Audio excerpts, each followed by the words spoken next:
The story began very badly. In 2025, something unearthly and very powerful invaded the Earth. The situation turned out to be very tragic, so people had no choice but to retreat. But already in early 2038, people were able to make an incredible scientific breakthrough in the field of genetic engineering. Genetically modified soldiers turned the tide of the war. The fearless warriors seemed to hold back the onslaught. In 2050, the first official genetic test was launched. People who reached the age of 18 could take a special test. After scoring enough points, they received a special injection. And now the year 2137 has come. In the middle of a street filled with a huge number of people stood a young man named Shu Tue. He was a high school student, and for him the most crucial moment of his life had come. The boy stood in front of the entrance to the building where human destinies are decided. Holograms of majestic warriors stood along the way, as if calling on the youth to join their ranks to defend the land without any hesitation. But being sufficiently educated, I already knew that becoming a gene soldier or scientist meant great respect from ordinary people. All that was required was to pass a genetic test. I didn't want to become a nobody. The greatest fear was being cast down to the very bottom of society, so from early childhood, every person went through countless classes and exams. This was in order to get a pass on the genetic tests. To have the best physique for the single test, people went through complex and intensive physical training. Many failed the task, but he tried very hard. He was ready to take the first step towards his destiny when he was interrupted by a sudden call. In an alarmed voice, his mother informed him that the drug had a 1% mortality rate. She was very worried about her son. For him, it was almost an empty phrase. Besides, one of the exams had already been passed, and it would have been sad to stop there. Most of his classmates hadn't even passed the initial tests. He didn't even notice how he started to approach the building even closer, trying to calm his mother and assure her of his sincere intentions. A voice from the building began to call out to the students. Hearing the announcement, Zhu hurriedly ended the conversation with a close person, informing them that they were being called to take the exams. All the young people around him began to slowly move towards the building. When he went inside, he couldn't help but look around. There were a lot of young people inside. Like him, they were all in high spirits and determined to pass the test. The young man walked further and further, passing enthusiastic students who were discussing their abilities. He looked at them with a smile. When he reached the metal door, they began to identify him. After passing the passage, his mind was only filled with thoughts about what power fate had prepared for him. It would be nice to get a power that increased his physical abilities, maybe something unique. He smiled contentedly. However, like most people, he would not have wanted to awaken strange abilities because they were not only unnecessary, but also quite dangerous for his own life, because such people were quite weak. Young girls were going to the meeting, and, succumbing to a little lustful thoughts, he wished he had at least some simple abilities. Gaining X-ray vision would be a very good ability, especially in such a situation. After passing the girls, he came across a small group of boys who were anxiously discussing something. As he got closer, he heard a somewhat frightened voice from one of them and the same 1% mortality rate. But the redhead didn't care about that at all. For him, 1% didn't mean anything, because a 99% chance of gaining a powerful ability looked more attractive. By his own example, he showed that he wasn't afraid. But his comrades were not reassured by this. One of them kept thinking about this terrible number, which meant that if he hadn't been there was a chance he would have met his doom. Shu Tue did not dare to interfere in the young men's conversation and just watched them from the sidelines. It would be wrong to say that such a rush and determination of the red-haired man did not capture him. A mechanical voice was heard. That brave young man was called to the office for an injection and disappeared behind the door. Tui, infected by the stranger's determination, went to look for the right office and began to wait his turn. Having found the right office, he approached the door. The boy tried to gather his courage for a moment. Before his hand could rise and knock on the door, something exploded right next to him. The flames had engulfed almost the entire corridor. The boys, who had just been talking to each other, were now trying to run as far away as possible. A boy ran out of a huge hole in the wall, engulfed in flames. He screamed with all his might from indescribable pain, but the fire still did not stop slowly consuming him. The others began to run away, and the ambulance workers were already running to save the unfortunate man. Even if they didn't hurry too much, They still couldn't save the guy. He burned alive due to the destruction of his genome from the injection, which had a strong fire type. This was the 5th one today. The rest of the students, like Sutue himself, watched the situation in shock. They didn't have the strength to even move. Little by little, panic began to grip everyone. No one wanted to die such a horrible death. The young men could not stand this sight, and succumbing to fear, quickly turned around and began to run away from this place. He also could not believe what had happened. The red-haired brave man met a terrible death. The man who had been alive a moment ago was now being quickly packed into a sack right in front of him. Cold sweat was running down his face. He didn't want to believe that the same fate awaited him. The only thought in his head was whether he should continue on his way, but he didn't think for long, and the next moment he resolutely approached the door of the office. It seemed to him that death was better than a simple life. Living the life of a simple person without any abilities seemed to him to be the worst possible thing. So, overcoming all doubts, the guy knocked on the door and, opening it, entered the office, introducing himself. Standing in the open door, he did not immediately dare to go inside. It seemed that doubts still overcame him, but a moment later a young lady came out to meet him and invited the young man to come inside. There was no way to back down, so he obeyed. The woman began her usual work before giving the boy an injection. She began asking questions, including the awareness of the chance of death. He listened to the woman with almost half an ear. He didn't want to remember the recent tragic incident, so he tried his best to distract himself. Hearing her consent, she took out a syringe containing an orange liquid. After showing him the drug, she asked him again if he was sure he wanted to awaken his genetic abilities. The guy thought for a moment, reluctantly returning to the tragedy, but finally confirmed. The worker, after saying a few words, asked the young man to know his pants, which surprised him greatly. But the drug had a better and faster effect if administered through the femoral artery, so he had no choice. The injection had been successful, and they were both waiting in the office for the results. His vital signs were stable, so she asked if he was feeling anything, but he denied it. The pain from the injection had also begun to subside. 10 minutes had passed, but nothing had changed with Sutue. He sat silently, waiting for something to happen, but time passed and nothing happened.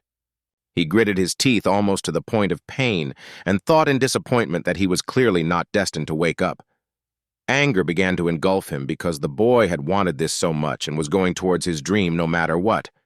30 minutes passed, but no changes occurred. With each passing moment, the hope of awakening was fading. The woman could no longer hide her surprise, but continued to record the lack of results. She slowly rose from her chair, as if she herself expected something to happen now. However, there was no point in waiting any longer. The lady lightly touched his shoulder and told him to get up. The young man looked up at her with great disappointment and heartache, as if begging her to wait a few more minutes. He didn't want to think that everything was over for him and that his dream would disappear forever.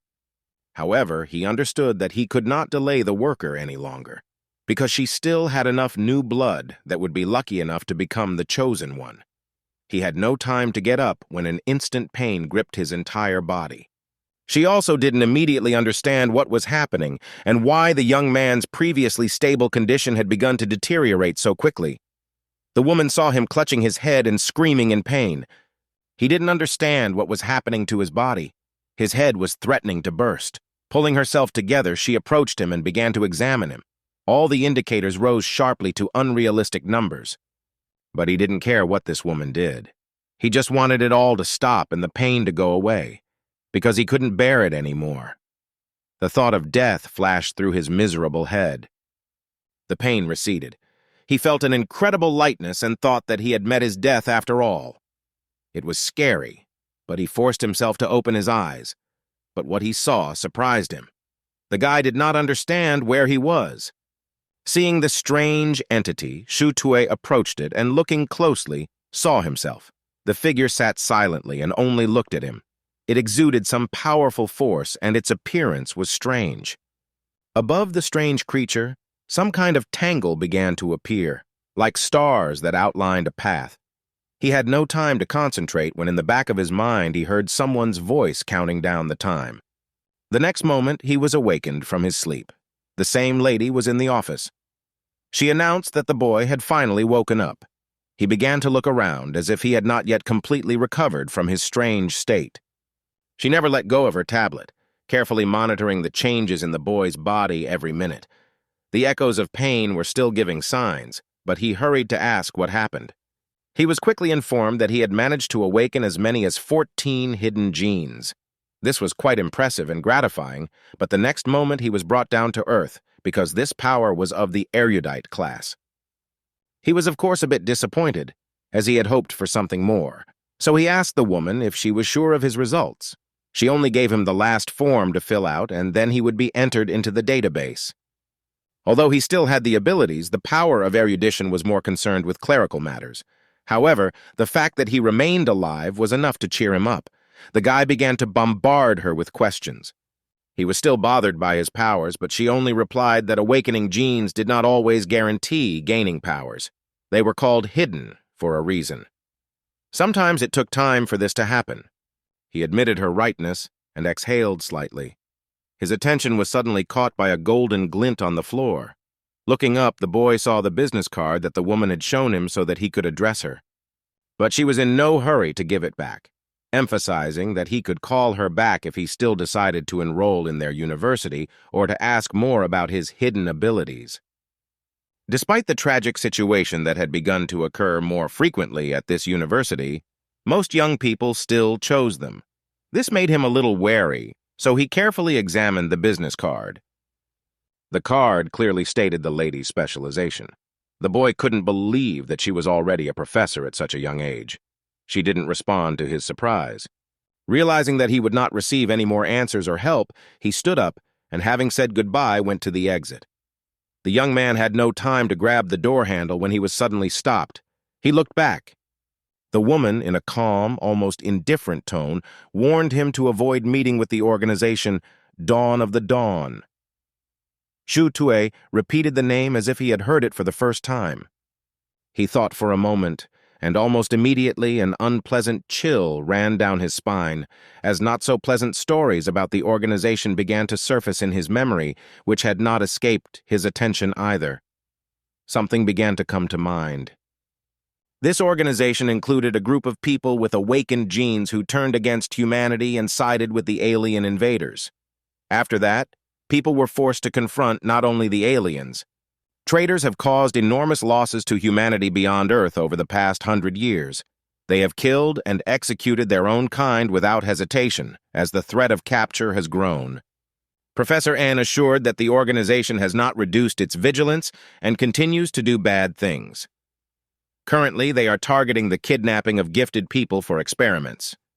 Recently, 5 students who had awakened 10 genes had gone missing. This had the guy very worried, because he had managed to awaken as many as 14 genes. He didn't want to become the next target. This whole situation and thoughts were very depressing for him. Once again, among other people, he returned to thoughts about his abilities, because he still did not know which ones he had been given. The strange dream he had when he lost consciousness couldn't get out of his head. In it, in addition to the mysterious entity, the boy saw 14 points of light and thought that there was some connection between all of this. A sharp pain pierced the boy's head, and he stopped for a moment, thinking that it was still the negative effect of the injection. A familiar voice caught his attention and distracted him from the pain. He looked up. A smile immediately lit up his face. In front of him stood his good friends and classmates. One of them was barely able to stand, but he still greeted them. Tan Teng immediately asked how long ago he managed to awaken the genes. Chen Mo managed to awaken as many as 11 genes, but 7 of them were concentrated in his stomach, which was quite a challenge. The guy was worried that at this rate he would gain a lot of weight. Ten began to laugh at his friend even more, assuring him that he was destined to become a gluttonous mutant. This greatly angered Chen, who in response exposed his friend for only awakening 8 genes.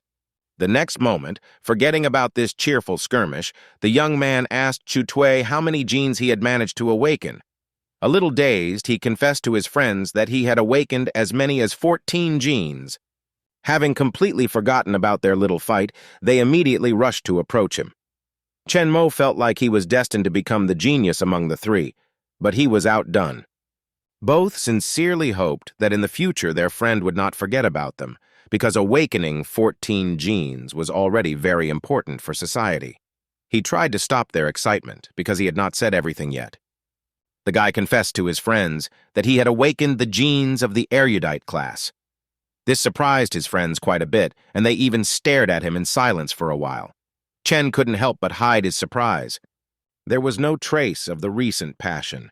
Tang thought about it and said that finding a job with such a gift would not be easy, and Chen Mo, in turn, gave the example of his relative. Erudition was not a sought-after strength at all. It was generally a job related to the public. In addition, the choice of universities was quite limited with such genes. There was only one option.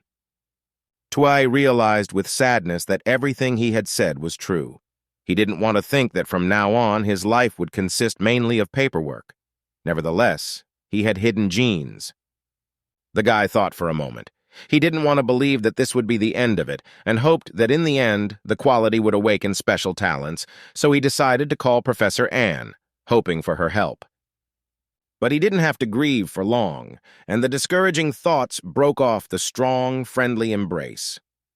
Mo could see that his friend was in a bad mood, so he relieved him and invited him to have a snack, and he would deal with the rest later.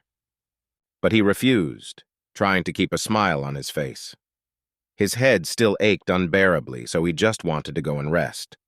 The young man hurriedly left the building, leaving his worried friends behind. Passing the streets, which were brightly lit by holograms broadcasting the latest news, the boy thought only about something of his own, and seemed to pay no attention to the world around him. Peace did not come at all. The pain still wouldn't subside and seemed to only get worse. It seemed to him that it was the genes making themselves felt again. Everything around him seemed to fade away, and he began to feel something strange around him. A feeling he had never felt before began to overwhelm him. He closed his eyes for a moment, and when he opened them again, everything around him began to change. The young man realized that his perception had improved dramatically. He began to see and feel things that ordinary people could not have seen for a long time. His eyes acquired the ability of sensory eyepieces, allowing him to look beyond the walls of even the most distant rooms in cafes or shops. Shu Tue couldn't stop and stood there, examining every inch of the cafe in front of him. He could feel and see every customer and know what they were doing, all the staff in the kitchen. But there was still something he couldn't do. Looking closely at the cook's hands, he realized that he couldn't see the small details. Trying again, he was convinced that nothing was working. It felt a little sad because he wanted more, but it seemed that this ability also had its limits, which he had reached. However, he still decided to practice more at home. But before he could properly walk away from the cafe, he stopped abruptly. Tiny goosebumps ran through his entire body, and the boy couldn't figure out what strange sensations were bothering him. The young man seemed to be trying to listen. It was as if previously invisible forces had opened up within him. The young man focused his senses with all his might and began to closely examine house after house without leaving his place, and finally he noticed his pursuer. In order not to attract unnecessary attention and not let the pursuer understand that he had already been exposed, the boy continued on his way, but he understood that he could not lead them through and show them his home. Shu Tue stepped onto a more crowded road, hoping for safety. He looked back and saw that there were 3 strangers, and they were keeping a certain distance. They must have been some of the Dawn Atonement. He began to understand the situation he was in, so he began to think feverishly about what to do. He wanted to call the police, but he immediately brushed it off because he knew that he wouldn't be believed. But he had to think immediately. The danger was only increasing with every minute. However, he did not want to act rashly, because one wrong step could harm him or even take his life. An idea came to him. Just in time, he remembered that he had a business card with Professor Anne's contact information in his pocket. The guy hoped that she could help him. Meanwhile, Shu decided to spend the night at the station. Meanwhile, a meeting was underway at the Jincheng City Hall building, and Anne was participating. The commander of the City Hall officers was giving a speech about the student report for this year when her phone suddenly rang. She quickly silenced the annoying sound and immediately read the message that had been sent to her. The woman understood that it would be impolite to interrupt the meeting, but the situation required immediate intervention. The hall instantly fell silent. No one would interrupt the commander's speech over trifles. All eyes immediately turned to Professor Ann, who announced that Shutui was being pursued. No one asked any questions about the boy's unknown identity, and they immediately set to work. Liu Tanhu just glanced at one of the members of the gathering, and he got down to work without hesitation. Secret Service Director Zhou Shen took his tablet and immediately started checking information about the pursuers and reassured Anne that the boy would be safe, so there was no need to worry. It seemed that nothing could upset the woman's mental balance, but there was one question that still bothered her. She couldn't understand why they had sent 3 people for the sake of 1 scholar. Shen tried to answer calmly, not immediately realizing that he had just been asked. But when the meaning of the words finally reached the man, he almost raised the alarm because only 2 were being sent. Professor Ann almost instantly jumped up, realizing that the boy was in real danger because one of the pursuers could be from the Atonement of Dawn organization. He needed to be eliminated. She immediately contacted the director of the Secret Service, as action was needed immediately. With a furtive glance at the commander, he replied that his 2 agents were more than enough. But the professor didn't like this answer at all. Looking at Zhou Shen with a threatening look, she demanded an explanation for such actions, because in their path there was not just anyone, but a member of the most dangerous organization. The woman couldn't believe that an innocent boy had been used as bait, despite the fact that he had awakened 14 genes. But even that didn't matter, because they were the genes of an erudite. The receptionist nodded. No one thought of standing up for the boy except Anne. She was angry that everyone treated his life so lightly, as if he were a piece of meat. She wondered who had given such an order. It was at this moment that Liu Tanhu spoke up, saying that this was his order. In this way, the commander wanted to expose all the members of the Atonement of Dawn who were hiding in this building.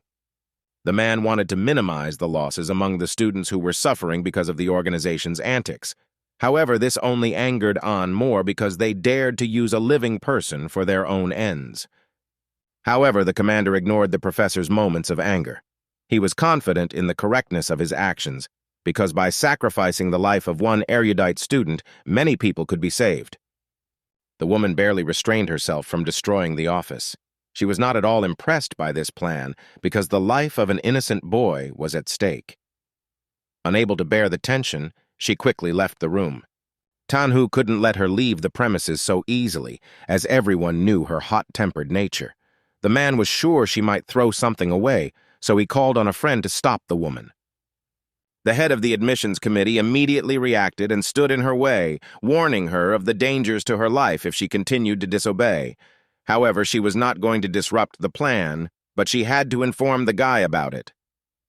The commander finally gave in and allowed Shu Tuye to be informed of the real pursuers, but the plan could not be revealed to her. She agreed to these conditions and promised not to expose him. Professor An picked up the phone and quickly began typing a message to the young man. Zhiqiang stood over her, hoping that she hadn't forgotten her promise, but she paid no attention to him. Finally, he received the long-awaited message from her. In it, she warned the young man that 2 of the 3 pursuers were special agents, but the 3rd could be dangerous. When he learned that he was under the protection of agents, he felt a little calmer. But after a moment, unpleasant thoughts began to torment him. Tui did not understand why the higher authorities, knowing about the danger, did nothing. As if by thunder, it suddenly dawned on him that he was the bait. It was hard to believe, but the certainty of it still prevailed. It was necessary to somehow save his life. He found the cafe just in time. Without wasting another minute, he went inside. A smiling young girl was standing behind the bar and immediately greeted him. A few minutes later, the employee asked if he had chosen anything. Looking at the menu, he immediately had some kind of escape plan in mind. Having made up his mind, he asked to make him some hot tea, not missing the opportunity to flirt with the girl a little. Having received his order, he left the cafe because he understood that there was no point in lingering there. Shu Tue understood that he would not get help, but he could not accept the role of bait either. All this time, the pursuer had been waiting for him on the street, and then continued to follow him as if nothing had happened. However, this time the stranger was alone. The other two were nowhere to be seen, which was alarming. The enemy let his guard down a bit and fell behind the boy, who, on the contrary, began to move at a faster speed, so he tried to catch up with him. This was what Shu expected from him, and did not let the enemy out of his sight. The street they were walking on was completely deserted, and the man hoped to catch the young man without any obstacles. But when he approached him to grab him, the young man turned around abruptly and poured hot tea on him. This made the stranger very angry, and he decided not to bother with this task any longer. Catching the student alive was no longer part of his plans, so he jumped up sharply and attacked him. The attacker kicked him hard in the chest, sending him flying a good couple of meters, hitting the wall painfully. It seemed as if all the air had left his body at once, and he was almost suffocating. The boy began to slowly slide to the ground. The pain was so intense that it was hard to breathe.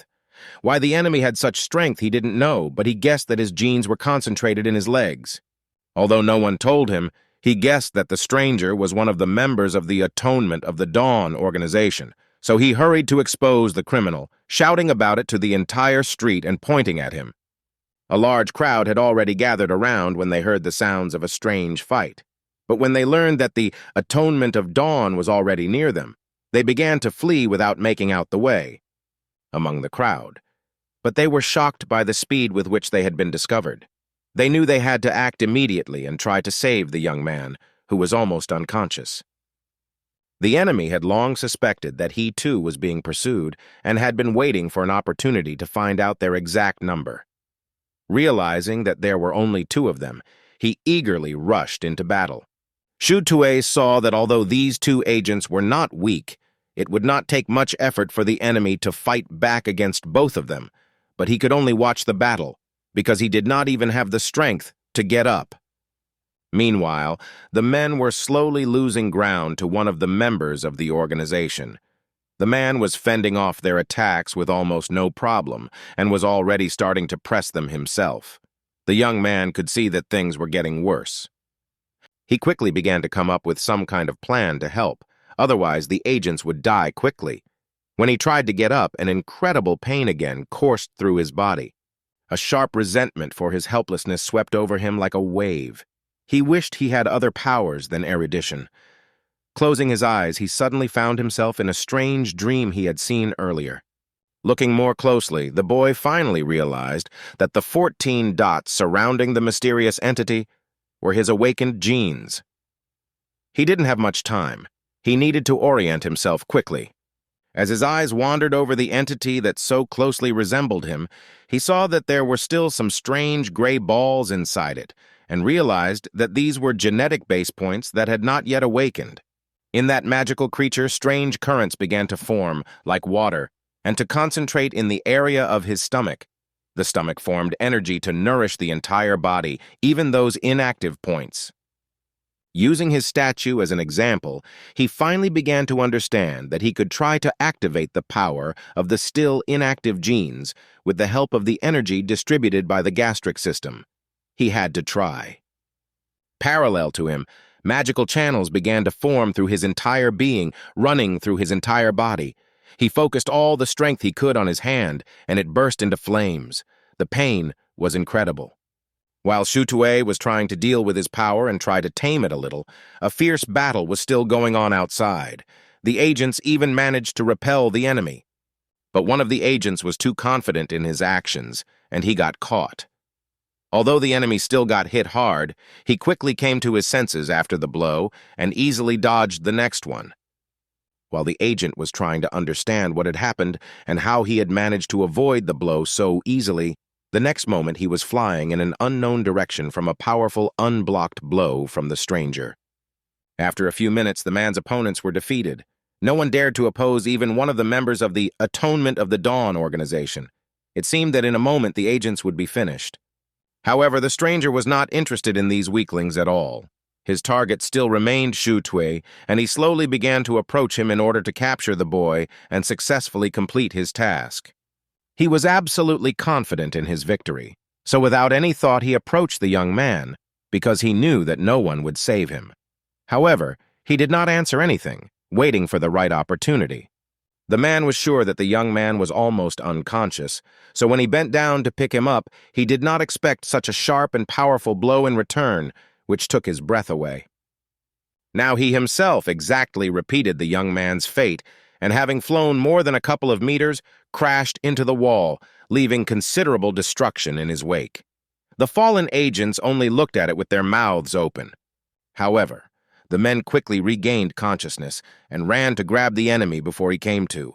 They pinned him to the ground with all their might and twisted his arm so that he could not move again.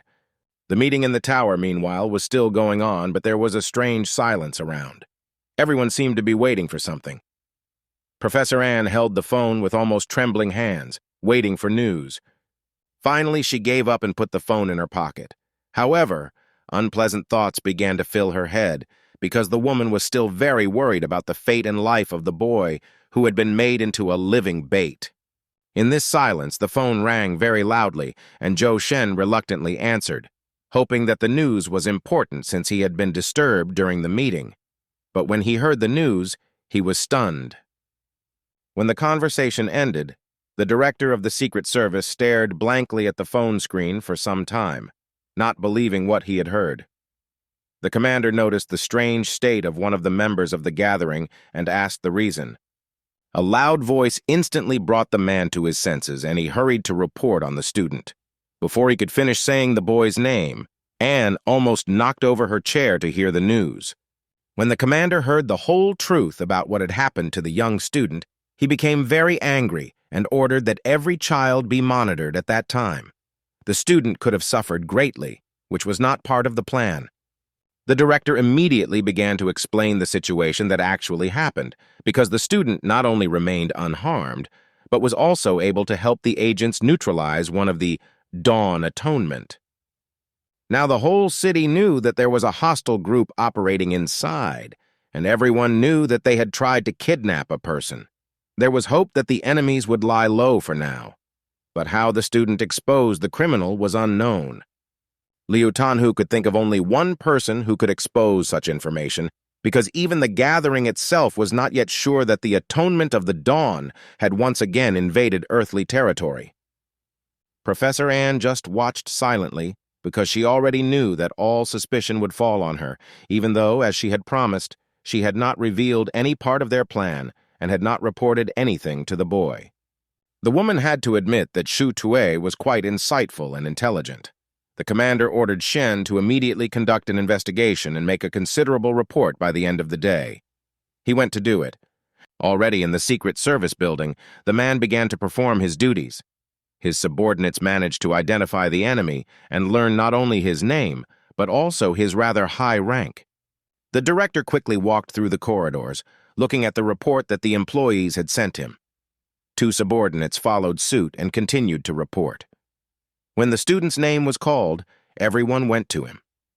As they passed office after office, more and more information emerged about the member of the Atonement of Dawn organization.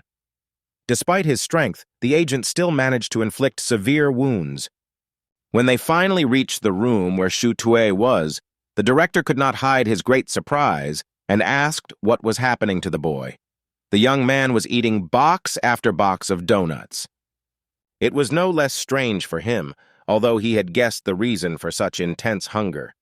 The forced awakening of the gene point not only caused a headache, but also took a lot of strength.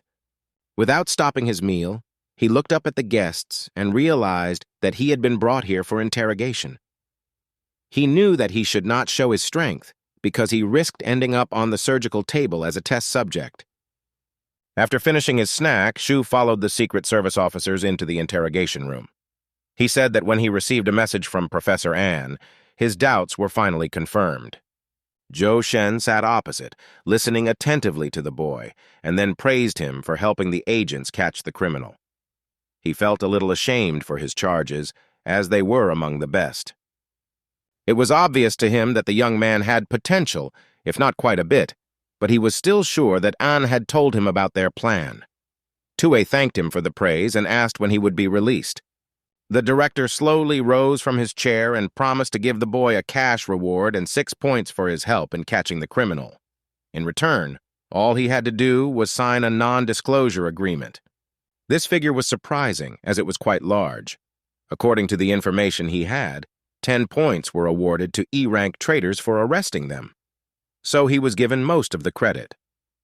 Shen no longer looked at the boy and slowly walked towards the door, not forgetting to say that although this number of points would not raise him to the corresponding E rank, it would still give the boy considerable praise. Nevertheless, the boy was still interested in something else, because what was the point of these points if they wanted to use him as bait in the future?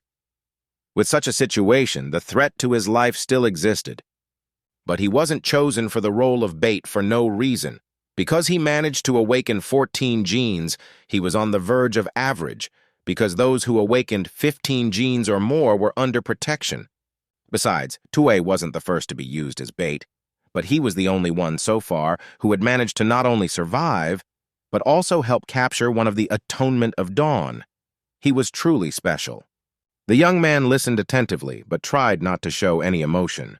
He understood that catching a traitor of such high rank was a great feat, but not at the cost of his life. The director left him alone. It was already late in the evening when he was finally released. The first thing he did was call the professor and tell him that he had applied to the university for the Faculty of Erudition and would become its student. But there was something else that greatly worried the boy. The director of the Secret Service, despite his displeasure, decided to continue using Shu Tue as bait to prevent the others from disappearing. The young man hurried to ask her if it was really true that the higher-ups had so easily decided to put his life in danger. Anne was also not happy with this turn of events, but she had to confirm. The professor was still trying to explain the reason for such actions, but he could barely hear her words. He was worried that the traitor had simply underestimated the boy's strength. However, he was afraid to imagine what could happen. The phone call finally ended. Gritting his teeth, he had no choice but to accept his new fate, hoping he wouldn't be alone, but also knowing he needed to get better. Meanwhile, while he was saying words of motivation to himself in one of the Secret Service halls, one of the computers noticed strange activity in object hash 37 and requested a plan for further surveillance. 3 days have passed since the last events. A joyful voice was heard in one of the apartments of the high-rise building. The woman called her son loudly to inform him that a letter from the admissions committee had arrived. Shu Tue, barely alive, came out of his room. Unfortunately, he could not share this joy with his parents because he was not feeling very well. He barely had enough strength to open the door. Given his recent experiences, the letter of acceptance was no longer surprising. His parents could not be happier that their child would be attending one of the most prestigious universities. He sat down at the table and began eating. Over the past 3 days, the boy had exhausted all his strength in trying to open another gene base point in his left leg, but it was taking too much energy. His body couldn't handle the strain. During one of his workouts, he even lost consciousness. But the worst part was that despite his efforts, it didn't bring any effect. The guy was forced to admit that in today's conditions, he alone would not be able to achieve the desired result. But after entering the university, he was confident that he would be able to achieve his goal. He was interrupted by his father, who heard strange sounds and noises in his son's room at times and thought he was doing something like that. So he asked him not to get involved in it during the day. The young man almost fell over from this assumption and wanted to explain, but he was interrupted. On the occasion of his admission, his parents had prepared a gift. He became curious about what they had prepared. Opening the small box, the boy looked at the small package of pills. The family understood that university was taking a lot of energy, so they made an effort and bought energy capsules for their son. He couldn't believe his luck. They weren't ordinary energy capsules, but E-rank ones, which were extremely valued in society. Such a gift was far from cheap. He still couldn't believe it. Energy capsule is an important genetic supplement for strength building, but such a drug was an expensive pleasure and most people could not afford it. Maximum F rank. His gift consisted of only E-rank capsules. He felt that such a gift was too valuable and could not accept it. However, his parents felt no pity for their son. The man reassured him. Although his father's salary was not large, he thought he could save up a little money to make such a gift. The mother, in turn, only asked her son to study hard. She also asked him to avoid any meeting with the atoning dawn, because these traitors could kill without blinking an eye. Mother kept talking and talking, and he looked at her with tears in his eyes. After all these conversations and household chores, evening crept in imperceptibly. The young man closed himself in his room again and tried to awaken some more points of his still inactive genes. He concentrated. Without any further problems, he manages to delve into the depths of himself, where he sees himself in the form of a magical entity, but his form has hardly changed since last time. Looking at his essence, he tried to concentrate, but a sudden pain distracted him. His right leg was very swollen. It felt like it was about to burst. He had gathered too much energy in one place. After holding on a little longer, the young man finally distributed all the energy he had gathered to the nearest inactive points. The energy flows began to spread rapidly throughout his body and stopped at 2 in his leg. When it was finally over, he came out of his trance and almost fell. Shu used up almost all his strength to awaken 2 more genes. But his efforts were not in vain, and he still succeeded. He forced himself to get up even a little, but he couldn't. His whole body ached terribly, and all his strength seemed to have left him. The guy fell on the bed without strength, unable to move even a finger. He wanted to take one of the capsules he was given, but he rejected the idea because the capsule would only restore energy, not mental strength. He made up his mind that he needed to work with it and closed his eyes. He didn't immediately realize how he had fallen asleep, but was awakened by his mother's voice, calling him to wake up. He jumped out of bed in a flash. There was almost no trace of yesterday's fatigue left. However, he overdid it a bit, forgetting for a moment that yesterday he had managed to awaken the genes in his leg, which gave it more strength. The guy pushed off the floor too hard and hit his head on the ceiling. Hearing strange sounds coming from their son's bedroom, the parents ran in alarm to make sure he was okay. The mother nearly broke down the door and rushed into the room. Shu Tue quickly pretended as if nothing had happened. When his parents saw him, they couldn't take their eyes off him. They couldn't believe that their skinny child had gotten so pumped up. When his parents finally left his room and he was left alone, he began to look at himself in surprise. Up until that point, he hadn't paid much attention to the physical changes in his body. The guy realized that the awakened genes somehow influenced each other. He also felt that the strength in his hand had increased and wanted to make sure. Taking the card, he threw it into the jar and noticed that he had become stronger. He made a few more attempts and exhaled. Of course, it was good that his strength had increased, but he still needed to work on his accuracy because this was the technique he was still having problems with. But suddenly his eyes fell on a bowl full of soybeans.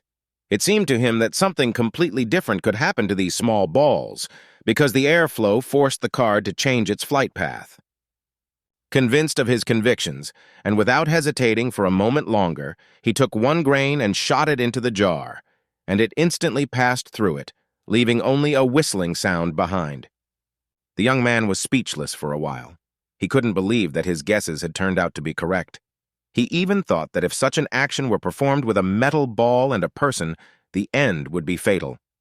Recalling the past incident with the sudden attack on him, he was now certain that now, if he got into trouble, he would be able to easily fight back with such ability. But this was only the beginning of his journey. A couple of days later, a big festival took place in the city. People from all over gathered for it.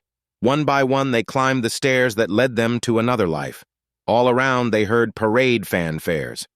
There was a loud human commotion everywhere. Adults and parents were sending their children and relatives off to school. Young people stood waving to their relatives. Finally, they were leaving for school. Shu Tue also had to say the traditional farewell. Her parents stood opposite, and her mother could barely hold back her tears. It was hard for her to say goodbye to her only child, even though she understood that it was necessary. His father told him that he called them for any reason, and just made sure to let them know how things were going.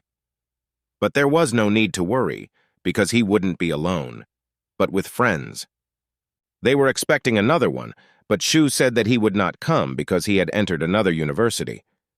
Zunwu offered many prospects, but there was a condition that after graduation the students would join the army.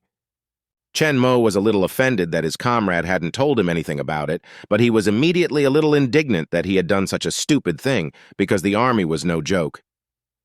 Many people died on the front lines. However, the young man quickly reassured his friend. Their mutual friend was a genius of genetic talent, fast and strong, so he was quite capable of fighting. Therefore, there was no such urgent reason to worry about him. The assembly was slowly coming to an end, so the loudspeaker called on all students to prepare for boarding. Hearing the announcement, Tui quickly gathered his bags and looked around to say goodbye to his parents.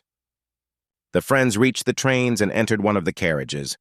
Around them were the rest of the young students, who were packing their bags and taking their seats. Mo, hiding his bag in the upper shelf, talked cheerfully about the novel. The boy wanted to finally meet his love, because he had spent his school life studying and preparing. Having heard their conversation, two strangers only cruelly mocked him. The students had learned from somewhere that he had awakened the stomach genes. They laughed that there was no way he could find a girl, let alone the university's first beauty. Shutuye was very unhappy with this treatment of his friend. He was not afraid to defend his friend's honor, so he approached those who dared to mock him in such a dishonest way with serious intentions. He tried to talk calmly and get him to apologize to Chen Mo, but the young man was not going to do anything like that. The young man was starting to boil with anger, and things almost came to a fight. A little more and a real fight would have started, but one of the teachers came up just in time and forced the boys to stop the fight. The students turned sharply at the stern voice and instantly forgot about the scuffle. His friend began to ask him to step back, because there was already a teacher in front of them, and more than one. Two guardsmen were also watching the situation, ready to arrest the troublemakers at any moment. The young man finally gave up and decided to listen to his friend, giving the mischievous boy a final word of warning. The teacher warned the students again about fighting, but Tui ignored him and followed Mo.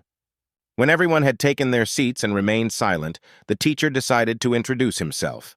Cha Yifen worked at the Jincheng City Education Department and was chosen to accompany the new students.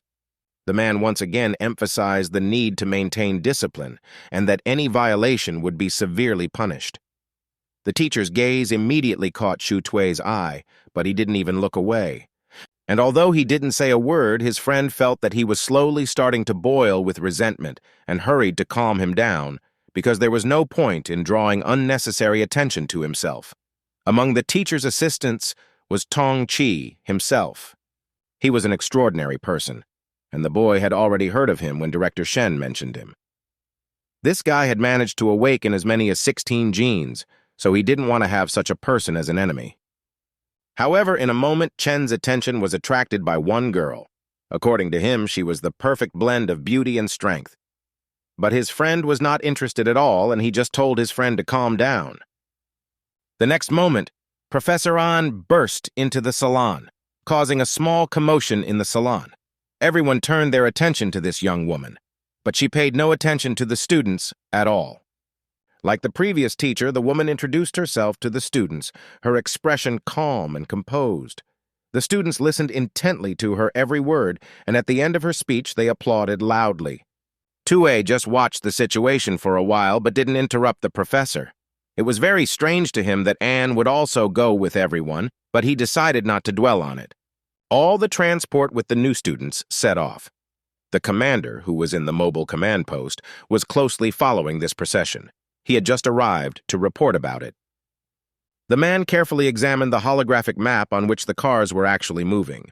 Meanwhile, one of his subordinates reported on the situation because there was a threat of attack in this area. Usually, ambushes were set in the middle of the route, so Liu Tanhu had to carefully choose the route for the convoy. However, there were over 100 vehicles in the formation, so it was difficult to determine which one the students were in. However, the commander did not share this frivolity with the employee. He was worried that if the enemies could not find the students, they would take on the soldiers in the future. Machine No. 3 was a priority. Shu Tui couldn't find a place for himself.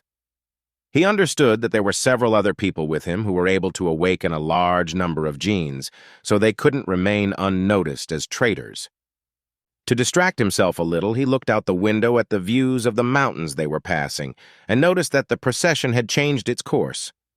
This filled his heart with even more anxiety.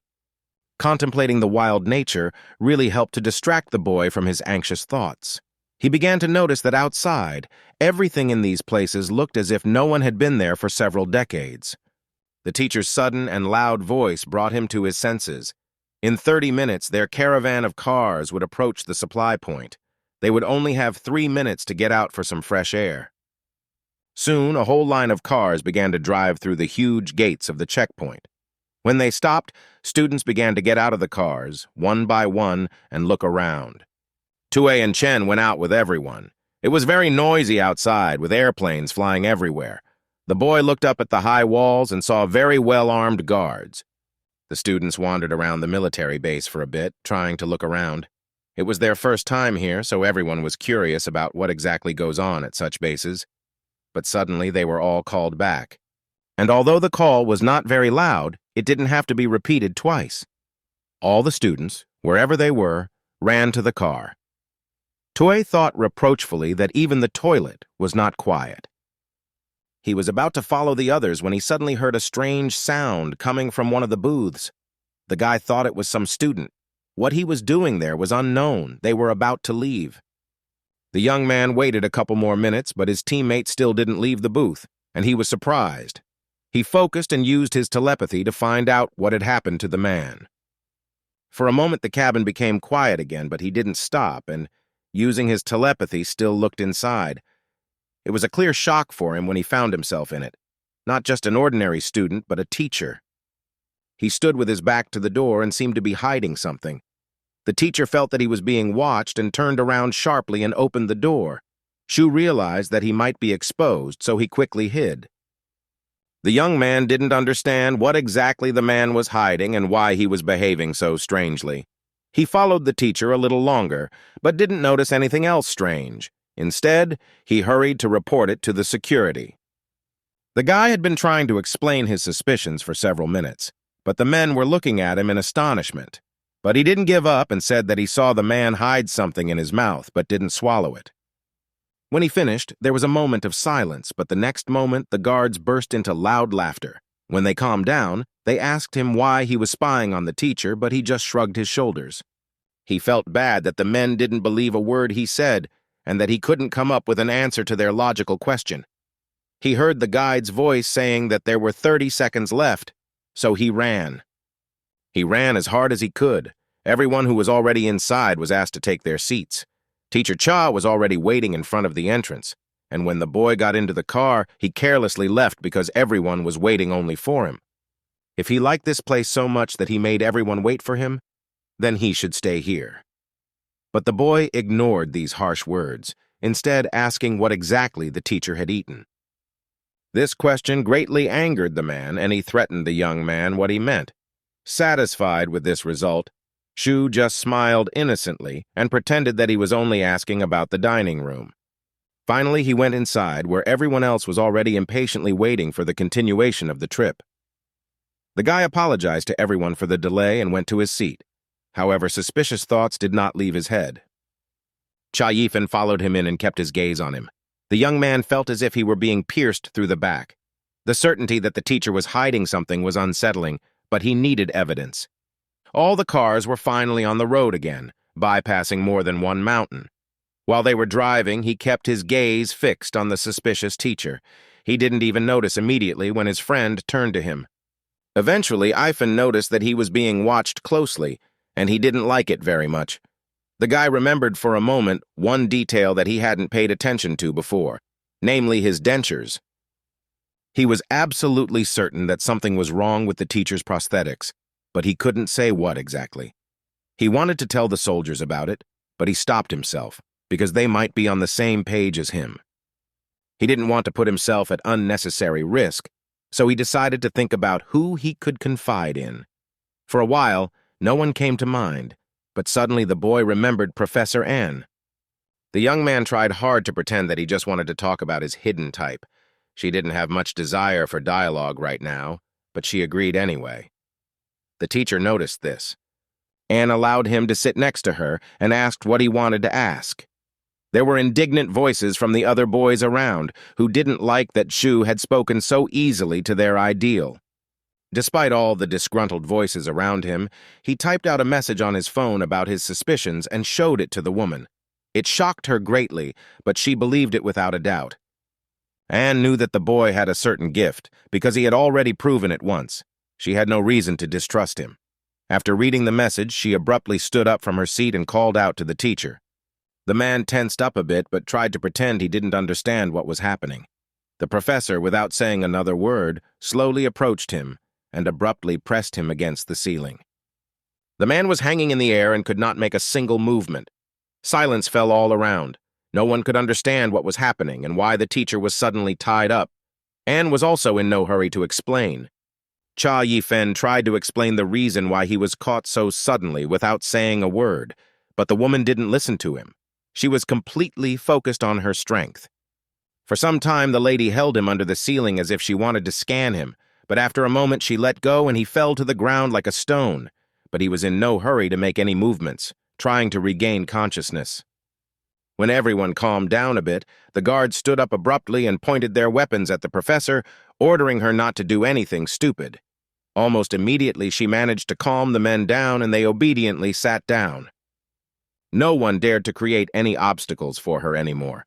The teacher could not make a single move. Something unknown was holding her back. She approached him without any problems and wrung her hands. He demanded an explanation. No one was going to explain anything to the man, and called Shu Tuwei to come closer. The enemy had been neutralized, so there was no danger yet. She ordered him to get his prosthetics. The boy obediently followed the order and took out 2 unusual teeth.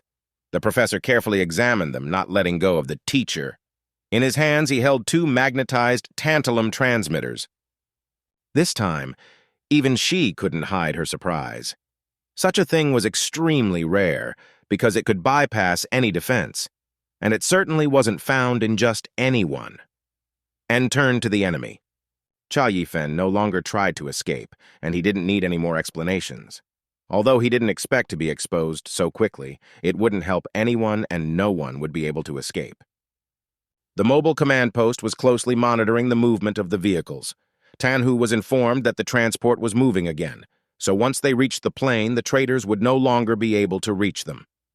It seemed that everything was going according to plan, but suddenly a worried guard burst into the cabin and reported that machine number 3 had deviated from the assigned course and urgently requested contact with the commander.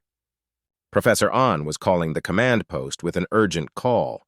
In a dispassionate voice, she reported that a spy had been found in her car and their route had been temporarily exposed. The commander could not believe the message he had received. It seemed to him that everything had gone as it should, that nothing had preceded such a mistake. Now there was no time to think about how they had been found. The danger was growing. The car with the students could get into a big trap, so it was necessary to immediately correct the situation before it was too late. The man ordered his subordinates to go there and change the route. Everyone began to act quickly, and the route seemed to slowly change. It seemed that the situation would soon be under control, but the commander did not want to take any risks and ordered to call for help. The subordinates quickly began requesting air support from the nearest military posts. Suddenly, one of the employees noticed something flying towards them and reported it. But they hadn't sent a message for help yet, and the man knew it. Looking closer, he saw strange purple lasers flashing in the sky, aimed directly at the cars. The situation was getting worse and worse. He shouted for everyone to be notified and the machines to urgently maneuver, but it was too late. The light lasers had already reached their target and several machines had been shot down. Liu Tanhu walked to the control panel and glared at the monitors. Everything around was burning red, and he quickly ordered the downed machines to hold their ground and wait for help. The enemy had precision weapons, so it was necessary to act carefully. Professor An was informed of the situation and quickly began telling the students to immediately start dismantling their seats. There was a great commotion all around. Some students panicked and didn't hear Professor An's orders at all. Most of them started doing what they were told. They found shields under their seats. Anne was the first to go outside to assess the situation and see if it was safe to evacuate the students now. There was an incredible commotion everywhere, but the enemies didn't seem to know where the car with the students was. As was said, one by one, they slowly walked to safety, covered by shields. All the soldiers got out of the remaining vehicles and, under the command of Liu Tanhu, began to repel the enemy attack. The battle did not subside for a moment. Everyone who could fought back with full force, but the enemy had weapons with pulse bullets, which created a lot of problems for the soldiers, but they still managed to fight back. The guns were aimed at the sky from where the enemy was constantly firing. A huge cloud of smoke rose in the sky, which greatly reduced the defenders' visibility. A moment later, many enemies flew out of it. Several more men, dressed in ordinary everyday clothes, arrived to join the soldiers. They turned out to be undercover guards. They managed to come to the rescue in time and fall into line. The attackers began to be pushed back little by little. One by one, they fell from their flying scooters. Shu Tui watched the battle from a safe place. He was also quite surprised that these were trained fighters. The army was better prepared for all possible situations than the young man had imagined. The attacks had been repelled so far. Reinforcements were about to arrive, but the commander felt something was wrong. His senses did not fail him. Something shook slightly under the ground, and the next moment sharp and long thorns came out. The man shouted about it at the last moment, but not everyone managed to escape. The students saw this and panicked, realizing that the enemy had a hidden type. Tue remained calm and asked Professor Anne about this ability. She looked at the spikes. It only took her a few minutes to realize that the enemy had the ability to partially change, perhaps even the ability to completely transform. A B-rank mutant, but with a limited attack radius. The army retreated a little, and everyone jumped into the cars in an attempt to find the one who had scattered the stone spikes around. But there was no enemy with such an ability nearby. Finally, they found him. When one of the officers pointed to the place where the mutant was sitting, everyone started shooting at that place. But next to the enemy was a guard who easily repelled all the shells launched at them, protecting the mutant. In response to all the efforts of the army, the enemy only laughed, promising them a quick death. At that moment, he increased his strength and released several more spikes, but this time they were stronger and larger. This dealt a powerful blow to the army.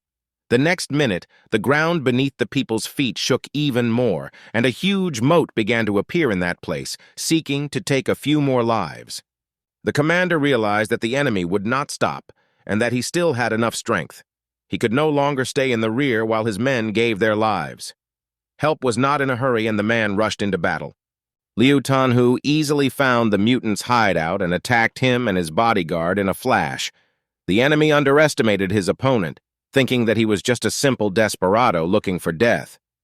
However, the commander was no ordinary man either, and without a shadow of fear rushed at the enemy, easily removing one from his path. The second did not expect such a sharp blow and was distracted from his task. The man easily got rid of one and wanted to attack the other, but the other came to his senses in time, and, tearing off his temporary form, jumped as far away as possible, avoiding death. The mutant moved further away, hiding between the temples of the trees and calling on his comrades to continue protecting him and give him more time to concentrate and regain his strength. Liu Tanhu managed to divert most of the enemy's attention to himself. The trajectory of the enemy fire began to change in his direction. This gave the others time to recover after the ground disappeared from under their feet. Help finally began to arrive for the army, but the commander seemed to need no help. He easily defeated the enemies one by one. All around was the sound of blows and a strong glow. The enemies began to feel powerless against this man and wanted to retreat. Even the mutant himself began to slowly retreat to save his life. Such strength amazed everyone. The boys watched the commander's battle with their mouths open in admiration. Chen Mo and Shu Tui saw the power of the extraordinary type for the first time. They understood that if anyone needed help, it was not him. While the rescue operation for those who had almost ended up underground was still ongoing, a stampede was heard from the forest, which was getting louder with each passing second. Everyone who was already on the surface tensed up. The sound of trampling grew louder, heralding the approach of the enemy, who were becoming more numerous. They had almost reached the open ground, where the army was now desperately fighting for its life. When the army saw the approach of the enemies, it was almost stunned.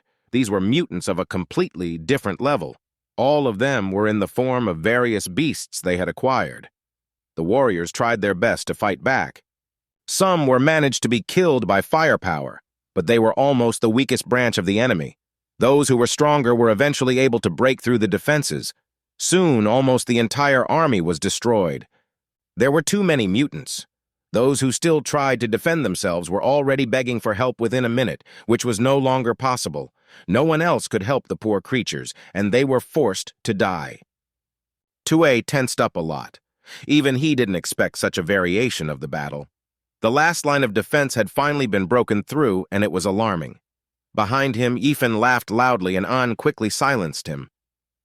While the students were looking for shelter, the professor stepped forward. The army wasn't the only line of defense. All the teachers who were in other cars but hadn't shown up before also stepped forward. The mutants were no longer stopped, and one of them attacked the rest of the army. The men no longer had the strength for this battle and prepared to die, but they managed to be saved. All the teachers fought back as best they could, and the enemies were even forced to retreat a little as they were being killed one by one. This began to annoy one of the defenders because help should have arrived a long time ago. They continued to fight the mutants, trying to fight back, but they only grew in number. One of the teachers noticed that the enemies were targeting Machine #3 and called on everyone to protect it. Anne was standing almost in the middle of the entire battle, so she was easily noticed. Several mutants attacked the woman at once, but this did not scare her at all. Several metal balls appeared in her hands. She instantly threw them around her, and they immediately found their targets. The enemies didn't even have time to get close to her before they immediately fell dead. The students gasped in delight. But the more force she used, the more balls appeared. Soon a whole whirlwind of metal balls spread around her, circling like a shield. Each one struck the mutant to death. However, it seemed that the number of enemies was only increasing. For everyone killed, 2 or even yours would arrive. Where they came from was unknown. The enemies gradually began to surround the professor, and the woman retreated a little. While she was preparing to fight the wolves, she didn't notice how right next to her, a huge monster that looked like a tiger with half the body of a human grabbed one of the students and squeezed his throat. With an unknown force, she began to push the attacker away, but he managed to avoid the blow. However, the woman did not stop attacking him again and again, but he managed to dodge successfully, but not for long. When one of the shells almost hit him directly, and he barely managed to dodge at the last moment, he realized that it wouldn't be easy with these opponents, so he called for help. Suddenly, out of nowhere, a whistle sounded, and Anne was just in time to notice the bullets flying at her. Just at the last moment, she managed to put up a shield around herself, and the bullets didn't hit her. But that wasn't all. That was just the first round of shelling. One by one, the enemies began targeting the professor, trying to finally finish her off, but she didn't give up. The mutant realized that the enemy had been temporarily neutralized while she tried to protect her life by using a large shield, which required a lot of strength to hold. While she was holding the shield, the tiger hissed loudly, and at that very moment, a strange whirlwind appeared in the sky. The woman saw it and cursed softly, but she could do nothing. A flock of falcons flew at her. But the enemy's target was not Anne at all, so they flew past, and, together with the other mutants, targeted the remaining survivors, among whom were the students. Everyone raised their shields above themselves, hoping to protect themselves. One of the teachers tried to confront the tiger and rushed at it, but the tiger didn't even pay attention to him, just pushed him away. Without any obstacles, he advanced towards his main goal. The situation began to spiral out of control. From all sides, from the ground to the sky, mutants were closing in on the defenseless students. The children screamed for help, but no one could protect them. Shu-Tue tried to control himself, even though he was very worried. Their army had been completely defeated, leaving only them and the teachers, who were now trying their best to hold back the other enemies. The boy tried with all his might to take command to protect his comrades. He saw a flock of eagles flying towards them and ordered them to raise their shields, but the wolves were already approaching them. One of the animals found a completely defenseless prey and with one big leap pounced on the girl. She screamed loudly for help, and the young man paid attention to her just in time. It was a great stroke of luck that at some point he had hidden a metal ball in his pocket, and now it came in handy. The guy had trained for a reason, and with his usual movement, he aimed the ball at the enemy. The girl squeezed even tighter into the car, as if she wanted to walk all over it if she could. The wolf was about to bite her, when suddenly the same metal ball passed through it and the grass fell dead. The mutant tiger turned his head sharply, not immediately realizing what had happened. But when he saw his dead comrade, he flew into an indescribable rage. He saw who had thwarted his plans and rushed at the boy. Shu Tui clenched his teeth tightly, thinking quickly how to avoid the blow, but the beast was moving with inhuman speed. In another moment, he would have been killed, but suddenly, out of nowhere, Chen came and covered him with a shield. But the monster didn't care. He just laughed in response and, without any problems, broke through the shield and threw the boy away, and he hit the wall hard, almost breaking it in half, and fainted. The young man wanted to help his friend, but he himself was far from an advantageous position. Having got rid of one student, the beast took on the role of the second. He was already preparing to jump, but something threw him back strongly. The mutant didn't immediately understand what it was, but the boy still managed to hit it. The beast was very angry because the blow from the ball was very painful but not fatal, which Tue greatly regretted. The boy hoped that he would be able to inflict more damage with this blow, but the mutant's skin was too tough. He wanted to strike again, but the monster attacked him to finally kill him. But suddenly, roots sprouted from the ground and grabbed the enemy just in time before he could reach him. He looked back and saw that Gong Lin had used her strength to restrain the monster. However, time was running out as the girl could not hold back the beast forever. The boy took another ball and aimed it at the seemingly immobilized monster, but it somehow managed to avoid the hit. The tiger laughed loudly at the fact that it had missed, but Shu paid no attention to that, because he knew exactly where he wanted to hit, and the mutant was not the target. The bullet flew somewhere deep into the forest. When a man's soft cry was heard from the forest thicket, the enemy finally realized what the boy was trying to do. He could not understand how this ordinary student managed to determine the location of the army. Their location was exposed. Now Anne knew where the fire was coming from, but she didn't remove her shield. Instead, she began to concentrate her strength. Tiger screamed for the snipers to keep firing, but it was too late. When she noticed where the fire was coming from, she took down her shield, but instead the bullets were spinning around her again, this time much larger. More than a dozen bullets flew towards the forest. The snipers didn't even have time to orient themselves to protect themselves. The trees turned into small splinters and began to fall, crushing people. The mutant became even more angry. The roots that held him back instantly broke, and the beast was free. He jumped on Shu Tui, accusing him of ruining their entire plan. It seemed to the boy that death was certain. The enemy was rapidly approaching him, and there was no friend nearby when suddenly the beast fell unconscious in front of him. Metal balls were falling all around. The remaining enemies began to realize that the whole plan had gone awry, and their commander had been defeated. They tried their best to flee, but no one could escape the angry Anne's attack. But not only the professor managed to destroy the enemies. From somewhere, a loud noise was heard in the air. Raising their heads, everyone finally saw the Allied liners, mercilessly defeating the enemies who were trying to escape. Liu Tanhu paused from his battle for a moment and looked up. Seeing that help had finally arrived, he breathed a sigh of relief. The enemies also paused for a moment, realizing that this was a final failure.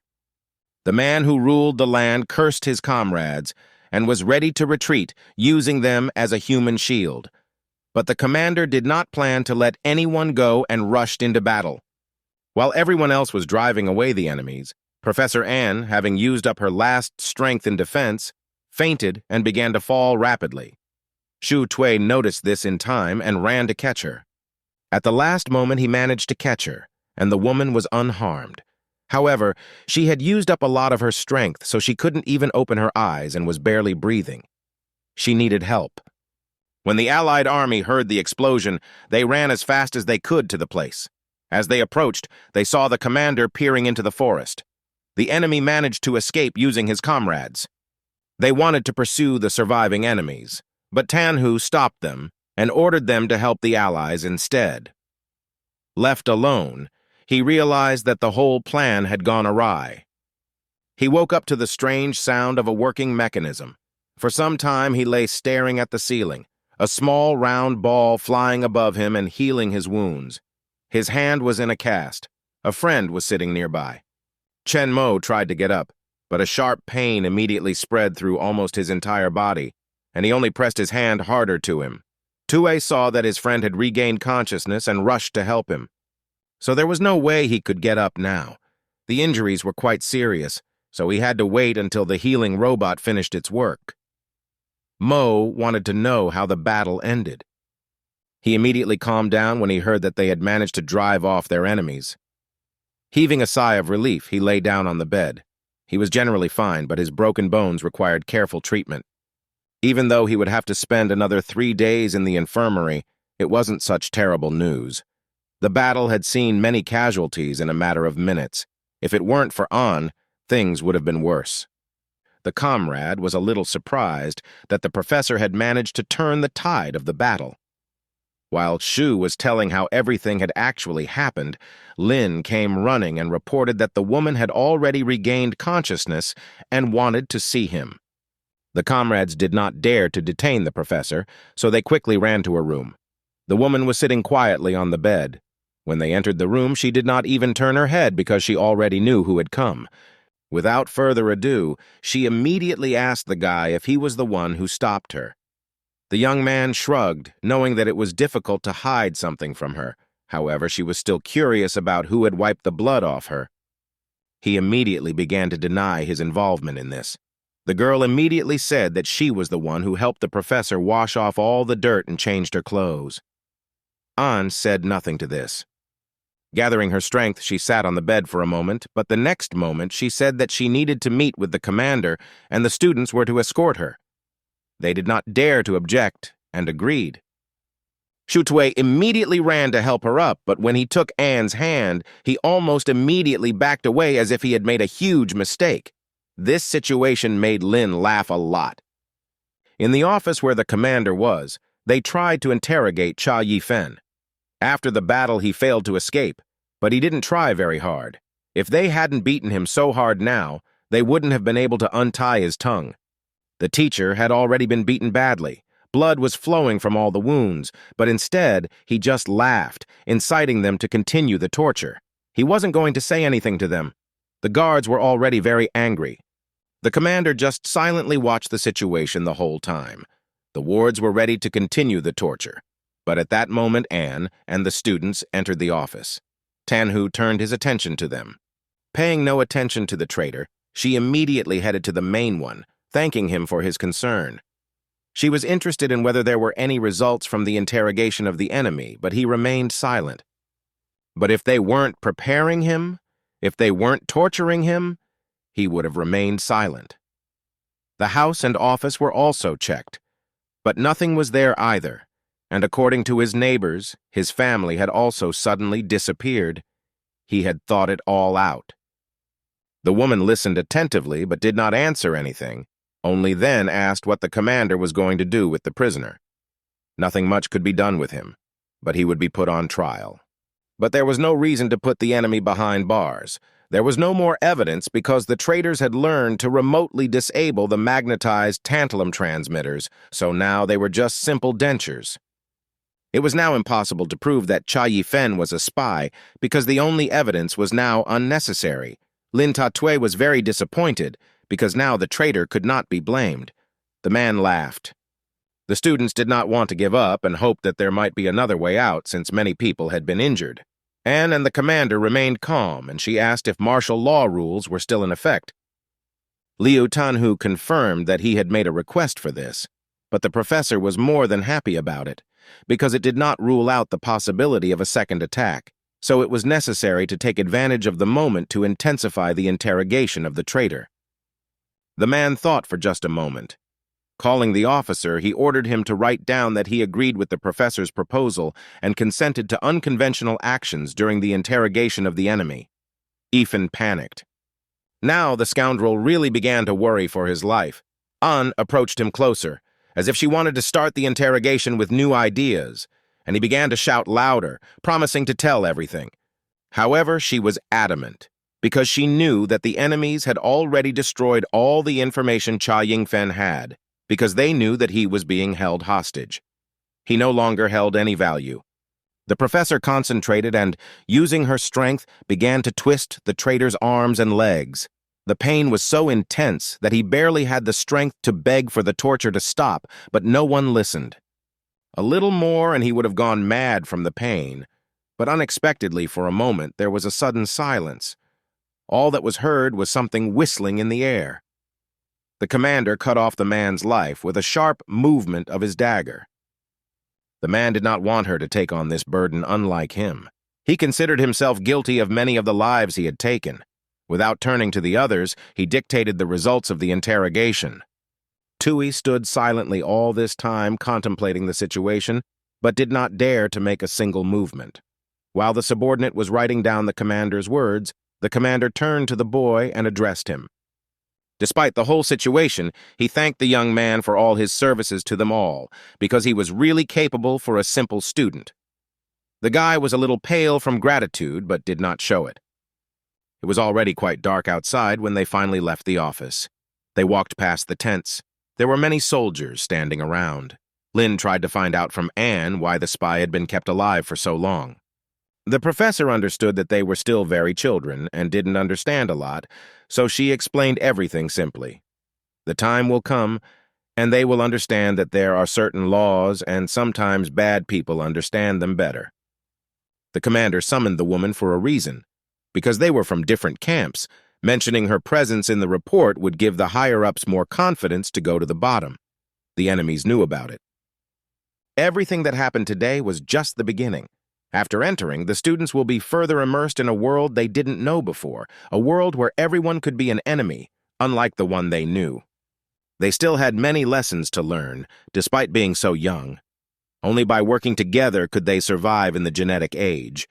So their first lesson would be to be able to protect themselves. The next day, their journey continued, but this time they were not alone. While dozens of vehicles advanced through the mountains, Allied liners flew overhead, escorting them. Lynn noticed that if they had been accompanied by air forces from the beginning, the enemies wouldn't have dared to attack like this, but it was a guard from other schools, so they weren't able to arrive right away. Chen Mo was still undergoing treatment, so he couldn't sit. He lay next to his friend's seat and ate something greedily to regain his strength faster. The boy was still under the impression of the enemy who ruled the land. Therefore, the traitor almost single-handedly managed to overcome their entire convoy, but he was not an ordinary person, but a mutant with a partial ability to change B rank. All the actions of the enemies were carefully planned.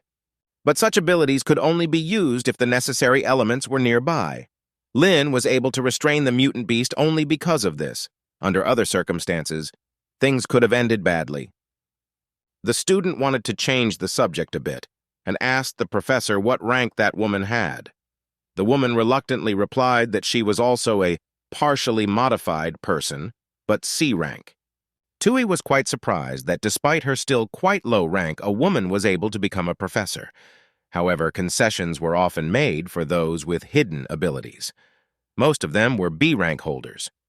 Lin was captivated by the conversation, so she hurried to ask An about her hidden ability. But the woman was in no hurry to reveal the truth, leaning towards the idea that hiding one's ability guarantees survival. She emphasized this because she had already paid for such a mistake once, due to her naivety. She did not want young people to repeat her path. They quickly understood what the professor was leading them to. But Tuyet immediately raised questions about this, as they would have to disclose their genetic data upon admission, which could have been a problem. But Anne immediately replied that such data was confidential. Due to the high level of confidentiality, such information required special clearance to obtain. However, Shu wondered, because that didn't mean it was a basic requirement. A moment later, their arrival was announced, and the company stopped talking. All the students simultaneously ran to the windows to look at the city, their faces frozen in indescribable admiration for its beauty. Everywhere you looked, there were strange-looking advertising posters and holograms. Small cars and people on skateboards were flying everywhere. Such transport was very expensive, not affordable for ordinary people. While everyone was looking out the windows at the new city, Chen Mo sat closer to his friend. He didn't miss the opportunity to point out that Lin had spent the entire day with him yesterday. She must have liked Shu. The guy was quick to deny it. He knew for himself that even if it was true, he wasn't interested in it at the moment. He knew exactly why he had gone to university. He didn't need a relationship. Not to say that his friend agreed with him, but before Tui could explain everything, their conversation was interrupted by Lin, who had returned from contemplating the city and asked what the boys were talking about. This long and very difficult journey was finally completed. The cars drove up to the Huaxia University of Genetic Evolution. Before entering, the hologram screen asked all the students to leave the car interiors. Everyone obediently complied with the request and, taking their things, went inside. As they walked along the corridor, they continued to be informed. Splitting into pairs, everyone began to approach the reception desk. The students were immediately warned that they would have an entrance exam tomorrow, so they should get some sleep. Mo was sure he would fail the test in this state, but Shu decided to learn more about it. But before he could even think of anything, the university's medical staff had already arrived to meet them. They had already been warned about Chen and rushed to take him away for further treatment. The young man was genuinely surprised, but his injury would take another half a month to heal, and the university would cover all the expenses. He didn't have to ask twice, and he quickly followed the workers. For a sick person, his friend was too active, but he didn't stop him. He and Lin even laughed, because Chen was happy that they would feed him for free for another 6 months. When his friends finally dispersed to their rooms, he was able to breathe a sigh of relief. But all the adventures of the last few days came rushing back at the boy. He sat down helplessly on the bed, rejoicing at the thought of having survived. But this thought was also a little depressing because he knew he was very lucky. He needed to start training as soon as possible, but he understood that it would be quite expensive. Although his parents told him not to worry about money, he didn't want to cause any inconvenience. He needed to get a C on the test tomorrow because he wanted to get the reward. The reward for the high score was 20F, rank energy capsules, 4E, rank 1s, and 2 capsules of protein supplements for muscle growth. No matter how you look at it, this is a good reward that saved a lot of money. The most important issues for him now were finances and supplements. Both were not cheap, because one E-rank capsule cost 50,000. He had to give it his all tomorrow. He took out one of the capsules his parents had given him. He understood that in order to get at least a C grade, he needed a minimum of 20 gene points. He didn't have enough for just 2. He had to finish them off. The guy aimed to awaken 2 more genes in his left hand. After spending a long time in concentration, he didn't notice how, having exhausted all his strength, he fell asleep on the floor. He was woken up by a loud knock on the door. He didn't immediately realize that he was in his nightgown when he woke up, but he went to open the door. Professor Ann was standing in the doorway. She quickly entered the room and told him to close the door. He didn't really understand the reason for her coming, but she wasn't in a hurry to explain. Without showing anything, the woman put a piece of paper on the table and told him to read what was written on it without looking. He started reading. After a moment, she stopped him and immediately told him to put on his pants. The guy was embarrassed, but he obeyed. He had no time to get dressed when an older student came into the room to say hello. When Jai Xiao realized that he had witnessed a private meeting, he hurriedly left the room. Tue was worried, but An didn't pay any attention to it and asked how many points he had awakened. He admitted that he had managed to reveal 20 points, hoping that he could get a C rank. If he could prove himself, that would be enough, but she advised him not to show his true strength. The boy didn't understand this request, and instead of a direct explanation, she simply asked him his opinion on his telepathic ability and what it could be used for. Shu Tui thought for a moment. At first he thought his telepathy could be used for sniping, but he realized that was wrong, as the range was too small. But for espionage, it was more than enough. She praised him for his foresight, as all the organizations and research institutes, including Huaxia, had their own internal wars. There was no doubt that there would be a job for him, too. She also confronted him with the fact that he would be studying at a hidden faculty and would automatically be under her name. She asked if that suited him, but he refused. There was no need to persuade him, so she immediately gave him a consent document to sign. He was somewhat surprised by this, hoping that it wouldn't be a signature for slave labor, so he began to read the document. The boy still didn't understand why they needed his signature, but when he saw his name on the merit list after the last battle, he was quite surprised. and explained it by saying that he had helped defeat the tiger. The association was ready to reward him for his assistance in the battle, and she knew that the boy had a lot of money. He was pleased that the professor had put him first. That was the end of their conversation. Anne looked at the door and told Shu Tuye that it was time for him to go with Jai Xiao to take the test. Jai Xiao didn't immediately understand what the professor meant. She didn't explain anything and left the room. The older student quickly moved away from the door, pretending that he had been standing there all this time, waiting for his colleague to go take the test together. Tue followed her out, but before he could say a word, Zhao immediately pounced on him, not believing that he had spent the whole night with the faculty's ice queen and wanting to know how he managed to do it. He tried to convince the elder that everything was not as he had thought, but they would not listen to him. The young man kept demanding explanations as to how he had managed to get the professor into his room so easily. Jai Xiao even thought that the friend had sent him to the hospital to spend the night with Anne. After making such an assumption, Tue realized that he needed to somehow silence him and prevent rumors from spreading. He made a bet with him. If the elder managed to dodge the ball that the young man would throw, he would tell what his secret was, but if not, the student would keep quiet about what he had seen. The young man agreed. He was confident in his abilities and began to boast that he had an overseas C-rank type, where his speed and extraordinary reaction were prominent. With this, he tried to convince his opponent to think again. Tue was not going to back down. They started, and he threw a ball at the boy, and he barely managed to dodge, but a moment later another one flew and hit him. Xiao was forced to accept defeat. But the older one demanded an explanation because they had only agreed on one ball, but the other one did not deceive him because he had divided the ball in half. The boy was a little offended that he had been deceived so easily. There was nothing to do. If it wasn't there, but Tue had won the bet, so he would keep quiet now, but he was glad that his training yesterday hadn't been in vain, and his left arm was now strong too. After finishing their work, the boys went to the test center. Jai Xiao left him near one of the offices, and he himself went to check the integrity of his teeth because one of the halves of the bullet hit his cheek. There was no line to his office, as the erudite class was not very popular or well attended. He walked a little ahead, where an informant was already waiting for him at the desk. The girl already had complete information about him. It was also no secret to them that he had managed to awaken 20 genes, so he could claim a low C rank or a high D rank. It was also not possible to hide the fact that he had the ability to telepathy. It was necessary to test it on a special device. If his power showed itself well, then he could get an average C rank. He walked down the hall, considering how arbitrary the eruditeness tests were. But the main problem now was that he needed to pass the telepathy test without attracting too much attention.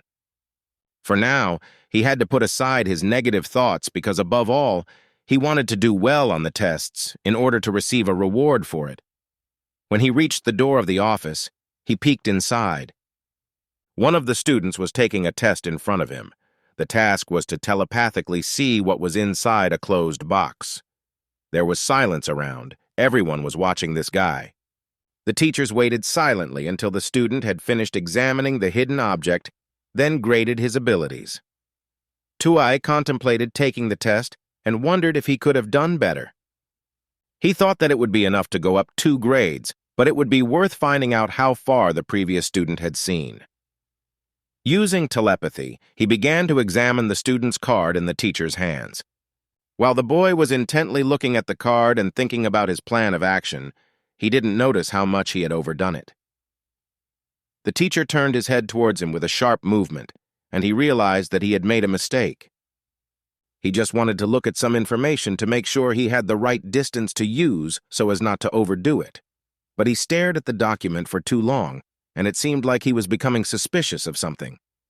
The teacher stared at him in silence for a while, but the boy's eyes were burning. A moment later, the man called him to come closer to the box and start taking the test. Shu slowly approached. As with the previous student, he was given the same task. The young man concentrated and looked inside the black box. But inside it was not one object, but several, standing one after the other. He began to look more closely at the objects and find out which one was the furthest away. His maximum range, which he could now see was 3.24 meters, while before it was 3.12. The limit had increased. This could not but please him, because in a couple of days his ability became much stronger. The guy was sure that if he showed this, he would definitely get a high mark. It was already in his pocket. However, he promised that he would not give it his all, and he himself wanted to live longer. The teacher wrote everything down. In the end, he gave him a low C rank, and his telepathy was equal to normal. The test was over, and Tui was about to leave the classroom, but the teacher asked him to stay. The man asked him if he would like to transfer to the faculty of mental telepathy. The teacher said that he was impressed by the student's ability to telepathy. It was impressive. But the boy only became wary because he made it clear that his abilities were very ordinary. He began to worry that his strength had been exposed. Nevertheless, he refused the offer, but Kuching-shan asked him to take his time and think about it, because there were many rewards in their faculty. The special admission quota sounded very tempting. As he passed by, Zhai Xiao heard about it and was a little indignant that a newcomer like Shu Tui was already being given such privileges. The young man thought about it, because the rank increase sounded too good. It would not only reduce the burden on his family, but also help in the future. But it was just telepathy, and he wanted to open points. However, he had a hidden type like Professor Anne, so his strength was more suited to her direction. It was more important for him to choose the right direction, so he wanted to refuse again. He hadn't even had time to say a few words when Zhai Xiao, who had been listening to their conversation all this time, intervened and began to convince him to agree, because everyone would want the privileges that were being granted to him. The elder accidentally blurted out that Tui's teacher was Professor Anne. Hearing her name, Qing-shan visibly panicked. It was obvious that he was afraid of her, so now he himself suggested that Shueya think carefully. The man emphasized once again that their faculty would be happy to accept a student like him, but the decision had to be voluntary. Although the teacher himself was sure that An wouldn't let him go so easily. The guy promised to think about the proposal, although deep down he had already decided everything for himself, but he had a feeling that everything was not as simple as he would like. Out of the corner of his eye, he noticed Qing-shan's concern. After passing the preliminary test quite successfully, the boys went to the next room. There were many other students around. Tui asked the eldest about his ability to throw small objects. He believed that his ability could be attributed to the extraterrestrial type. The boy, of course, wanted to get the highest possible rank for himself, but the elder thought that he was competing with him. Xiao didn't want to answer his question, but he didn't wait for an answer. He was eager to test his ability as soon as possible, so they quickly ran to the next office.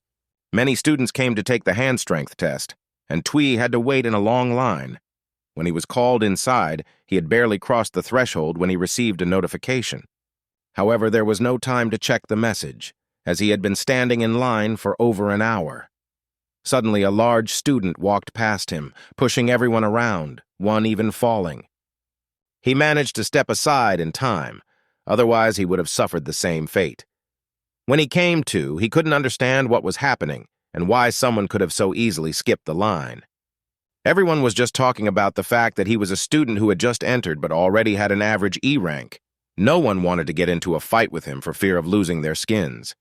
Most of them were F rank. And all because when the convention itself established such rights, public facilities and services were in the preferences of those who were endowed with high powers. Many could not even be allowed anywhere. If a person of low rank even slightly contradicted someone of higher rank, he could easily be arrested and even convicted. Ordinary citizens usually had no higher rank than F. Although ordinary people could also apply for a rank increase, it took a long time. In a university where most students were F rank, an E rank was almost equivalent to a god.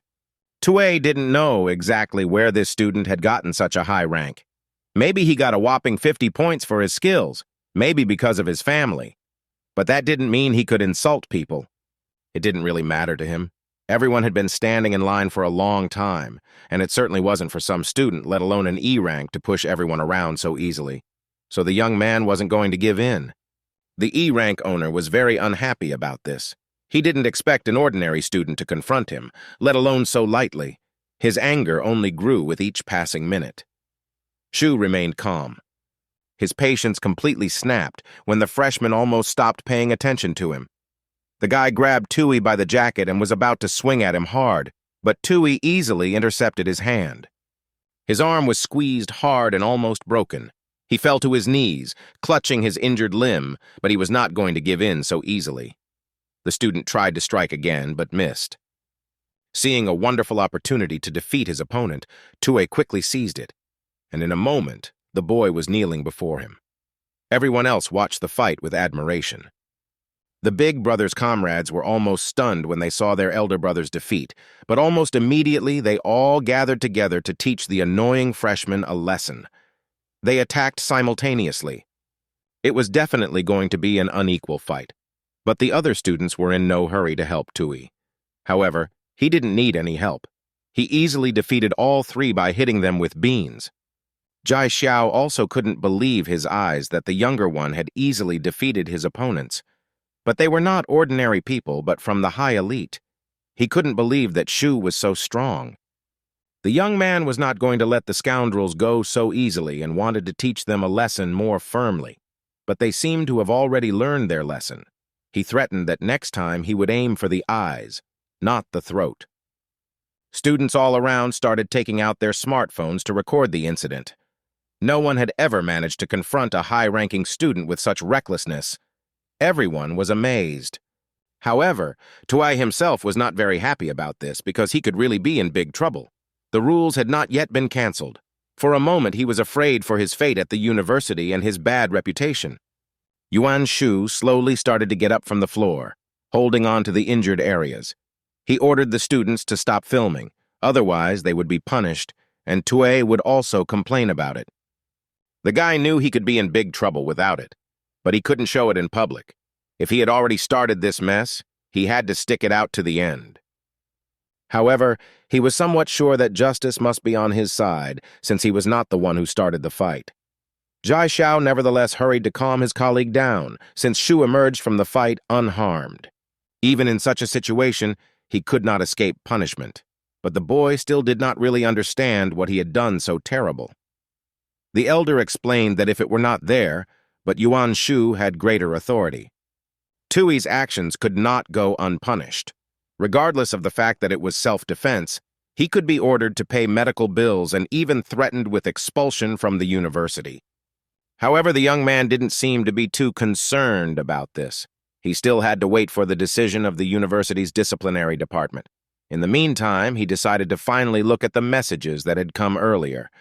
He decided to read the messages just in time. In each of them, he was awarded high monetary rewards and a large number of points for his services to society. The guy could barely contain his emotions. Seeing the expression on his new friend's face, Jai Xiao decided to take matters into his own hands and save the younger man. The student approached Yuan Shu to ask him not to blow up the whole situation. However, the student, taking advantage of the moment, only wanted to humiliate Xiao even more, ordering him to kneel down and publicly apologize and financially compensate each of them with 10,000 yuan. The poor guy didn't have an answer. He didn't want to embarrass himself in public, and he didn't have that kind of money. Tui came up to him, took him by the shoulder, and said he would figure it out himself. It was at this moment that the students were approached by the discipline department. Yuan Shu was sure that justice would be on his side in any case, but Shu didn't think so, especially after the latest reports. There was no trace of fear on his face, but standing next to him, Jai Xiao couldn't understand why he was so fearless. The fight between the boys was still going on, but there was no more room for fighting. Without further questions or objections, the head of the discipline department accused all those responsible of violating the rules of order. The man asked to take video from the cameras in order to have real evidence. Yuan Shu, of course, didn't miss the opportunity to show off his E rank to ensure his rightness, and the man pointed out that he did indeed have the corresponding rights and privileges, so he was given a vote. Laughing loudly, the boy looked at Tui with an ominous grin because he was confident in himself, but this did not scare him at all, because no one present yet knew that he had a low D rank. Looking at his watch, he decided that now was the time to announce his newly achieved high rank. This stunned everyone, and Jai Xiao lost his ability to speak at all. It seemed like it was some kind of joke, and Shu even laughed out loud at it.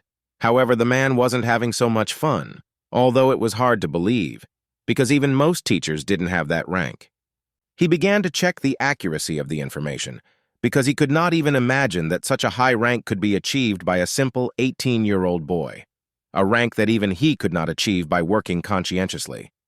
The student's words turned out to be true, and he had no choice but to tell Tuye to write a report on today's situation to the discipline department. Yuan Shu fell silent in shock. Before leaving, the man introduced himself as one of the deputy heads of the discipline department and asked everyone to follow the rules of conduct in the future. Taking the culprits with them, they left. When the boys were finally alone, Xiao took matters into his own hands again and started posting on social media about the recent fight. He also thought that the younger one had inherited his rank. This angered him a little because his father was alive, but he couldn't tell me how he got such a high rank, and it's not a fact that they would believe him. The tests continued.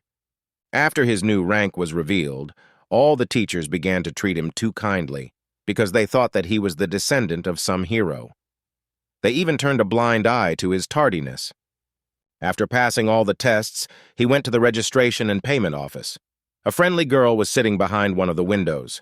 She calculated all his merits for him, and he received a 5% discount. While he was waiting to pay his tuition, people began to gather around him. To them, the boy was like some kind of miracle, and they never missed an opportunity to look at him. However, he was already starting to get annoyed by all this attention, because he had said hundreds of times that he was not the hero's heir, but no one listened. It was starting to tire him, and he was tired of fighting it. Various gossips were circulating around him, but he tried to ignore them. While he was filling out the documents for the appointment, he received a message from the professor. She was waiting for him in the office. The guy didn't want to keep her waiting, and besides, he wanted to thank her for helping him get a quota. He turned around without even seeing the unkind look from the girl who was issuing the documents.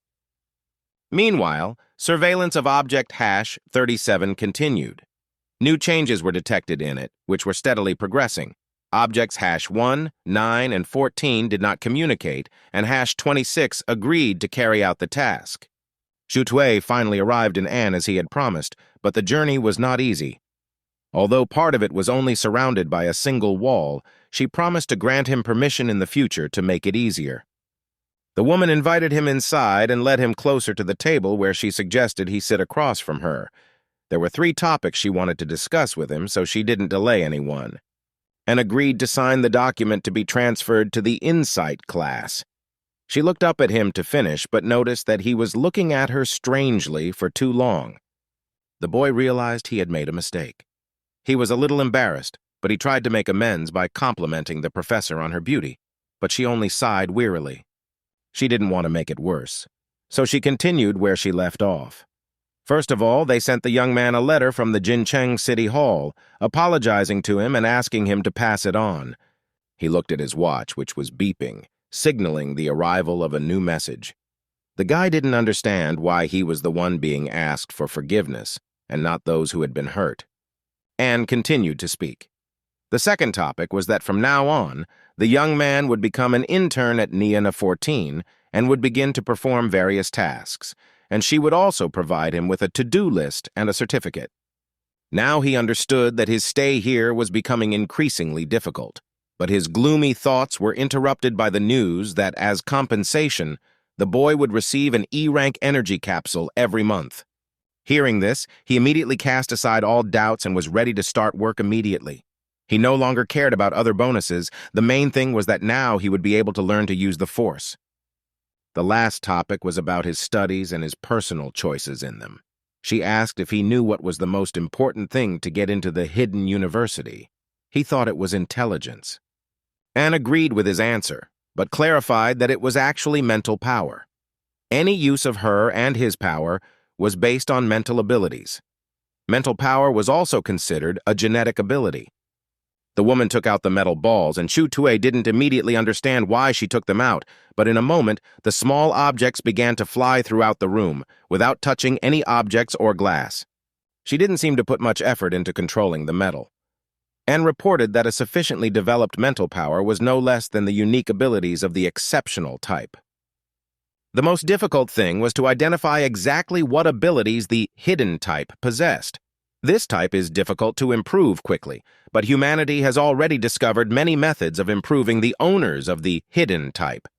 The genetic basis for their type also had a secret method, the first requirement of which was a thorough study of everything. This method was called inner vision. The boy was quite impressed by this. He left her apartment in deep thought. Now the young man understood that the professor already knew that his inner vision had already opened. There were many people around, but he did not notice anyone. The truth couldn't leave his mind, because he had tried so hard to hide what the professor had already guessed. It just didn't fit in his head. Tue began to think of where he could expose himself. Azin herself said, anyone who could sense even the smallest things could possess inner vision, but this was only characteristic of genetically modified humans and gradually changing mutants. He was in a state of hypersensitivity to his base points, higher efficiency, including awakening a variety of skills. In the middle and late stages, this had a greater advantage.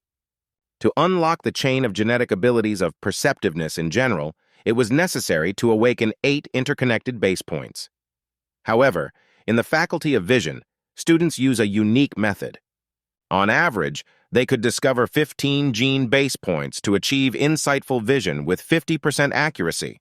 At a later stage, the remaining 7 points may or may not become useful. There were cases when extra genes could have a negative effect or even cause health damage to the owner. From the professor's words, it seemed to him that this whole awakening was similar to luck. The woman somewhat agreed with him, but not completely. It was in the first 30 years after the beginning of the genetic era that the awakening of basic genes was close to success. But in the last 100 years, there has been a lot of research. It was this research that enabled safer methods of gene awakening. Tui was interested in whether their hidden type had any other abilities besides inner vision. Anne declined to give an exact answer, but noted that their type had a higher chance of discovering new points. The probability of success was at least 70%, and sometimes as high as 90%. However, it was worth knowing that one awakened point did not provide any value. Only a fully formed gene chain provided space for development, but human resources are quite limited. The boy was interested in what other abilities the inner vision was endowed with. He was hoping for something special, but the professor was quick to say that apart from discovering new points, there was nothing more. But he felt that his inner vision was not like others. Professor Anne gave him a card with information about the training method, which he would always have with him, but he did not want to show it to others. On his way to his room, Jai Xiao suddenly came out to meet him. Shu quickly hid the card, hoping that he wouldn't see it. He invited the elder to come inside, and the elder followed, looking around. The young man understood that the elder was looking for him for a reason, so he told him to speak directly. Gathering his courage, he began to tell the story and confessed that Yuan's family had contacted his family. They wanted to know more about the Q incident, and he couldn't refuse. Tue just asked if the Yuan family had any connections. They had authority in the Kyoto government, but that wasn't a problem. Jai assured Tui that the Shu family would not make it to university, but they directly reported this to his father. This made the boy a little angry, and he asked the elder how their relationship was now. The elder assured that there would be no enmity between the families.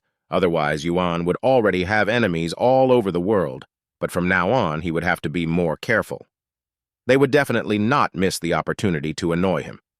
The guy, on the other hand, saw an opportunity for himself to finally finish off his opponents, but it wasn't that easy. Even if he increased the pressure, the most he would achieve was the supervision of the department. The elder wanted to assure him that there was no point in pressuring Yuan any harder, as it would only increase the number of enemies. In addition, this family had handed over a considerable amount of compensation. The only thing they asked for was a correction to the testimony. The guy needed to point out that the incident was just a small fight between students, not a violation of his authority. In a joking tone, he finally agreed with Jai Xiao and accepted the card with money, pretending that it was for the elder's sake, but the elder understood everything anyway. Tui now had a lot of money in his hands. Saying goodbye to his friend, the young man almost slammed the door with joy. He really liked this outcome of events because he needed a lot of money to develop his strength. He didn't hesitate and decided to start training right away.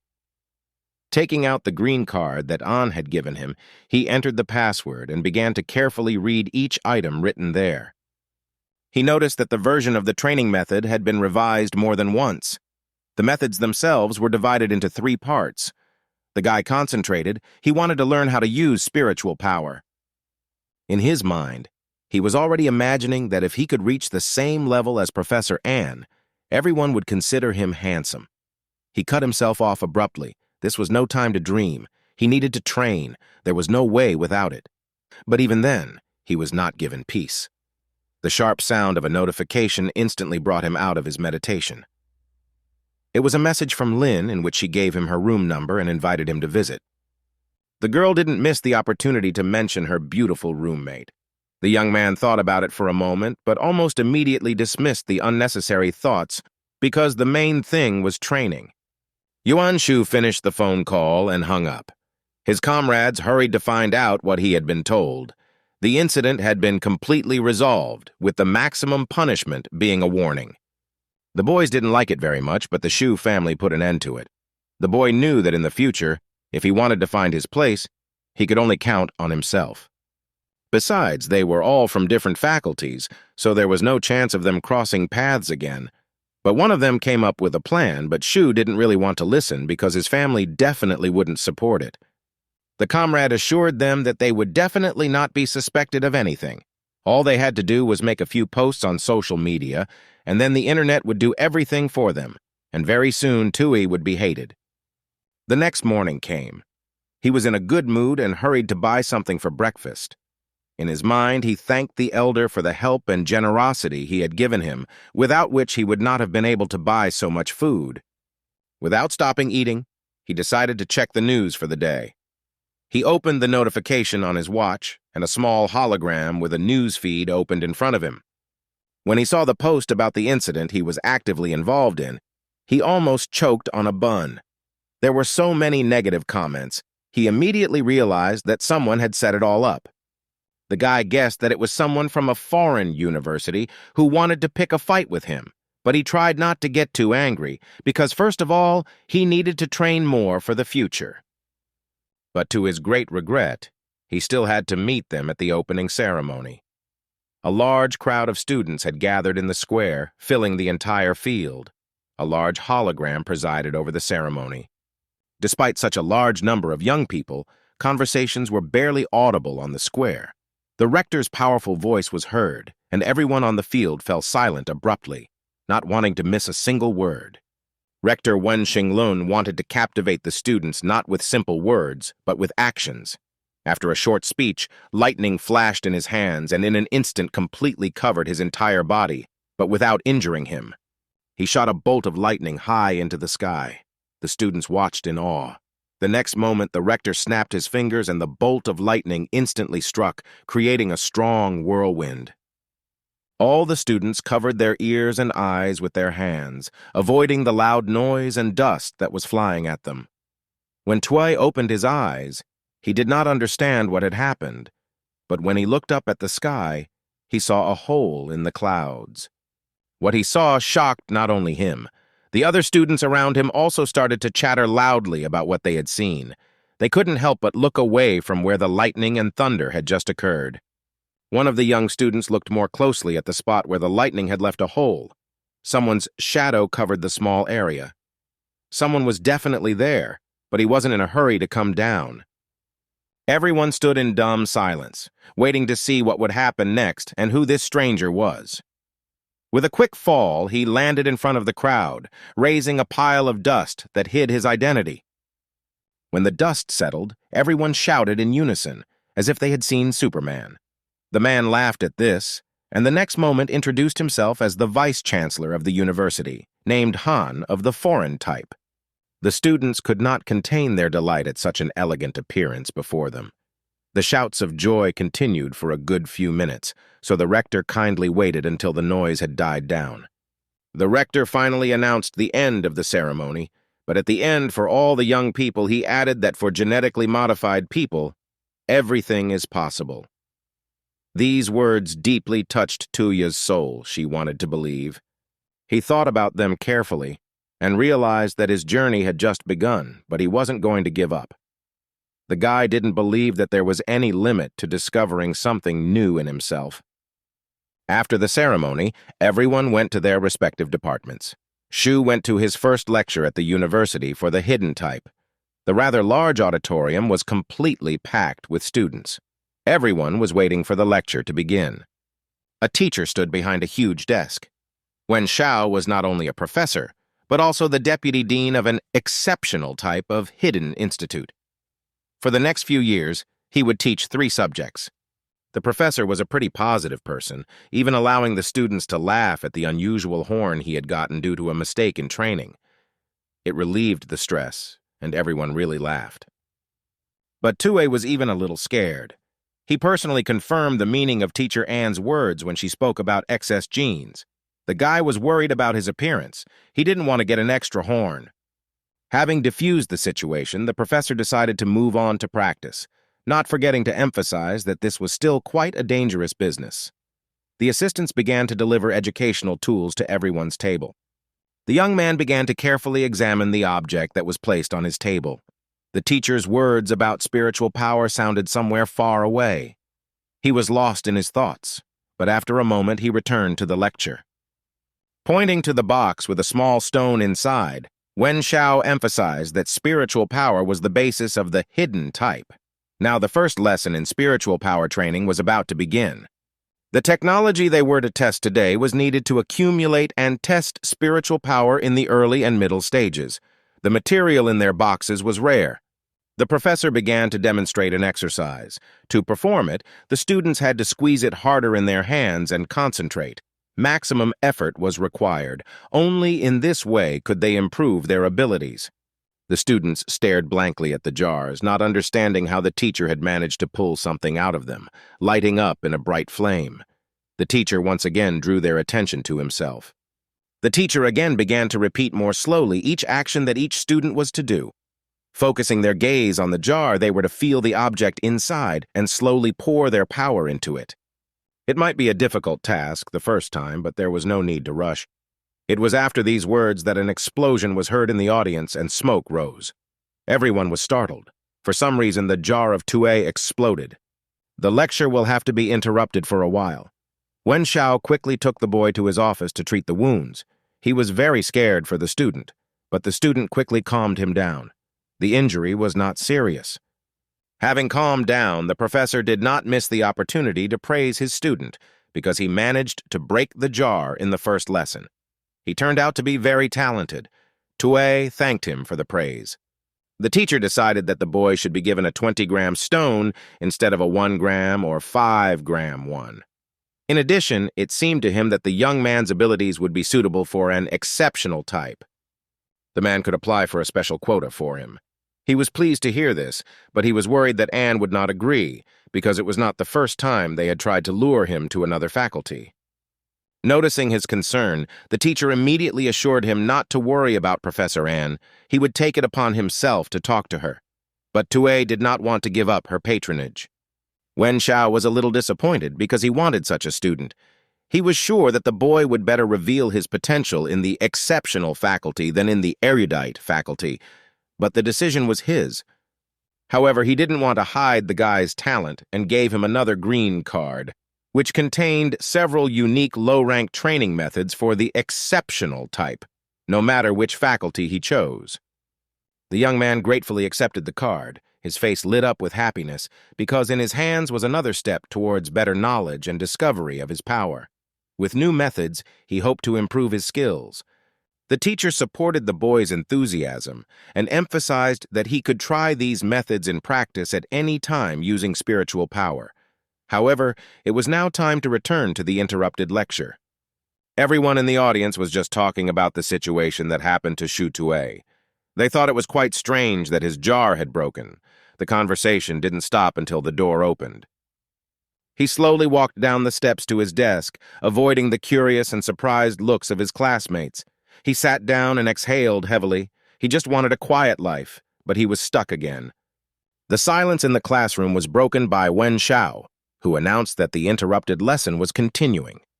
He wanted the students to put their powers into practice, so he called his assistant into the class. The blonde-haired young man slowly walked onto the podium. He was a freshman like all of them, but in the foreign-type speed class, he had discovered 3 genetic chains of abilities and was an E rank. The audience became noisy again.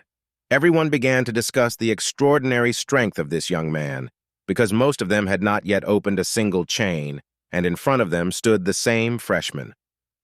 Interrupting the hubbub, the professor asked his students if they knew what the main disadvantage of their hidden type was. Most probably guessed, but they would be shown in more detail in practice. He once again turned to the audience looking for anyone who wanted to try sparring. But since it was only a practice fight, they could wear protective gear. Everyone hesitated.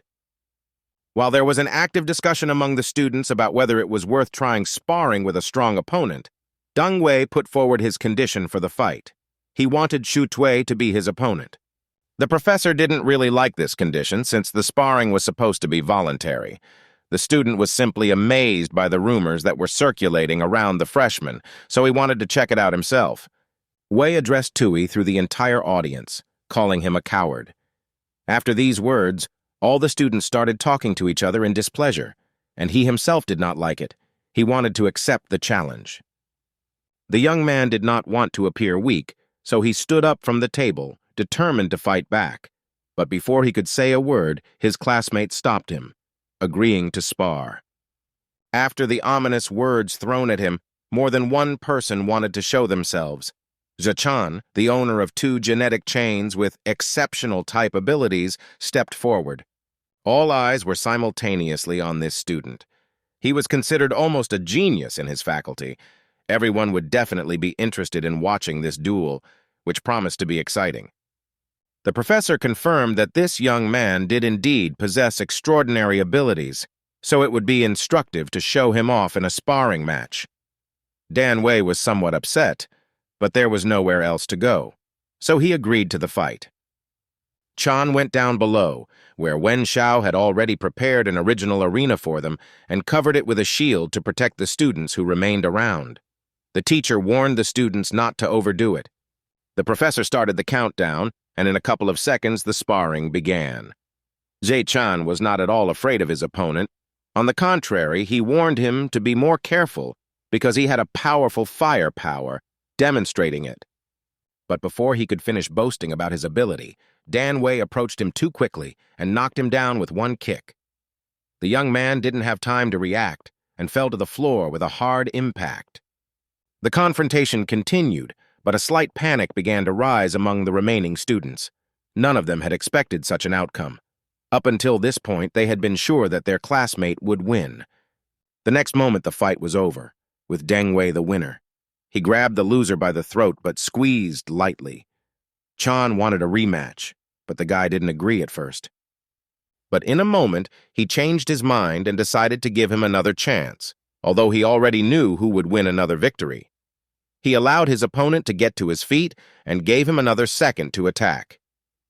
The guy didn't want to take any concessions from his enemy, but a few seconds before the confrontation began, he focused and released fire into his hands. He began to think about his next steps to win. The young man, trained by his previous defeat, already knew that he needed to keep the maximum distance from his opponent because the foreign type had the advantage in speed. The fight began and Chan jumped back. He thought he had done everything right this time, but he hadn't had time to close the distance enough when Dan appeared in front of him. Dan laughed at his good attempt and dropped him to the ground in an instant. The professor thanked the student for participating in the battle and sent him to his place. He noticed for the entire audience that the battle was really difficult for Chan, but that didn't mean their class was weak.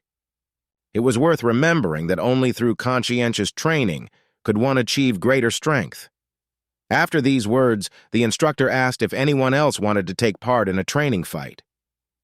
Deng Wei stopped the professor for a moment, as he had not yet sparred with Xu Tui. The young man had been silently watching the confrontation all this time, but when he was called out, he quickly accepted the offer. He stood up from his seat and Zhechan was walking towards him, but he didn't pay much attention to him. He thought to himself that this confrontation was inevitable in any case. A classmate managed to warn him and give him a couple of tips. The student emphasized that he should be careful and keep his distance, and also that the opponent's left leg was weaker than the right. Tui remembered this. He began to warm up, while simultaneously pondering his next course of action.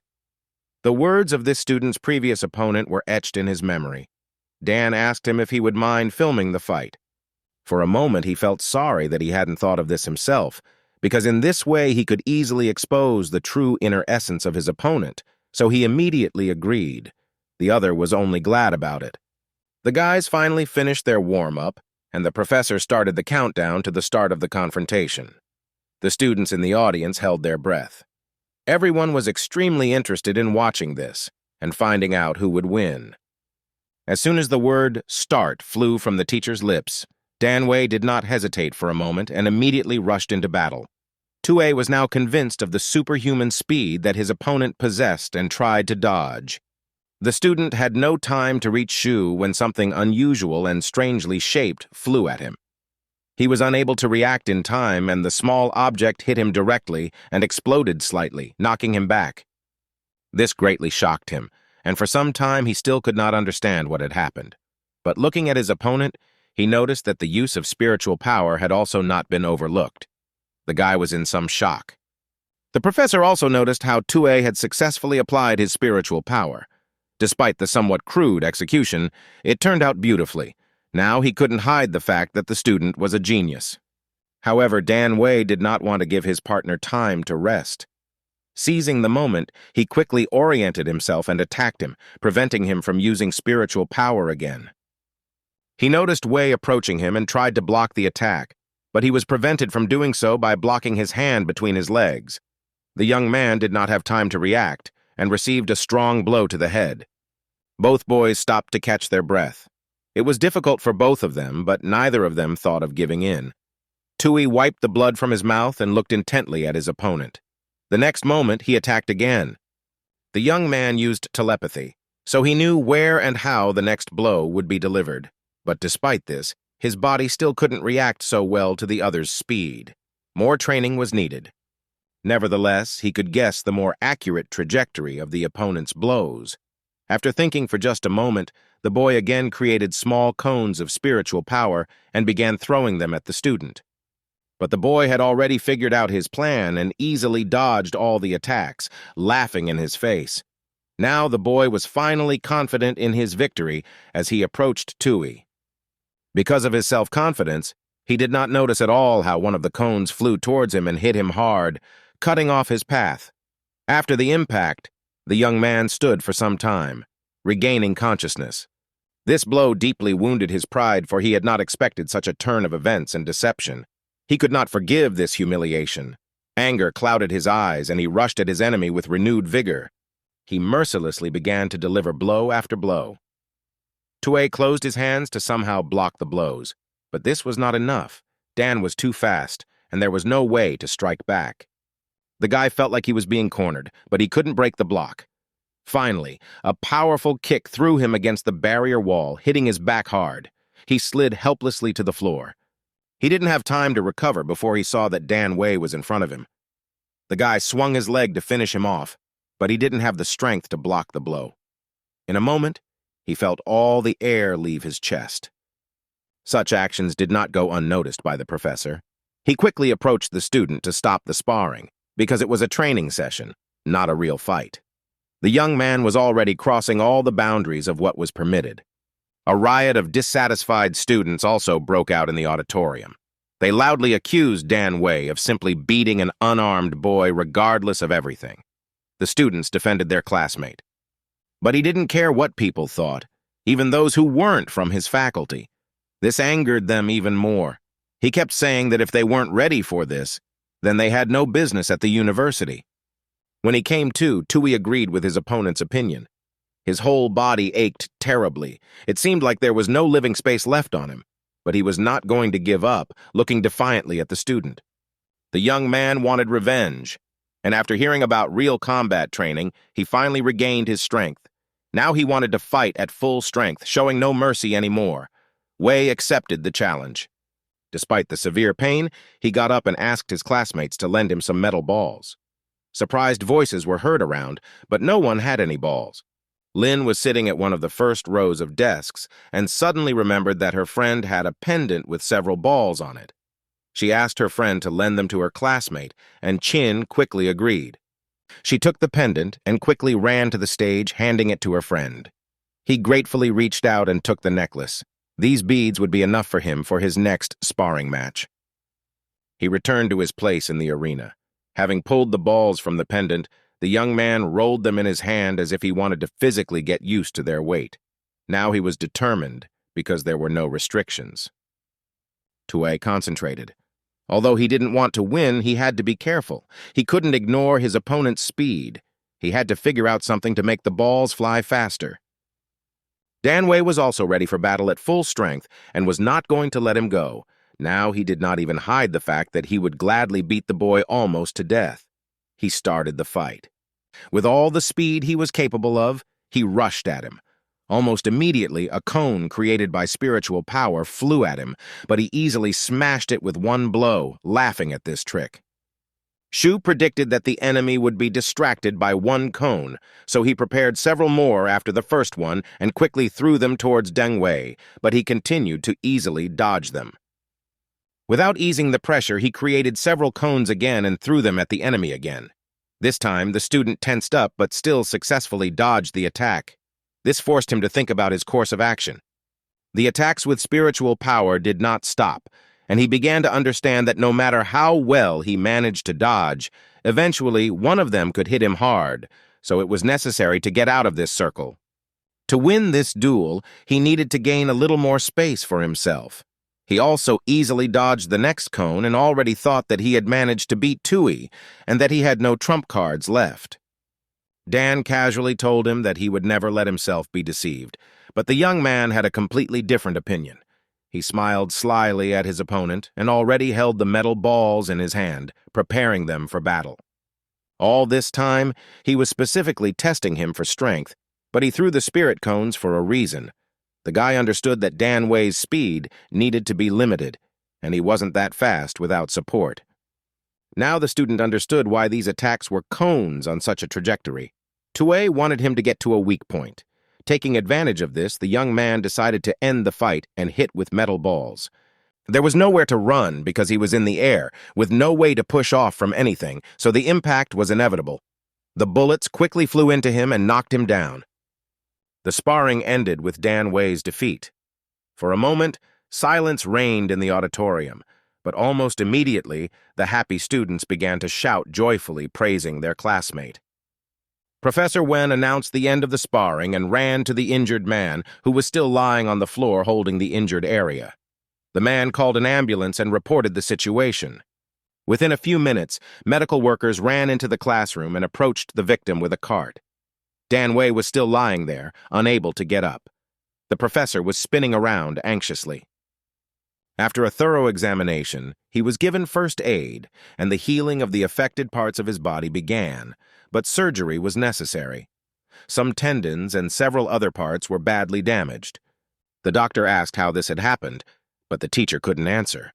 The boy was put on a stretcher and taken to the hospital. The first thing to do was to provide the victim with urgent treatment. When his former opponent was taken from the audience, he was finally able to breathe a sigh of relief. Jie Chan quietly approached him and lightly placed a hand on his shoulder, but it scared him a little.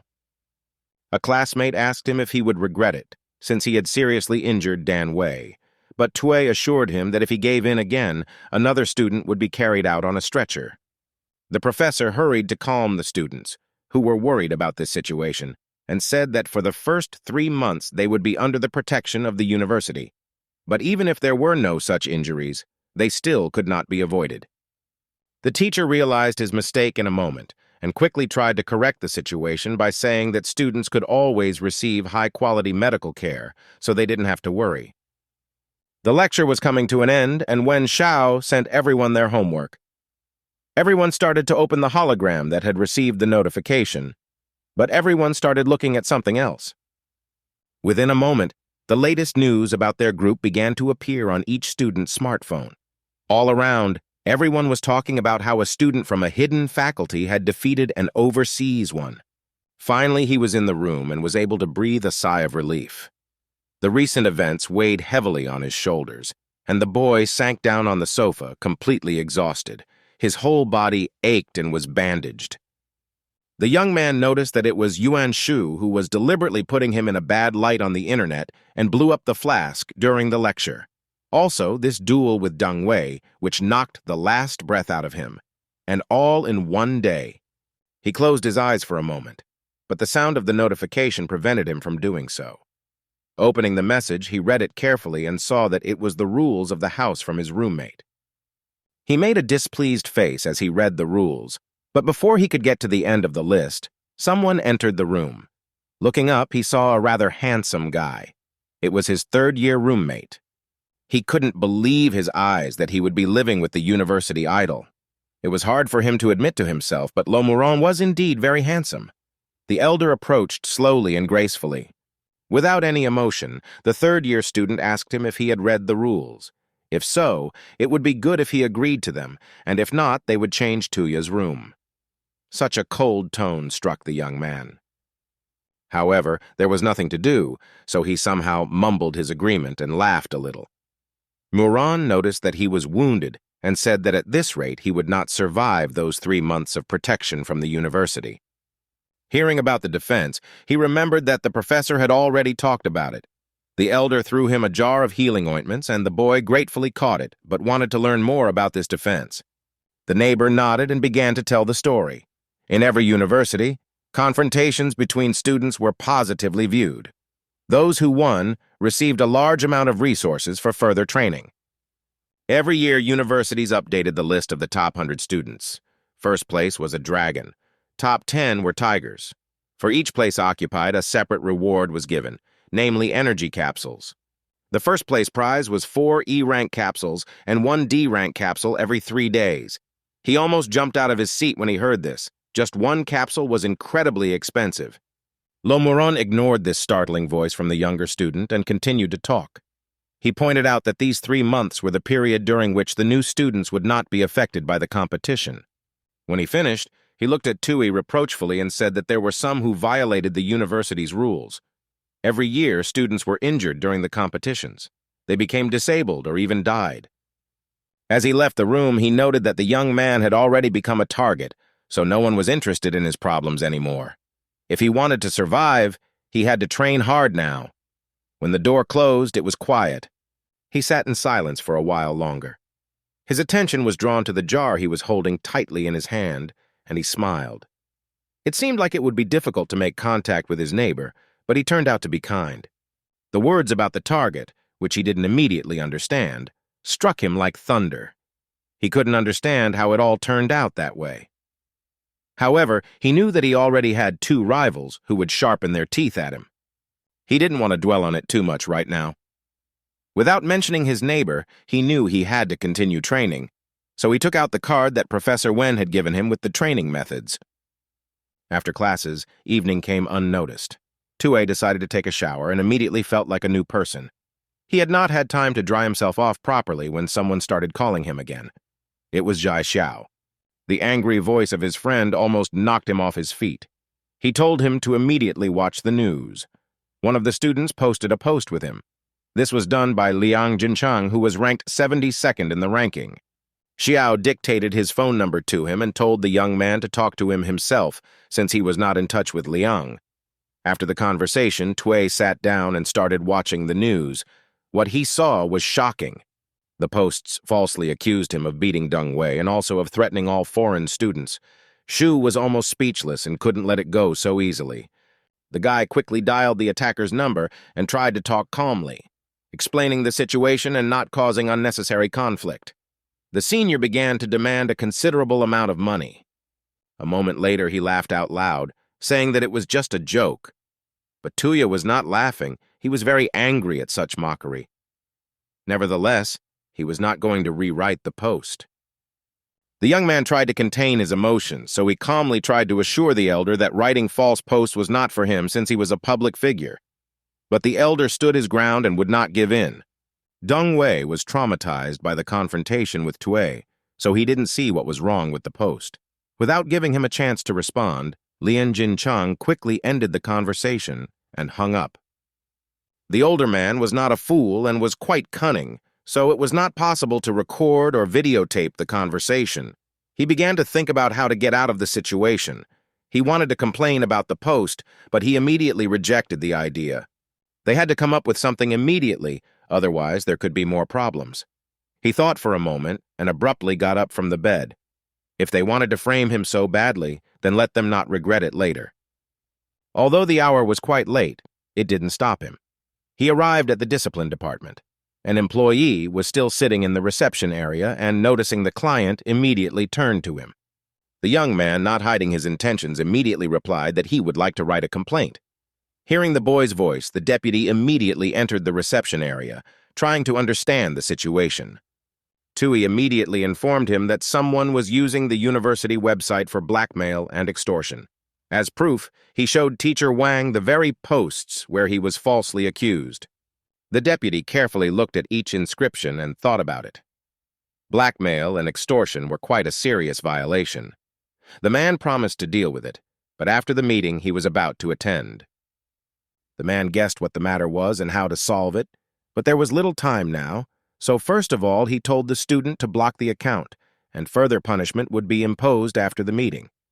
The young man was pleased with this sentence. Teacher Wang left, closing the door behind him. The meeting had just begun. The rector asked if everyone who had been called was here. With the exception of a few, everyone came. At today's meeting, the main issue the rector wanted to raise was the situation that happened to Shu Tui and Deng Wei. Everyone present generally already knew what exactly happened. The rector wanted to hear everyone's opinion on the matter, so the deputy dean of the overseas university spoke first. The man believed that he had been too cruel and had severely injured his partner.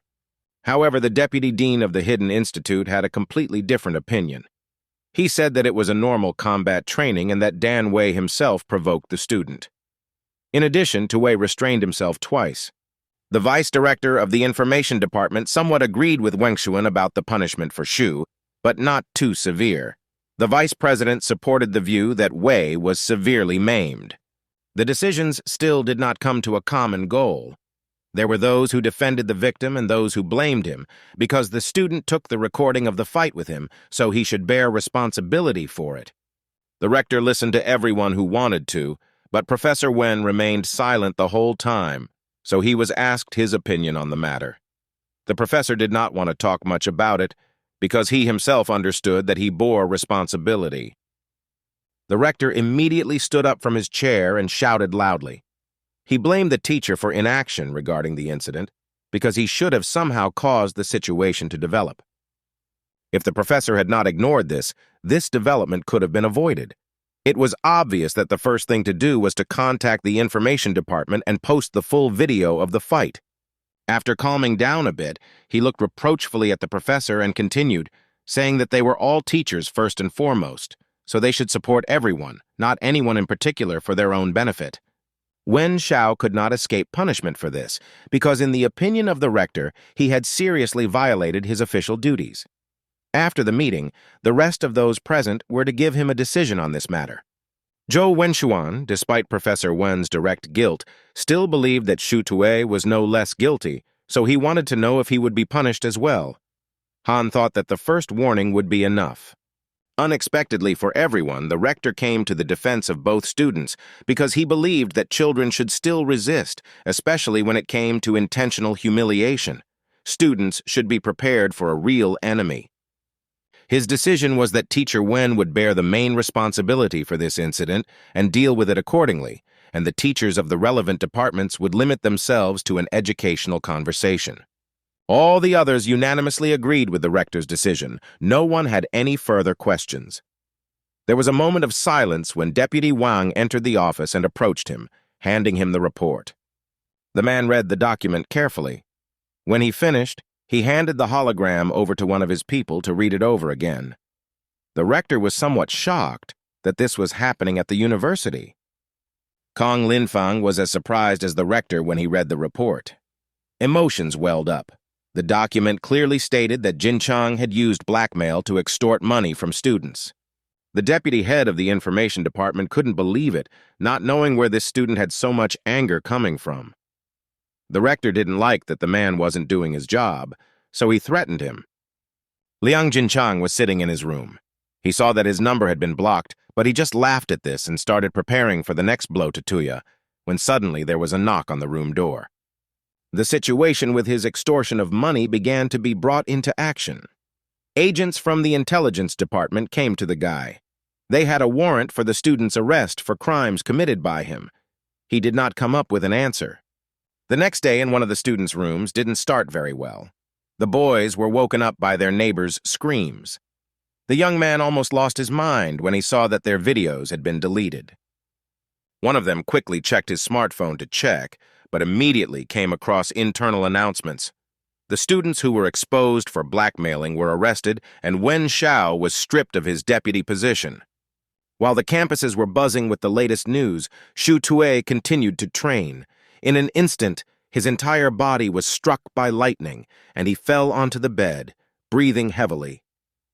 He had no strength left, but he was happy to think that he had finally managed to open the last 36th base point of the first level. In total, it took about half a year, and it took him 4 weeks. He closed his eyes for a moment, catching his breath.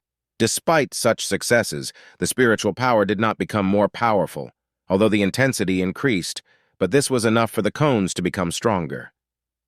The boy stood up abruptly from his bed, remembering his telepathy and wanting to test his powers and see if it had gotten any stronger. He concentrated and began to look around his room. He noticed that the range of perception had increased significantly. It was now about 6 meters, which was much larger than his room. He tried to look a little further and saw the elder's room. Tui was able to see that Luo Murong was currently doing his training. He even managed to see that he was training while reading a book, which greatly interested the young man. Suddenly, the elder noticed that someone was watching him and drove the intruder away with some strange force. Tui was thrown back against the wall, and he could not understand how it happened that his telepathy was cut off. While he was trying to regain consciousness, Law came into his room. The senior asked his neighbor directly if he had peeked into his room. The young man looked a little confused and began to search for words of apology. He slowly began to approach, saying that he didn't want to offend him. He was just looking out of curiosity. Muron didn't pay any attention to this, instead being surprised that he had managed to exceed the 4-meter mark. However, he warned the boy to be more careful next time, because for such actions he could always get a response, and not only from him. If he didn't restrain himself, Tuya would be hurt more. The young man promised not to spy again, but asked what abilities the elder was endowed with. The elder replied that these were not just genetic abilities, but an ancient combat technique called the Lion's Roar. This technique was specially adjusted to his gene points and allowed him to resist telepathy. The boy was somewhat surprised to hear something like this, to which the elder only sighed because the latter still did not know much. There were still many different genetic abilities that he had yet to learn about. Shu shyly asked Muron to lend him one of his books, as he wanted to learn a little about the technique. He thought for a moment, but finally agreed to give what he asked for and to bring them personally, but on the condition that the neighbor would no longer peek into his room. Tue gave his word without objection. As agreed, they brought him the book he needed, and more than one. Without wasting time, he diligently began to study each of them, spending all his free time on it, but he did not pay attention to it. He could not be distracted even by the slightest noise in the audience. The guy did not want to let go of the book and read fascinatedly, not paying attention to anything. His attention was attracted by the meditation mentioned in the book. Taoist meditation, Buddhist bhavana, and yoga have all been simplified to ordinary meditation over the past 100 years. After reading this, memories of the past washed over him like a wave. He remembered how his father taught him to meditate. The lecture ended and Tue stood up, rubbing his eyes after a long reading. He decided to ask his senior more about meditation after class. A classmate approached him and wanted to buy him lunch. Some of the students immediately came to life and started to come closer. They were happy to spend more time with their headmaster because all he had been doing for the past few days was reading books all the time. The young man just smiled at this and suggested that they all go to the cafeteria together. While they were gathering their things, strangers entered the auditorium, apparently students from another faculty, looking for Tui. He approached them indifferently. One of them introduced himself. They were third-year students from the speed department. The senior, with a serious look, challenged him to a confrontation. The classmates immediately began to defend their senior. This somewhat forced the senior to step back.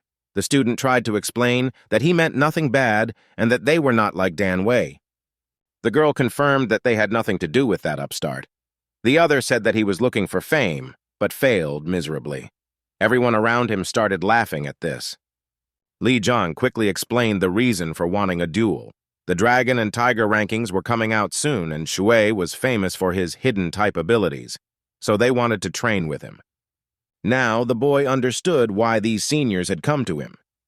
Li suggested that he go to the training ground and ask the teacher on duty to supervise the fight if he feared for his safety. They even started offering him money. He was amused by this, but he didn't agree to it either. He had already turned around to go his own way when suddenly the senior offered the E-rank capsule. This stopped him.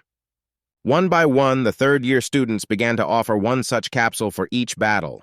It all sounded very tempting, because these were considerable rewards. Besides, it didn't matter who would win. After that, he couldn't help but agree to a confrontation. The whole group went to one of the training halls. The area was quite large. There was room for maneuver. A protective dome formed around it. The next teacher entered the arena to warn everyone not to overdo it this time, because it was just a training session. He emphasized this especially for Tui. The boy calmly agreed. When everyone was gathered, he asked who wanted to fight first. Li Zhang stepped forward with a firm step, loudly declaring that he would be the first. He told his friends to watch the fight.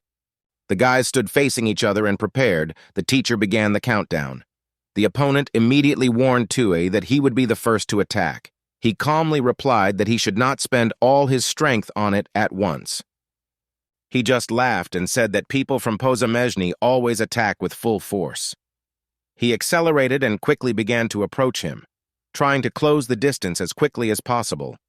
He already knew all the tricks that Shu used in the fight with Deng Wei, because he and his friends had watched that confrontation. The guy was sure that the spirit cones would not be able to surprise him anymore. The distance was getting shorter, but the young man didn't move, even though his teammates were shouting at him to move. Li Zhang swung at him and hit him, but the invisible shield protected him. This did not stop his opponent, who struck again with a powerful blow. The shield was able to block the blow, but this time it left large cracks in it. The senior smiled. Everyone looked on in shock. The shield was broken, but unexpectedly there was another one, but it was more powerful. This time, Zhang could not break it, no matter how hard he tried. The student could no longer keep his hand on it. The opponent had no idea where the double shield came from, as he was sure he hadn't seen it. Tui said with a smile that he had his own tactics to compensate for his weaknesses. The senior's hand was twisted almost in the other direction. The guy didn't understand what kind of material the opponent's shield was made of, because it was very hard. The teacher ran up to the victim. The instructor examined his arm and thought it might be a fracture, which would take a couple of days to heal. However, Li Zhang did not want to stop fighting, despite the crippled limb. The teacher didn't think so, so he didn't allow the training fight to continue and declared Tui the winner of this confrontation. Immediately, a noise of voices from his classmates rose around, proud of the headmaster. He held back his emotions about this victory because his next opponent was already waiting for him, who immediately left after being invited. But he was also unlucky. Shu did not receive any injuries. Everyone else who was after his groupmate suffered the same fate. The guy overcame everyone without any problems, but no one held grudges. As agreed, he received his promised reward. Zhang, without any anger, suggested that they fight again, since they had gained a lot of experience today. He agreed, realizing that these seniors were good people. He had spent his time profitably and had managed to earn a good amount of money. It was much better than spending the whole day in the laboratory. The thought hit him like a wave because he had forgotten to clean up there, so he ran away immediately. Moving along the corridor, he breathed a sigh of relief. Finally, he cleaned up the laboratory, poured out the solutions. The guy was already going to the utility room to leave his things when he suddenly heard a strong smell of blood from the door. The buckets and broom immediately flew off to the side. Regardless of anything else, the young man rushed to where he had smelled the scent. He was ready to pounce on any enemy who might be outside the door. There was an empty bowl of food on the table. Professor Ann finished her meal and thanked her for the food she had prepared, which she enjoyed very much. She hurried to praise Tui for his culinary skills. The young man didn't say anything in return for his thanks, but immediately began asking the teacher where she had been all these days. It was clear that the woman was seriously injured, and the blood in the hallway only raised more questions. He couldn't take his eyes off the scary picture. The questions only grew more each time. He was also interested in how the professor had managed to restore his lost fingers. She knew she could trust him. Besides, she guessed that the young man would be interested in all these events anyway, so instead of answering, she decided to show him one place right away and finally start an experiment. They entered a large room.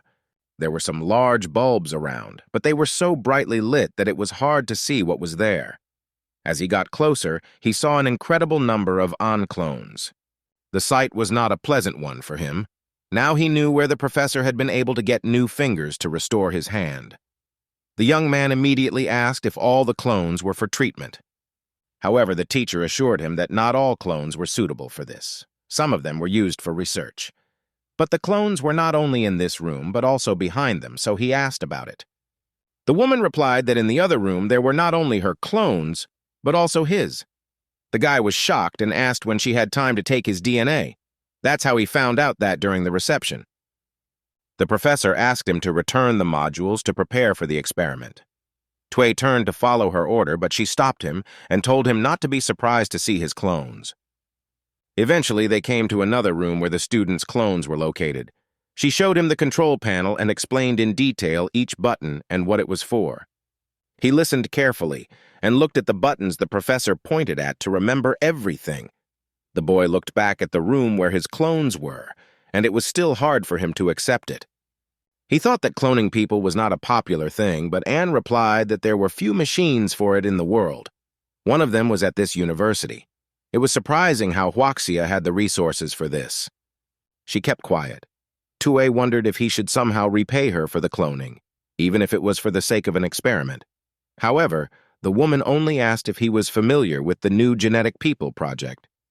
The young man replied that he had heard of such a thing, and decided to explain more and said that their university also had a department called FAD, where they mainly conducted some genetic research. However, their university has recently produced many research results that no one has yet been able to surpass. But there were also those who generally disliked and hated these studies. Now the choice was up to Tui whether he wanted to join their group. The guy didn't think long and immediately agreed, because he wouldn't be able to find such advantages anywhere else as at this university. She smiled and decided to fill him in on some of the details. The woman showed him a jar containing the head of a queen bee, which belonged to an evolutionary species of bee, the black-crowned bee. The queen was capable of controlling millions of worker bees and possessed strong spiritual power. They had already tried to introduce the bee's spiritual genes into an experimental body to gain its power. The ability to control tens of thousands of worker bees remotely, and most importantly, to gain the instantaneous chain of control that was needed to attack and even kill worker bees. However, this method was very crude, so the probability of rejection was almost 90%. Now Tui understood why they needed clones. The professor asked if he agreed to the experiment.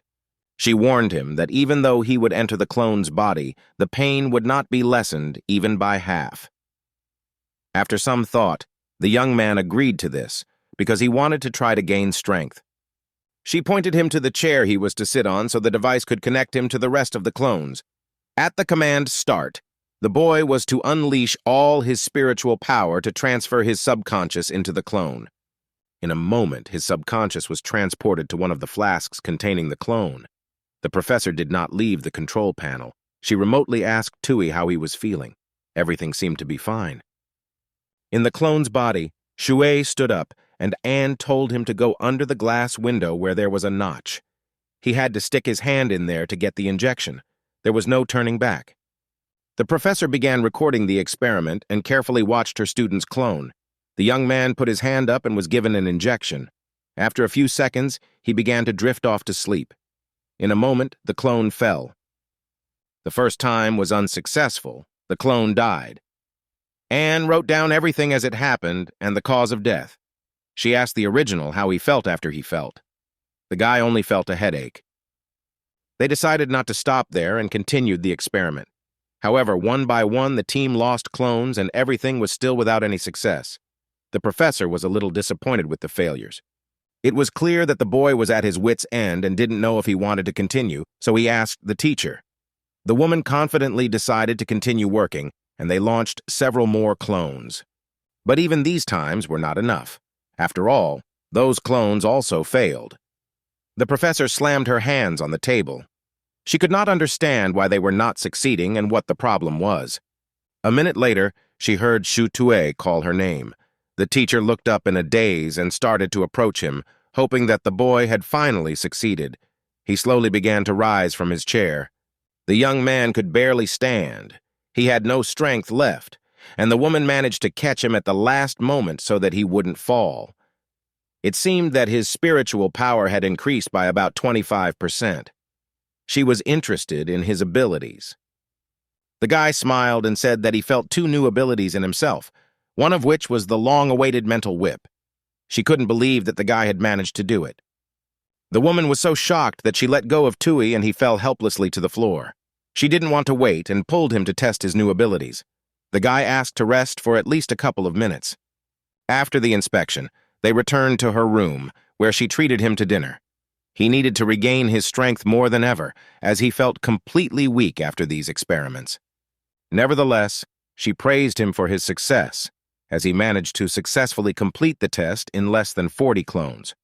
A robot entered the room and served them drinks and asked them to pay attention to something.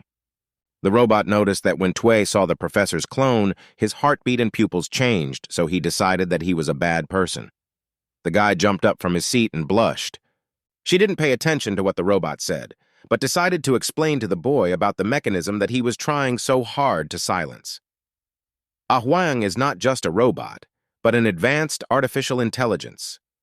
The main campus of Ah Huang was located in Langsing, and this robot was actually just a shell. The young man realized that he had not entered this university in vain, because it had many rare things. The robot refused to calm down and kept pointing at Tui, repeating that he was thinking something bad. The fight continued, and Anne got tired of it. She decided to continue the experiment. In addition, the boy would receive special privileges that were only granted to a few teachers. They did not go far, so they continued their training in the next room. Anne stood opposite him. The boy was afraid that if he didn't control his power, he might break something, but the professor didn't care. He didn't want to argue with her, so he focused and unleashed his new ability, attacking the woman. This was quite a big step forward, but she didn't want to stop there because this was the first time Erudite had been able to get his hands on this ability, so she told him to attack more than just the head. The young man struck the professor one after another with the whip, this time below the belt, but she easily blocked the attacks, saying that he didn't have enough power yet. He didn't stop and continued training. His attacks stopped for a moment. The professor thought for a moment and said that the boy was using too little spiritual energy, which was why his attacks were weak, but he still needed experience. In the end, she decided to stop training for now. Tue could barely stand on his feet. He had used up almost all his strength.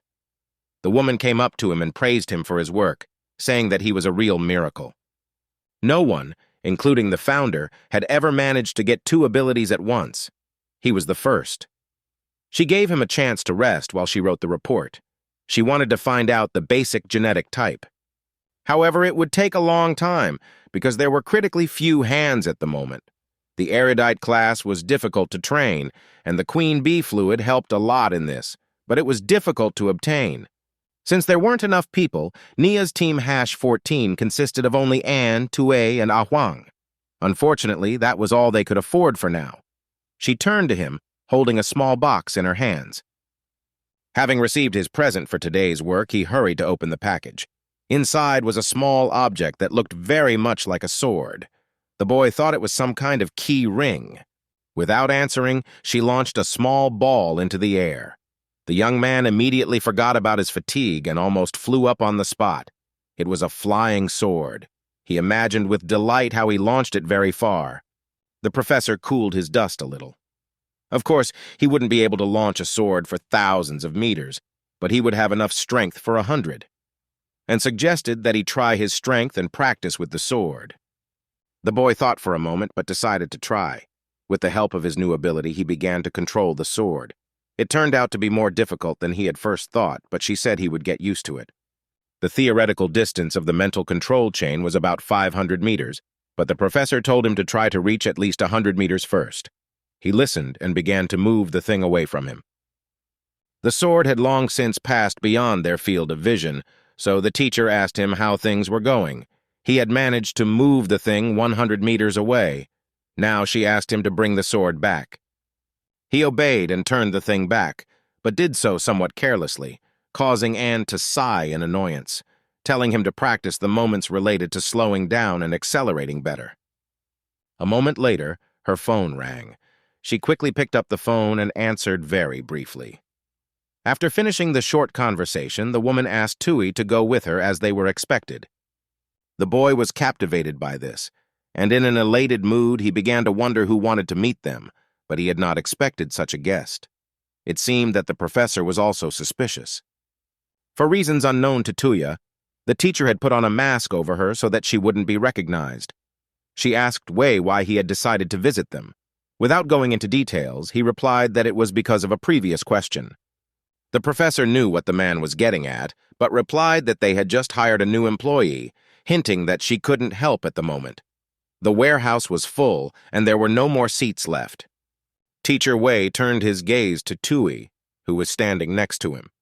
He seemed interested in the young man because he had felt his strong aura from the very beginning and was surprised when he realized that he was a freshman, not believing it. Nevertheless, if she had already finished with his studies, he asked to allow others to use the modules, which Anne categorically refused because she still had her own tasks regarding the students' clones. The man did not give up and asked to allocate one module, but the professor began to get annoyed by these requests. He began to assure her that her research was not profitable, so funding could be cut. She asked how much they wanted to cut and grimaced when she heard the answer of 80%. The woman asked to be given the opportunity to talk to Commissioner Liu, because he had always wanted to use their laboratory. Wei agreed and reassured her that since she was a member of the genetic committee, everything should be fine. After finishing the conversation, he left her room, followed by Wei, but he was somewhat uneasy.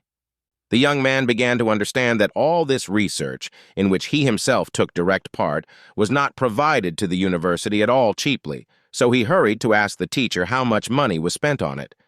The man thought for a moment, calculating at least an approximate amount in his head, and finally said that this institute had always been allocated at least 50 million. Tway began to worry that Anne was being pressured because of him. He hastened to assure him that he was only the cause. Those scoundrels even harassed the founder of cloning. Previously, Professor Anne had not worked alone, but some colleagues betrayed her. The guy wanted to help the professor as soon as possible and asked Wei about it. The man replied that there were many ways to solve this, but the easiest option was the dragon and tiger rating. If a freshman like him could make it to the rankings, it would greatly enhance Nia's reputation. With these words, he left the boy and went about his business. A moment later, Anne left the room. She asked where the teacher had gone. Hearing that he had already left, she told Tuya that he could also be free to devote his free time to sword training, and not to forget about taking care of the laboratory. To help him, she would leave Ah Huang behind so that the boy could turn to her for help. And she had other questions, such as completing some task to get funding, but which she kept quiet about. At this, they parted ways. While walking in the park, the young man seriously thought about the dragon and tiger ratings and wanted to come up with some tactics for this. His thoughts were interrupted by Jai Xiao grabbing his shoulders. The elder called out to him, but he didn't hear him because he was deep in thought. Xiao partially overheard his friend's conversation as he was talking to himself, Tue ignored it and thought of asking him to practice. He decided not to delay this idea and asked the senior if he would like to train with him. The guy immediately agreed, boasting about his 89th rating among sophomores. Besides, he was on his way to the fighting hall at the right time, so he was ready to show everything he was capable of. Shu was pleased with himself that he had so easily managed to lure his friend to help. When they entered the hall, a girl stood in the middle of the room. Jai hurried to introduce his girl, and Tue greeted her, calling her his daughter-in-law. The girl sternly asked not to call her that. Chi-Honin was very unhappy that the boys showed up like that, and she also started scolding her for being late. The senior replied that the reason for the delay was a meeting with a friend. She finally noticed Tui and thought that he wasn't weak after all if he challenged her boyfriend. Jai assured her that the former hero, Deng Wei, had been defeated by his friend. The girl walked away without saying a word and took out her brass knuckles. She was ready to fight him. The young man looked at the older man, thinking it was some kind of joke. Chi was in 32nd place. Honin had warned him in advance to prepare for her attack. She had immediately pounced on him without giving him time to think. The boy assumed that she might have known about his techniques. Despite this, the girl attacked him openly. He thought that it might be her own fighting style. She was about to reach him, and the young man covered himself with a spiritual shield, but she easily broke through the defense. Tue managed to dodge the blow at the last moment. There was a large hole where he had just stood. He began to study her fighting style because it was unlike anything he had seen before when fighting others. The boy realized that using only spiritual power would not work against the seniors. He would have liked to experiment with controlling the mental chain, but he had nothing at hand. It was dangerous to use a flying sword. The young man continued to defend himself, thinking of an option, but only one thing came to mind. He silently looked at the elder, indicating that he should do this. She struck again and again, and finally the young man realized that he had no other choice. He apologized to her in advance for having to offend her so much now. The girl just laughed and said that she was looking forward to seeing his technique that he would use in this battle. Saying this, Honin hit the shield again and broke it again. Her brass knuckles were about to reach the boy, but at the last moment, Tui's eyes lit up brightly, unleashing a mental whip that immediately flew towards the girl, aiming straight for her head. After this technique, she didn't strike again. The girl fell to her knees and screamed loudly, then she was just a little unconscious. Zhai Xiao immediately ran to her, but she didn't hear him. The girl was in some unknown state, not saying a word, although her eyes were open. Shu Tue stood and watched for a while, shocked that the whip was so strong. Honin couldn't come to her senses, and the guy finally tried to say something. He came a little closer and began to explain that he hadn't expected such a result, since he himself didn't understand the technique yet. Jai held her, waiting for her to come to her senses. The elder didn't need an explanation, explaining that the overseas type gets stronger when they get injured, so it's not his fault. Tue decided to leave them. He turned to leave the hall, but feeling guilty, he turned his head towards the elders for a moment. What he saw struck him somewhat unpleasantly, because he realized that Xiao had deliberately had her knocked out. Nevertheless, he decided not to stick his nose in someone else's business because he had already hurt her badly. In a moment, she began to regain consciousness and call out to Tui, trying to stop him so that he could say something.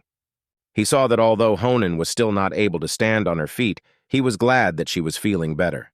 The boy quickly moved closer to find out what the elders wanted from him. The girl sat gathering her strength. Instead of an explanation, she took out a small thing on which a hologram appeared in an instant. Chi wanted to show Tuya the match between the Indian Federation students and the Korean Star Districts and turned on the video. The young man couldn't take his shocked eyes off the video, and although it was a normal university competition, the fight was too brutal.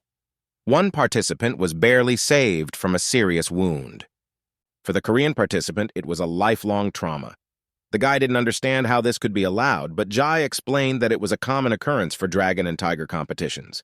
Sometimes it ended in death. Watching the video over and over again, Tui concluded that the Indian student had inflicted such a serious wound on purpose. Honin explained that this was no ordinary student. He was in the top 10 of the rankings. She continued and said that recently universities have started exchanging students. Last time, a member of the Federation knocked out the top 6 second-year students from Taiji University. The girl seriously announced that their next stop would be Huaxia District, and the venue for the match would be their university. The exchange students would also be selected from the second year. However, the boy had no idea what he was doing here, since he was a first-year student. Honan drew his attention to the fact that Azari's opponent had somehow strangely frozen in place. The same thing had happened to her just now. Tue guessed that the girl was talking about mental abilities. She nodded in the affirmative. Mental abilities were rare. Her teacher said there were only 2 ways to protect against them. The young man immediately asked what exactly. Rising to her feet, she replied that the first option was to discover a genetic chain of abilities, something that enhanced spiritual strength or mental protection. The second option was simpler, namely mental hardening, because the more mental attacks she received, the stronger her resilience grew. That's why she suggested training together. For a moment, he thought that such training was very cruel, so he had great doubts. However, he understood that he also needed to improve his mental whip ability. After thinking about it, he finally agreed. The girl, upon hearing the agreement, didn't want to waste a minute, so she immediately suggested starting training, but her boyfriend tried to stop Honan. Tue supported him and told her to rest first. She didn't want to insist too much because she knew there wasn't much she could do right now, so she still obeyed the boys. Together with Jai Xiao, they went out, the boy still watching them for a while. As he left the hall, the boy was deep in thought. He heard the voices of the girls, talking almost dizzyingly about Lo Muron. He looked up and, seeing the elder, quickly ran up to him. The senior stopped, but he didn't seem too happy to see his neighbor, but Tue ignored him. The guy had already read all the books he had been given, so he wanted to ask more about meditation. The young man kept bombarding the other with questions, but he was stopped. Muron didn't have time to answer right now because he was in a hurry. Shu didn't lag behind and began to ask where exactly the other was going, walking behind. The neighbor was going to one of the martial arts lectures. Hearing this, the younger one quickly blocked the road, begging to take him with him. But getting to such a lecture was not easy without a recommendation. He was very surprised to hear this and realized that this was a very formal activity. He had to figure out how to bribe his neighbor to go with him, so he said he would clean for 2 weeks. Lo Muron exhaled heavily. Although he was indifferent to such a proposal, he could see that the boy had a boundless desire for knowledge, which he himself could not resist. He agreed, and Tue happily followed. The boys were getting to the building where the lecture was to be held in airmobiles. Tue was very impressed, but he understood that such a trip must have cost the eldest, for which he calmly offered the price. The boy was a little offended that Moran came from a wealthy family and could easily afford such a luxury, but Law said that he had earned the money himself. Times were changing, and one had to take advantage of it. The young man had to understand that such an amount for genetically modified people is only 2 million kopecks, which can be obtained by completing 1 or 2 tasks, but every kopeck was not given easily. For ordinary people, such a sum was certainly something sky-high, as were the dangers they might face while completing the task, but that was the power of the gene people. The young man listened attentively. There were no free seats left in the auditorium. It was packed with students from different universities. As Muron explained, each of the students was somehow connected with martial arts. Today's lecture was given by Shen Jushuan, the deputy head of the Ancient Gene Martial Arts Association, who was about as strong as their rector. Tuye first had to listen to the lecture to understand anything. As the boys were descending the stairs looking for a seat, their attention was drawn to a girl named Morona. She happily let him sit next to her, having reserved a seat specifically for him since morning. The elder thanked him, accepting the offer, but not for himself. He pointed to the place for Tuya to sit down in the best of the seats. The girl was unpleasantly struck by this situation, but remained silent, watching it. The young man listened to his neighbor, regardless of the emotions the girl was expressing, and sat down in the indicated place. Muran himself wanted to go find a place before the lecture began, but his friend stopped him. She quickly told him to stay seated next to her friend because she didn't want the other girls to get close to him. The girl quickly went to take that seat next to the other girls. Shu could feel the murderous aura emanating from the girl. He was sure it was dedicated to him, but he tried to ignore it. But he asked the elder why he was so indifferent to girls. Muron didn't have time to give a proper answer, and he didn't really want to. They eventually had to end the conversation because the lecturer came to the microphone and began a lecture without going into the basic facts. Before the lecturer could start talking about the main points, Tway quickly took out a small notebook and pen to write down every word. Law was surprised to see the book, not understanding when he had managed to buy it. 30 minutes passed. The hall gradually began to empty, but the boy listened to every word Shen Jushuan said. The man talked about energy fields, or in other words, internal qi. The lecturer suggested that each student try this technique. The guy asked Muron if it was really an effective technique and how long it took to feel the qi. He did it in an hour. However, Muron did not want the boy to compare them because he was the best of the best in his course. While the elder was bragging, he heard the sound of a bell. Tuya managed to feel the qi almost immediately. The comrade couldn't believe it, but kept quiet. Two young men approached their seats and asked Shu if he had pressed the button since only 15 minutes had passed. The boys turned to Luo, not believing this. And although the elder didn't believe it right away, he confirmed it. The guys still wanted Tuay to prove his ability, but they were stopped. Muron decided to go to the respected Shen so that he could check everything himself.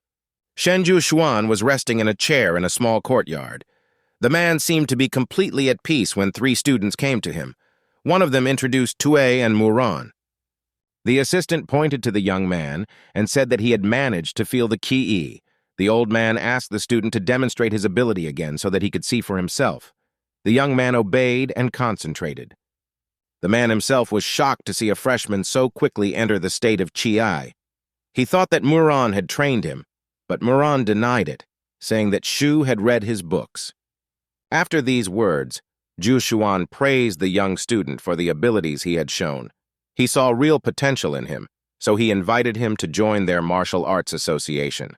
He was pleased with the offer, but he couldn't agree, because he was already a member of the school called Genetic Miracle, so he thought it would be awkward to join the others. Shen was surprised. He returned, pondering the proposal he wanted to make, and finally said that if the boy managed to open his dantan and concentrate a massive qi within 7 days, Shen would personally train him. The rest of the audience was speechless because it was an incredible privilege that had never been granted to anyone before. The boys left the building in high spirits. Muron even praised the boy a little. Suddenly, Tuye received an urgent message and listened to it. Jai Xiao wrote to him again with questions about Teacher An. The young man did not understand what he meant. He was told to check the news. He listened and quickly opened the news feed. The very first lines caused him indescribable astonishment.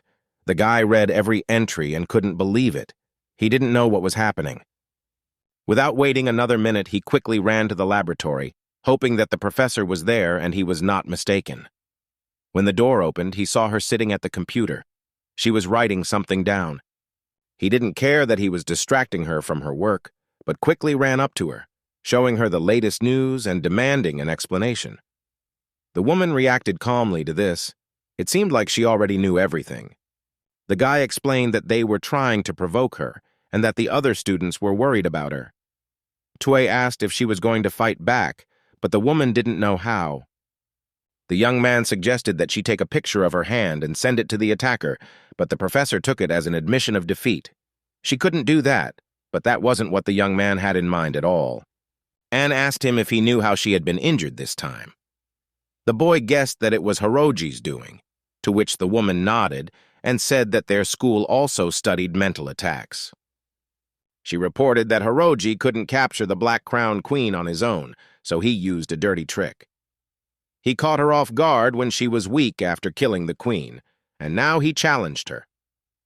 Tuay was shocked by such a shameless act. The professor turned for a moment and angrily looked away, telling the student that he had reminded her that now she had to teach the scoundrel a lesson. The boy saw that Anne was very angry. He wanted to support her and said that Teacher Wei would give him a place in the duels in exchange for merit, so he was ready to kick Hiroji's ass. She stood up without saying a word. The woman looked at the student and saw his determination. Although she was worried about the young man, she could neither help nor stop him. She said only a few words. Anne told him that kindness to one's enemy is cruelty to oneself, and then left the room, leaving him alone. The guy kept these words in his head for a long time and decided to make one call.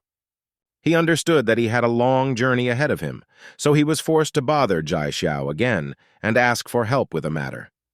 The comrade agreed and came not alone, but with his acquaintance. Zhuang Ziqiang provided some specialized goods for students, and Xiao occasionally worked for him.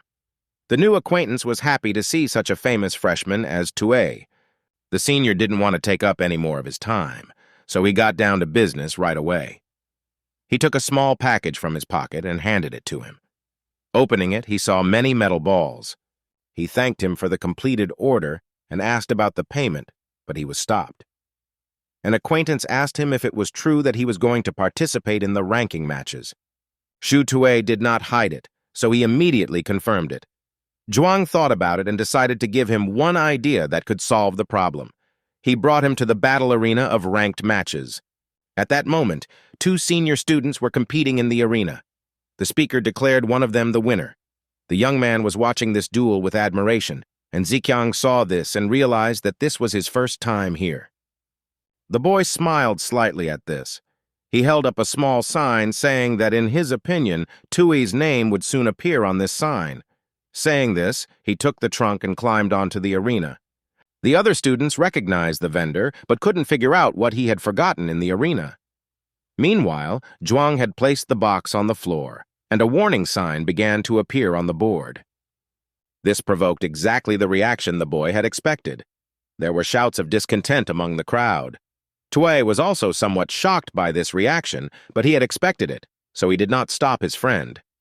The young man understood that it was pointless to continue to anger the audience, so he entered the arena.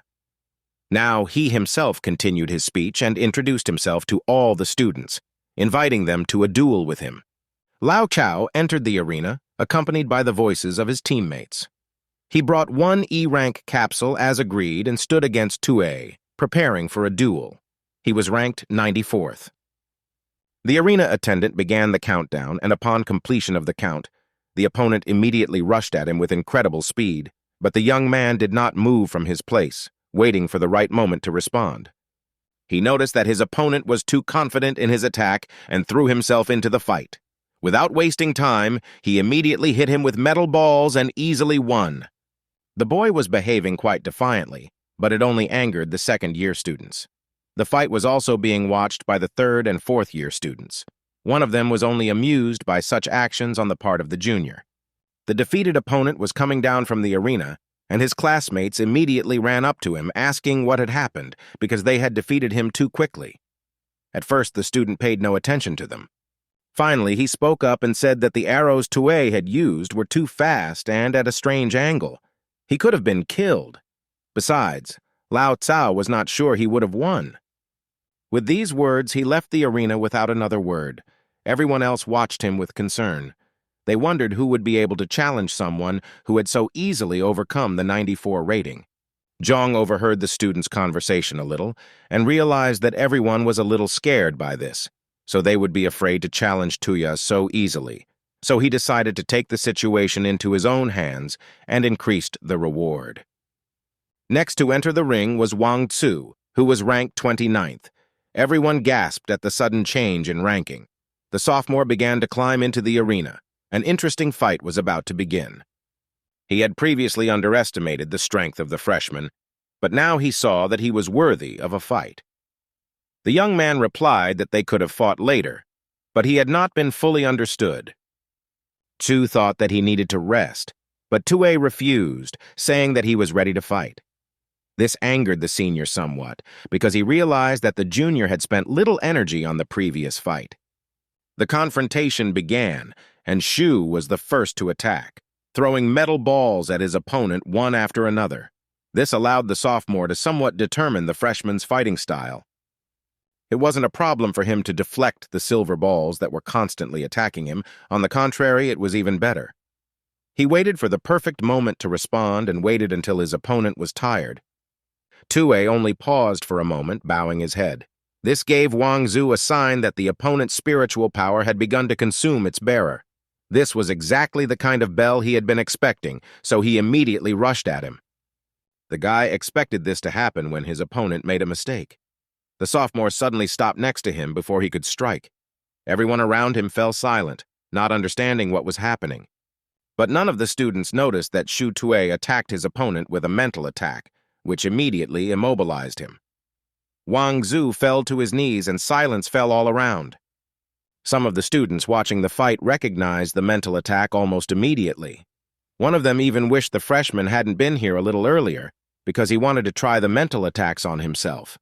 One of the guys finally couldn't take it anymore and dared to deal with this student, because at this rate, their entire second year would be disgraced. They allowed him to do so because they were confident of victory. Jai Xiao, who was on the podium, couldn't believe that Tuya had finally been sent to face a strong opponent. But Honing wasn't surprised by this because the younger one was indeed behaving provocatively. It was expected. This time, his opponents were the owner of the 7th place in the ranking, Tao Guan, which already looked quite serious. The senior took out his weapon and prepared for the confrontation. When the boy saw the archer, he realized that he was in for a tough fight, as long-range attacks had always been a fierce enemy for his hidden type. He was asked to move to a larger arena. Meanwhile, some students set up a live broadcast to show the fight. Not everyone could watch it from the stands, but the fight promised to be exciting, as Tuai was well known to many. The chat immediately filled with comments. Everyone was sure that the archers were very strong. The students scattered to different corners of the arena, and Guan, using his abilities, rose a couple of meters into the air. It was interesting to watch such a fight not only for students of different courses. In the rector's office, the guys caught the eye of Wen Xinlin, but he definitely noticed one and asked his name. Teacher Wei replied, and added that Anne was his supervisor. It became obvious to the rector that they had already found a suitable candidate for the experiments. Otherwise, he wouldn't have mastered the mental whip so quickly. The rector was pleasantly surprised by the young man's abilities and noticed that his mental strength was quite powerful. But the boy restrained himself in fights and did not slip away from the man. He became curious about why. He decided that the youth had become more inventive now. Even in the erudite class, capable students began to appear. It was interesting who would win this battle. The answer to this is difficult to find. Shui really had a tough battle ahead of him, so Teacher Wei said that regardless of whether the young man would get permission to be an exchange student, it wasn't even certain that the E-rank capsules would allow him to recover. Meanwhile, Professor An continued to work tirelessly. Ah Huang worried about her and brought some food. The robot reported Tui to the teacher and said that he was in a difficult situation. She didn't care about herself, but she was worried about her student. So she was immediately distracted by the broadcast that the artificial intelligence showed her. Seeing the archer, the woman realized that it would be difficult for him. After changing the arena, Tuye felt a little uncomfortable in it, as it was much larger. Guan noticed this and asked about it, to which the guy admitted that this arena was more suitable for the opponent. Tui approached them and handed his friend blunt arrows and warned them not to harm each other, because for him the most important thing was that Tao remained whole for tomorrow's battles. Shui promised to try not to harm the opponent, but Guan himself was confident in his abilities and did not think that he would receive any harm from the freshman. Xiao's voice was heard from behind. The sophomore wanted to stand up for his friend, so he entered the arena and began to prove that the long distance was already a problem for Tui, and guarding his opponent meant accepting defeat. Kuai instead said that his friend would use blunt arrows, but Jai didn't think that was fair. The senior finally wanted to stop the skirmish that the freshman was following. He didn't want to get involved in the argument either because he had promised that he would try not to harm his opponent. Besides, he had other problems, because his opponent was not an easy one. They prepared. After the countdown was over, Tao Guan immediately charged in, not giving the younger one a chance to react, and fired an arrow. However, Tue still managed to put up a spiritual shield. Nevertheless, the force with which the arrow flew at him was quite strong. Hitting the shield, it immediately broke, but the arrow flew further, piercing the others. The young man did not expect anything else from the 7th rating. One of the seniors watching the fight was surprised when Tue stopped using mental attacks, but the other explained that the two were still studying each other. While the archer studied the freshman's reaction speed to choose the most successful position for himself, the boy tried to maximize the pace of his shooting and the strength of his opponent's attack. The young man fired the ball at the opponent at least 20 meters away, and the opponent remembered this, so he decided to increase the distance against the younger one. Shu did not let him do this and tried to break the distance. He approached the enemy, simultaneously aiming silver bullets at his legs, which forced the senior to rise into the air again, but did not allow him to drive himself into a dead end. The sophomore immediately caught the essence of what Tue wanted to do, so quickly orienting himself, he chose the most advantageous position for himself to strike the next blow and took 3 arrows at once. The arrows flew straight at him, and the boy decided to repel them with marbles. Concentrating, he aimed the objects at the enemy with all his might, but the marbles disobeyed and flew past. The freshman couldn't understand what had happened, as he had always been good at controlling the balls. However, there was no time to think anymore, as the arrows fired by Guan had almost reached him, and it was too late to dodge. The only thing he was counting on were his spiritual shields. He created the maximum number he was currently capable of, but it didn't help, and one of the arrows hit him. The tribune fell silent. After such a blow, he lay unconscious on the floor. All the viewers on the broadcast were disappointed, but it seemed that they expected such an outcome, believing that the freshman had suffered too much. On the broadcast, they began to ask for the fight to stop, but one of the fourth-year students began to explain what really happened, because even knowledgeable people could not immediately understand how the arrow hit Tui. This battle only showed that the freshman did not have enough experience in real battles. Tao Guan's tactic was to use the first 2 arrows to break through the enemy's spiritual power. This caused the junior's ball to deflect, and the senior used it as a breakthrough. In the previous fight, Wang Tzu had already done this against him, but Tue simply didn't know about it due to his lack of experience. A moment later, the students on the podium began to respond in surprise again. The freshman got to his feet, but for some reason he was holding on to his ribs, which was strange because they thought the arrow had hit him in the shoulder. The reason why Shu was injured in the ribs was because he usually used a flat spiritual power shield, but this time he created an arc-shaped one that was different in shape and appearance. The guy looked at his opponent and raised the balls into the air again, blaming himself for his carelessness as he had not expected such an attack. However, he noticed that this style of aerial combat was a great strain. Guan was amazed that the freshman had enough strength to get up and continue the fight, but he wasn't sure if it would last long. The young man just smiled at that, wanting to try again. However, he noticed that the senior wanted to end the fight as quickly as possible and was therefore quite exhausted. The young man tried to disarm him once more and aimed silver bullets at him. The students started shouting happily again, supporting their favorites. The senior suddenly realized that all the actions up to this point, even wounding Tui, had been a plan to study the enemy. The girl continued to broadcast, which was watched not only by those in the stands, but also by others. With new enthusiasm, they watched their friend, comrade, classmate, and just acquaintance supporting them. Now the battle came down to the fact that one of them urgently needed to break the deadlock, otherwise the battle would be reduced to a war of attrition, in which Tao Guan would most likely lose.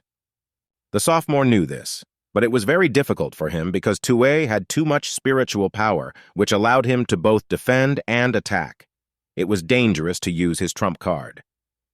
It wasn't a fact that using his strongest attack would restore him for tomorrow's battles, but he didn't want to lose, so he made a decision. Having prepared himself, he was suddenly forced to dodge the ball. Tao was shocked by the distance of his opponent's control of his objects. This was exactly what Tue had been counting on, and had caught the opponent in his sights at a distance. Now it was time to deliver the final blow. Guan didn't pay attention to the balls flying at him from the other side, which hit his arm hard. The stands fell silent as the senior slowly began to fall to the ground. The guy noticed this and realized that something worse could happen now, so he ran as fast as he could to catch his former opponent, but he didn't have time. Someone had already run into the arena to catch his friend. It was the elder Kui who looked angrily at the student. He was very unhappy because he asked not to injure his friend. Jai and Hongning came to Tue's defense. They did not allow him to be offended. The situation escalated, as everyone had their own truth. Eventually, everyone involved in their team arrived and quickly ran to the victim, asking him about his serious condition.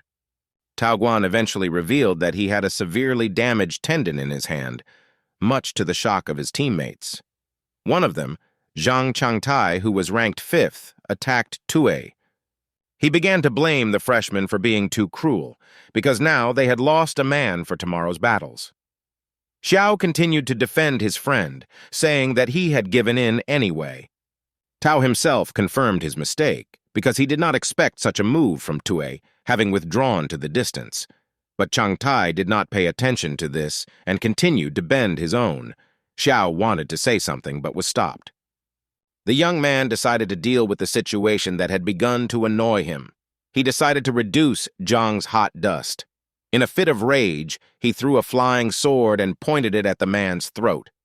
The senior realized that the situation was getting out of control and that an unnecessary fight could start, which could cause even more injuries, so he immediately calmed them both down. His comrade wanted to say something. They stopped him without letting him say a word against it and instead told him to take the injured Tao Guan to the medical center so that he could have an emergency operation. He listened and left. The senior approached Tue and asked if he had any injuries. The freshman had broken ribs, but overall he was fine. Tsui knew he couldn't get excited because the fight was even. The student admitted that the younger one was really strong and would also like to compete with him, but later. Shu agreed, but said that they would meet in the arena in a year. This impressed the older one. Pleasantly impressed by the younger man's courage, he said he would look forward to that moment. His face turned serious for a moment, and he announced that Guan's injury was quite serious and would require time to heal. Making no secret of his intentions, he offered Tuya the chance to take their friend's place in the exchange student competition tomorrow. Zhai and Hong Ying were shocked by the offer and waited for their friend's response. Tsui said that if he agreed, as the team captain, he would help him solve some of his problems.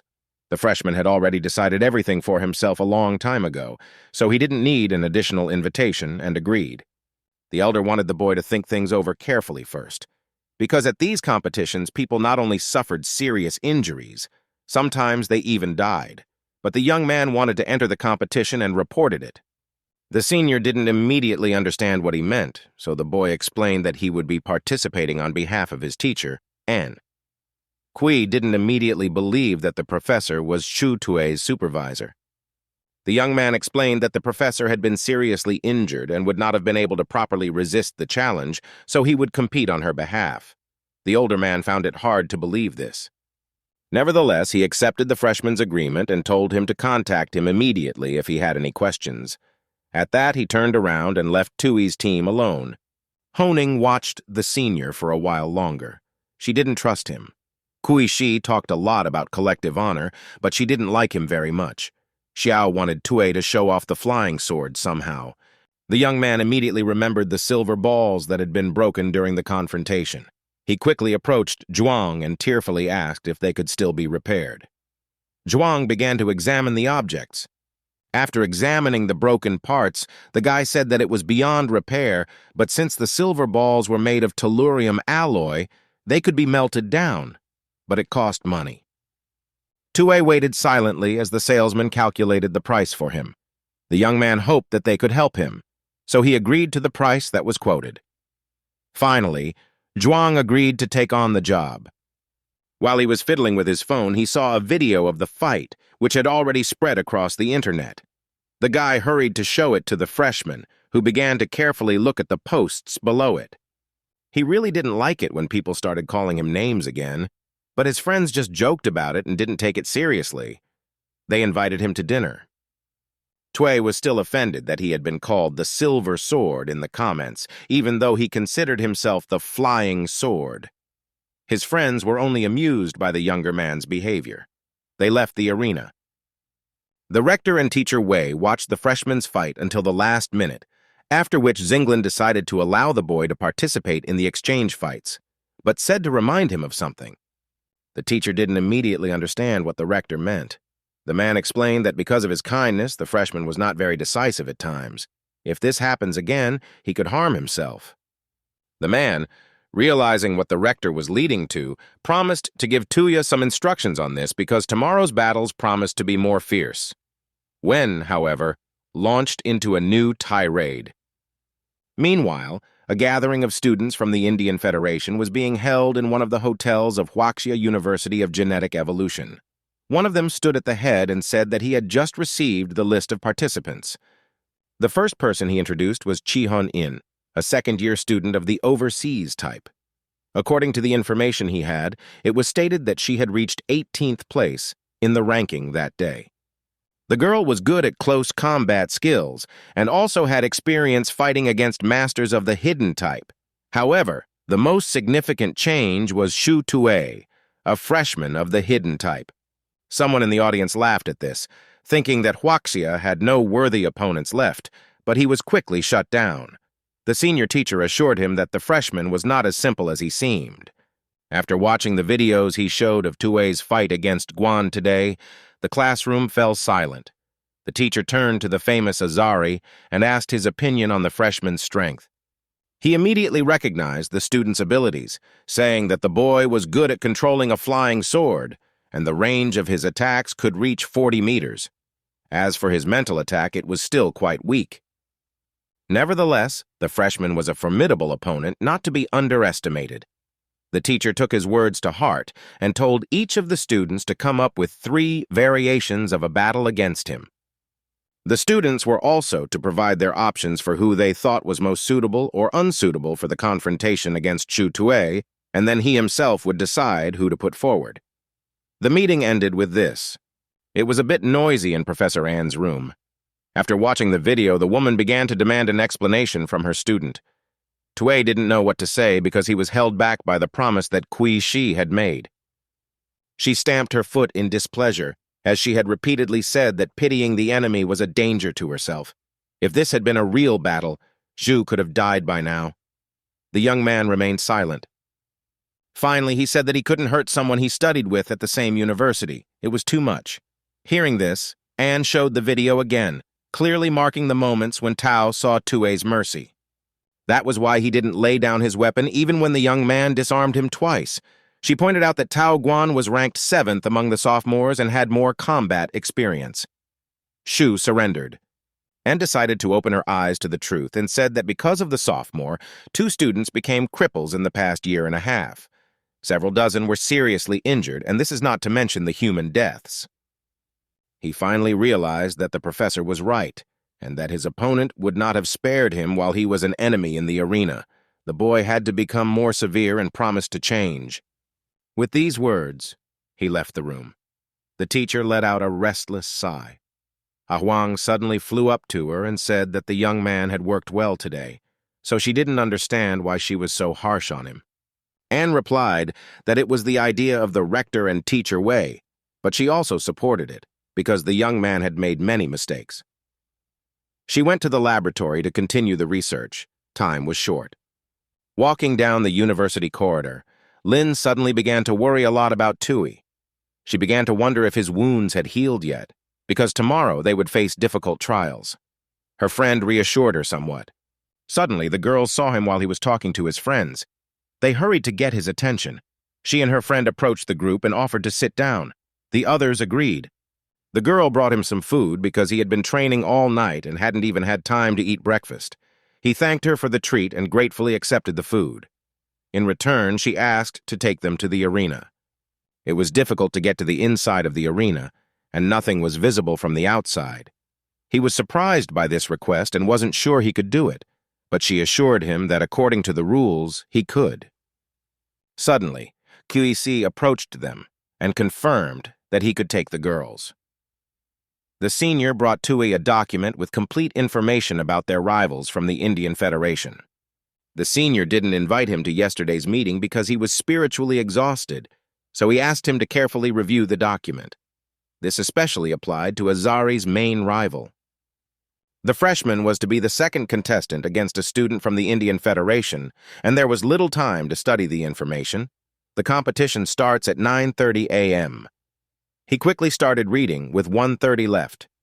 The rector himself came to watch the competition, and all the students around started talking about it when they saw him. The man was accompanied by one of the deputies, but he had bad news. 2 exchange students had to be replaced because they were unwell. Nothing was known about the new students except their names. This information caused a hush to fall on the area. The Quishi team was silent.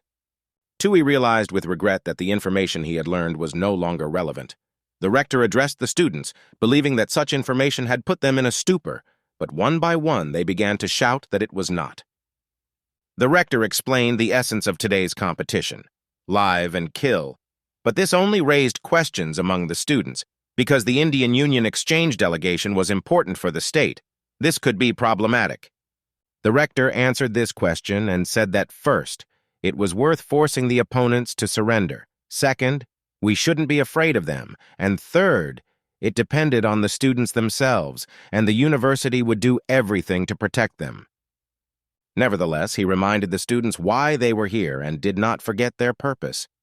Everyone around in high spirits began to shout the words. The rector was pleased with the students, and they moved to the arena. There were absolutely no free seats in the stands. Everything was packed with students, and not only from Huaxia University, but no one had said a word yet. Everyone was waiting for the first confrontation to begin. Finally, the students and the judge of today's competition entered the arena. The man introduced the students, one of whom was Azari, a second-year student at Jining University, and Qi Hongying was already standing opposite him. Everyone knew it was going to be an interesting duel and eagerly awaited the start. The students introduced themselves to each other in a respectful manner, and the speaker finally began the countdown to the start of the confrontation. Immediately after that, the students rushed at each other, but Honin could not understand her opponent's fighting style because she knew that he was of the hidden type and was now closing in on her. The guy said with a smile that he was sometimes rude to girls, as if mocking her. But the girl didn't care about it, and she was the first to attack, forcing her opponent to block her strong blows. Azari knew that she had strong physical attacks, but he blocked them without much trouble, and said that it was useless against him now. The girl did not believe that he could withstand her direct blow. The opponent ignited a strange purple fire around him, and Honin decided to immediately break the distance with him to check the radius of his attack. She pushed the student away from her hard. Azari smiled at his opponent's resourcefulness, but he knew about her strength. Without wasting time, he quickly attacked her with a mental attack, which surprised the girl somewhat, and she tried to move away. She didn't expect the opponent's mental attack radius to be larger than Tui's, but it was weaker in strength, so she managed to survive this moment. After it, she rushed at him with renewed strength. Honin tried to strike and punch Azari, but for some reason she couldn't, even though she didn't stop. It was unexpected for her that the student from the hidden would fight against her so fiercely. He only said that the most interesting thing was ahead, but she did not understand what he meant. Her opponent looked at him defiantly, expecting his blow. He suddenly wounded her hand. She didn't expect that the opponent would master the gene skeleton and use it in battle. This made her very angry, and the girl took advantage of the moment to hit Azari hard on the arm, causing him to scream. But this only made him very angry, and he did not want to play games with her anymore and finish the fight. The student quickly knocked her off her feet, and she fell to the floor. At that moment, he attacked her. While she was open to attack, he struck her hard, just above the chest, and pierced her with his weapon. The girl no longer had the strength to fight back, so she lay there while her opponent beat her hard. Azari clearly wanted his opponent dead, but he was prevented from finishing what he had started and was covered by a shield that the Honin could no longer penetrate. The student glared angrily at the teacher who had protected the student. The stands fell silent. Although no one said anything about the end of the fight, the teacher called the doctors to the arena and they immediately ran to examine the injured woman. Tue and Jai Xiao ran into the arena. Before the doctors wanted to take the girl to the hospital, she called her boyfriend with her last strength to say something. He obediently approached her and listened attentively to every word. When he returned to his comrades, Shu asked what exactly Honin had told him. The girl had given them information about Azari's mental attack and its power, but they didn't immediately understand. Shi was puzzled because he couldn't fully grasp the meaning of the words in the girl's message. He could still understand the first part, but the part with half was not clear to him. Tue guessed. Jai left his comrades and followed the girl. Shu informed the senior that Honing's words were interpreted as a comparison of his mental attack power and Azara's. The senior thought for a moment. The rest of the team slowly began to approach them to discuss further actions. The senior tried to draw conclusions because the opponent was too unpredictable and with new strength. The student from the Indian Federation was to face Tue next. Shi asked if he needed help, but the boy refused. Instead, he wanted to ask for something. The older man agreed to listen, and the young man said that there would be 2 interviews with journalists in the middle of the competition, so he asked to speak. This surprised him a little, but he was in no hurry to reveal the plan. The confrontation between Tue and Azari was about to begin, but the boys were still preparing for the fight. The exchange student was currently receiving medical attention, as Honin had still managed to inflict some injuries on him. The teacher looked at him with some reproach because the boy had revealed his ability as a genetic skeleton, so now they knew about it. The man gave him a metal handcuff, saying that the plan would be changed. The student put on the handcuffs, but one question bothered him, so he asked the teacher if it was true that his mental attacks would not harm the first-year student. The teacher thought about it. Finally, he told the student that mental abilities weren't all-powerful either. He had almost been killed by that girl, and Shu Tue's mental strength could be on the same level as Azari himself. The boy nodded gratefully. Meanwhile, Huaxia University journalist Wen Junlan was interviewing a freshman. She began to ask him if he was afraid of the upcoming battle, but the young man, on the contrary, was looking forward to it. The journalist was intrigued by this answer, so she asked him to elaborate. The guy said that as Professor An's only student, he would like to try his luck against Haroja's students. The man heard this and angrily turned his head towards Tui, promising that he would suffer the most now. Meanwhile, the judge looked at his watch and announced that the opponents should prepare to leave. The freshman entered the arena first. He received messages of support. Professor Haroji watched him closely and told Azara to get rid of his opponent without hesitation. Azara smiled. The students dispersed to different corners of the arena, keeping the maximum distance from each other, and prepared their weapons. In this battle, Tue prepared his flying sword and raised it into the air along with the balls. When the judge announced the start of the fight, the freshman was the first to start the fight and began attacking with silver balls, forcing his opponent to defend himself, waiting for the right moment to respond. However, Shu Tue did not give up his position and tried his best to isolate the enemy, not allowing him to do anything but defend himself, but the bullets only hit his metal armbands, causing no harm to him. One of the journalists who watched the fight was surprised by how aggressively the freshman began to attack his opponent, and that was only the beginning of the fight. The girl replied that they were still studying each other. The junior had not yet taken out his flying sword, and everyone could see it. They expected that this weapon was the freshman's main trump card, so they waited for him to use it against his opponent. The girl noticed that Azari was completely focused on the sword. While defending, he was only checking the strength and speed of the enemy's attacks, because this was Tue's first performance. More information was needed. However, her colleague still didn't understand why Tue didn't try to directly attack his opponent with his flying sword. She looked more closely and realized that the young man was accumulating energy. At a distance of 10 meters, neither the sword nor the balls would do any harm to the enemy.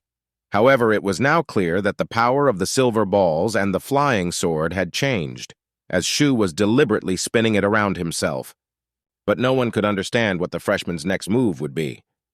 Azari himself didn't understand this either. He continued to defend, believing that Tue was trying to distract him in this way.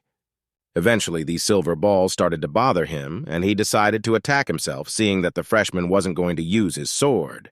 He started cutting the balls with the help of his gene skeleton. Shu smiled, because this was exactly the moment he had expected from his opponent, as he opened up for an attack. The freshman, having oriented himself, quickly directed the flying sword towards the senior. The student began to prepare to repel this attack. He remembered a conversation with his teacher when he had informed him of the soft-heartedness of his opponent. They believed that the sword was intended to inflict weak wounds. Haroji believed that because Tue was a novice, he did not want to inflict a mortal wound on his opponent, but rather accept defeat. However, he emphasized that Azari should dodge the first sword strike. Even then, he asked the professor why only the first strike, to which the professor replied that the flying sword had one weakness.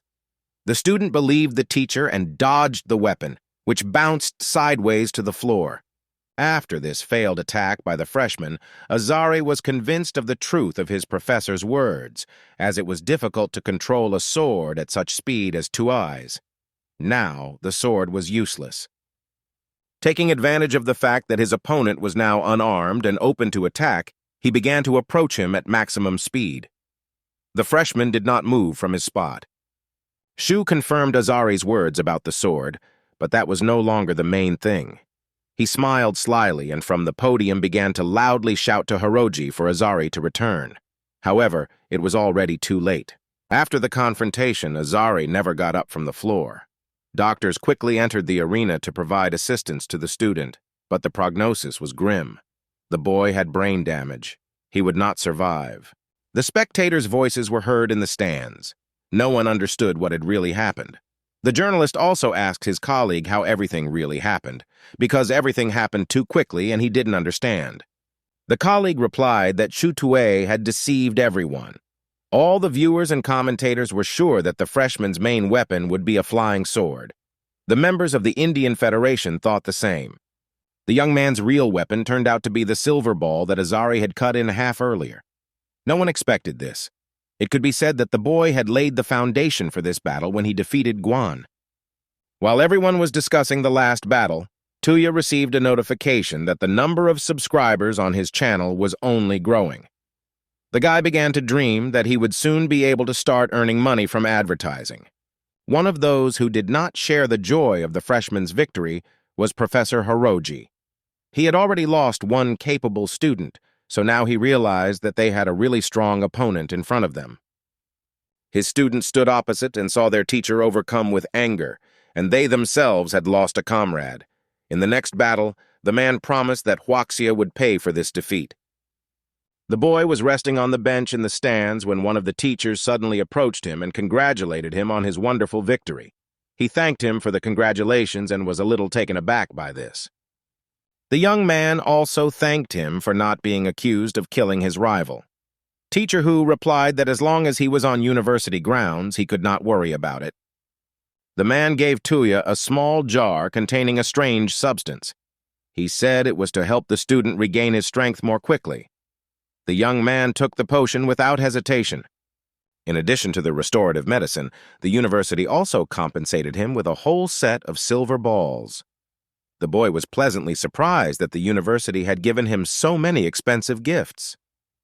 But the most important thing for the university right now was Tui, because he had shown himself to be a pretty strong student despite his age, so the teacher told him about it. The freshman promised to try his best. The judge's voice was heard, asking who would be the next contestant from Xining University. A moment later, Sharuko entered the arena and Teacher Hu shouted his name. The young man looked at the stranger with suspicion. Shu couldn't understand why the teacher reacted so strongly to the appearance of a stranger, but the man didn't explain, but immediately turned to the judge, since the new opponent was a third-year student. The judge asked him to wait. The judge asked Sharuko to explain the situation. He explained that he had once suffered a serious injury during training, which forced him to miss an entire year of school. He is now a sophomore. Tui and Teacher Hu were shocked by what they heard. They couldn't believe that such a thing was even possible. In the stands, the rest of the students also started shouting angry words because they considered it a lie and the situation itself unfair. The man standing next to the judge said he would send all the necessary documents regarding the new participant, as well as additional information if needed. This was regarding another substitution. The teacher was even more angry because with modern technology, all the necessary information could be obtained in just 15 minutes. Nevertheless, there was no time to familiarize yourself with it. Hu thought that the participants from Xining University had made such manipulations after seeing the video with Tuye's sword, so he suggested that the guy do without the weapon this time. The boy was confident in his abilities, and the teacher decided to retreat, but warned that the opponent had good skills with ice. The young man looked, which was why the opponent had brought jars of water with him. After checking the documents, the judge informed the teacher that everything was fine with them, but if Tuay wanted to appeal this fight, the participants would be replaced immediately. The freshman decided to accept this confrontation. The judge questioned him, but the boy stood his ground confidently, so they decided to continue the fight. Showing confidence with all his appearance, he looked at Professor Hiroji. The latter only gritted his teeth angrily. The professor took one last look at his student, as if to say that his opponent should not be left alive under any circumstances. The referee began the countdown to the start of the fight and told the boys to get ready. After the countdown was over, Shiruko immediately began to attack. Tuay immediately began to break the ice bombs that his opponent threw at him. Each participant controlled the power perfectly. The journalist asked her colleague what tactics Tuay would adopt to win this time. She replied that the over-the-top type always focused on physical strength at a time when the hidden one was unpredictable. The freshman needed to attack as quickly as possible to minimize unpredictability and to ensure that Shiruko had no extra energy left to use the skill. After that, the spikes began to appear. Shu had to temporarily stop his attacks to dodge the spikes that grew out of the ground one after another, right under his feet, almost touching. This was expected of a third-year student. The spikes continued to grow, but he couldn't figure out how the enemy had so much energy left over from a single can of water. Suddenly, he realized that the enemy was using moisture from the air as an additional source. After this series of attacks, Tuay realized that his opponent was preparing for another one. Shiruko splashed his foot in the water, and they immediately turned into small daggers and flew at the freshman. The guy dodged. One spike almost grazed him, and at the last moment he managed to deflect it in the other direction with a silver ball, but he couldn't understand why his opponent had succumbed. However, in a moment he saw. Tuay's balls were trapped in an ice prison. They fell heavily to the ground, and he realized that the enemy was thus trying to break his mental connection, which he successfully did. The guy realized that his opponent's abilities were not as simple as it seemed. It was necessary to act quickly. He looked around the arena and the distance between the opponent. 8 meters was enough. The young man took out another ball and aimed it at Shiruko. Shiruko thought that the opponent wanted to break his ice shield first, and then attack with a flying sword, so he began to block them. However, when they encountered the ice bombs, the silver balls began to explode in the air, creating a thick cloud of smoke from which nothing could be seen. The enemy could not understand what was happening and stopped. He didn't have time to see the rest of the balls start to emerge from under the smoke and attack him. The student tried to defend himself by throwing ice daggers around him to shoot down the balls. A sword was flying towards him. Shiruko shouted to stop the fight. He could no longer see anything around him. Meanwhile, the flying sword had almost reached him, but at the last moment the boy was covered with a shield, and the weapon flew aside. Finally, he was able to open his eyes, but he didn't see a silver ball fly out from under his feet, where the smoke was still billowing, and hit him, piercing through his head. He then fell down dead. The Indian Federation judge watched in horror, for he was sure that he had saved the student. The stands became very quiet. No one could understand what or how had happened. Tuay only smiled. The journalist's colleague couldn't believe that another person had been killed so easily. The girl watched the interesting moment in the video and noticed that he had deliberately crushed his balls to confuse Shiruko. She peered into the video and saw that Tuay had taken advantage of the chaos to create a gap in his opponent's defense. Those split seconds gave him the opportunity to attack with a mental whip. It was at this moment that the freshman turned the flying sword to such a radius that the Indian Federation judge could see it. It worked, allowing him to finally finish off his opponent. In other words, the girl said that Shu Tuay took into account the judge's actions and circumvented them. The freshman was purposefully and resolutely determined to kill the student Shen Ying. The young man turned to look at the camera. When the dead opponent was being carried out of the arena, some people in the broadcast chat even wrote that Tuay had acted quite cruelly, but the rector seemed a little proud. A colleague sitting next to him praised the young man. The man wanted the freshman to become his student, but the rector said that the boy already had a supervisor. Lao Lu asked who exactly because he wanted to negotiate for it, but when he heard the name, he immediately gave up. However, the rector himself did not hide the fact that he had the same thoughts as his colleague. He thought that they were in the same boat, but Wen objected, because he was the rector of the university. Shu was also his student. The colleague laughed at this, acknowledging the elder's rightness, but immediately understood the warning not to attract unnecessary attention from Neonum 14. He tried to change the subject, wondering if Tui would continue. Meanwhile, while another student of Professor Hiroja was being taken from the arena, the first-year student, with his head proudly raised, looked at the man. The man looked back angrily, promising him death. The guy took advantage of this and shot a short video showing the enemy retreating. He quickly posted it on his page, which immediately began to collect comments and views. The professor was not going to give up and wanted to finish off the freshman, and not only him as soon as possible. He approached his group and told one of them that he was next. The student nodded silently. Teacher Hu happily approached Tui. He praised the young man and said that even Judge Park had counted the fight. The man immediately started talking about the next opponent, but the freshman stopped him. He said he didn't intend to continue the confrontation. The teacher apologized for this, as he was too excited about his victories. Hu immediately asked how the student was doing, but he was fine. He needed only rest, for his spiritual strength was almost exhausted. Now it was time to speak to his comrades, and he was given time to rest and recover. Moreover, he had deliberately left. The boy wanted to anger Hiroji even more, because he was about to send his strongest student to deal with Tue right now. He was already impatiently waiting for the professor's reaction. It was time to enter the arena for the next battle, so the judge asked if the freshman would continue the competition. As promised, he declined, choosing to take a break until next time.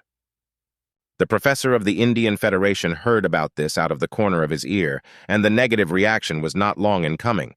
The man cursed foully while his students stood by in silence. Their plan failed. The freshman went to the podium and sat down next to the girls. Lin drew his attention to how angry Professor Hiroji was. The young man laughed. Chinkin, as his assistant, began to ask about his well-being. His physical condition was fine. He wasn't injured. The only thing he needed right now was an E-rank capsule to restore his lost strength. The boy began to drift off to sleep from fatigue. The young man asked Lin to wake him up if he needed anything. The girl calmed him down. Meanwhile, the judge announced the start of a new confrontation between Rakan of Xining and Miao Huanshan of Huaxia. It was clear that the student was very worried because 2 people had already died today, and another was injured. He understood that he had to do everything not to lose, especially with the information he had. He prepared himself and decided to strike first to prevent the enemy from making his move. The guy released ground spikes and they immediately flew towards the enemy, but the enemy seemed to be expecting this. However, the spikes did not have time to reach the opponent and he disappeared somewhere. Huanshan noticed this and guessed where exactly the enemy would strike, so he quickly created a shield on his right hand and did not miss. But the shield did not stop Rakan's blow and he shattered his opponent's hand. The student remained standing there, realizing that he had lost, but the opponent did not want to stop there and disappeared somewhere again. The enemy was moving too fast, and it was difficult to orient himself. The next moment, he was too close to him and pointed the dagger at his throat to inflict a fatal wound. One of Huaxia's teachers, who was watching the fight, managed to protect his student. The judge declared Rakan the winner of the 4th fight, but Professor Hiroji shouted from the podium for the student to be killed. While his friend was being taken out of the arena by medics, Qishi challenged himself to be the next to go out. He had already understood the student Xin Ying's fighting tactics, so he was confident that he could counter it. The students anxiously discussed this brief battle. They saw that their comrade had been saved at the last moment. Suddenly, all voices fell silent and the students turned their heads to Professor Anne. Everyone began to wonder why she had come. Some thought she was there to see her student or to meet Hiroji. The woman heard these conversations but paid no attention. She searched for Tui with her eyes and finally found him. She saw him in the front rows. The boy leaned on one of the girl's shoulders and was peacefully dozing, unaware of anything. The professor grimaced a little, but she didn't want to disturb him yet, so she sat down behind him. Lin finally woke him up, telling him that the next fight was about to begin, and this time Kui entered the arena. The boy rubbed his eyes and asked how long he had been asleep. Chinkin replied that he had only slept for 10 minutes, which surprised him greatly, and he looked at the elder. He did not understand what was happening, and the girls told him about their comrades' defeat. The freshman began to watch the battle closely and realized that Rahan's ability allowed him to disappear for a while. This was a great opportunity to choose a good moment for a surprise attack. Tue saw that the elder's opponent was not so simple. The fight was quite difficult. However, Kui fought quite well. His opponent also had a hard time because his attacks were repelled.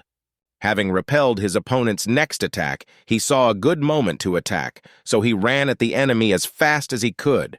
The guy swung with all his might, but he was too slow and his blow was easily dodged. However, the boy understood that he couldn't let his opponent regain his strength because his ability was too dangerous, so he struck again and again, trying to wear him down. In the end, Tsui managed to hit Rahan hard, and he flew to a good half of the arena. The guy managed to slow down by catching his weapon on the floor. This situation only amused him. He had a strong opponent in front of him. He didn't hide it, so he had to give it his all. His opponent was the first to start moving towards him, and he also moved forward, holding out his knives. Kui was able to block this blow and prevent his opponent from injuring his hand. He quickly lowered his weapon, forcing the other to momentarily lower his daggers. This was the right moment to respond. He managed to break the enemy's hand, but this did not stop Rahan, and the student realized that he had made a mistake because he himself was left open. The opponent took advantage of this and attacked with his good hand. His left arm was cut off and he screamed loudly in pain, but quickly came to his senses in a fit of rage. He swung his whole arm, which held his weapon, and struck his opponent, sending him flying away. The teacher on Huaxia's side looked at the referee and nodded in the affirmative.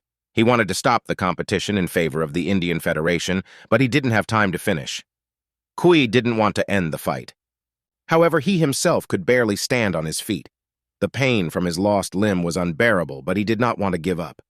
Rahan deliberately began to make him angry more, and he rushed at his wounded opponent. He almost reached his opponent, but he disappeared instantly. A moment later, the teacher shouted for the fight to stop. Tsui did not immediately understand what had happened, but when he turned around, he saw his opponent behind him. The student from Xinyi purposefully wanted to harm his opponent even more, so he aimed for the severed arm. The guy had already raised his weapon to permanently get rid of the other limb. She tried to interfere.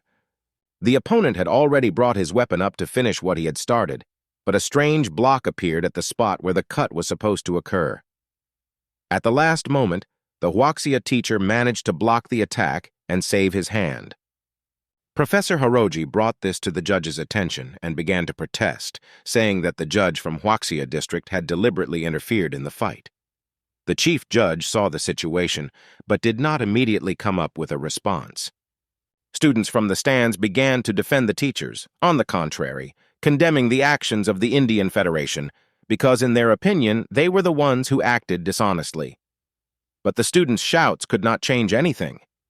The chief judge asked for an explanation for the teacher's actions, as it was still interference in the confrontation. Hu Qingshan explained that Rakan had deliberately tried to harm the student, so he intervened. The judge considered this, but ruled in favor of the Indian Federation, because according to the rules, such intervention was only allowed when the student's life was directly threatened. After the victory was announced, the students of the Indian Federation burst into joyous cheers. Another win flew into their piggy bank, but for the rest it was a fatal loss that was saddening.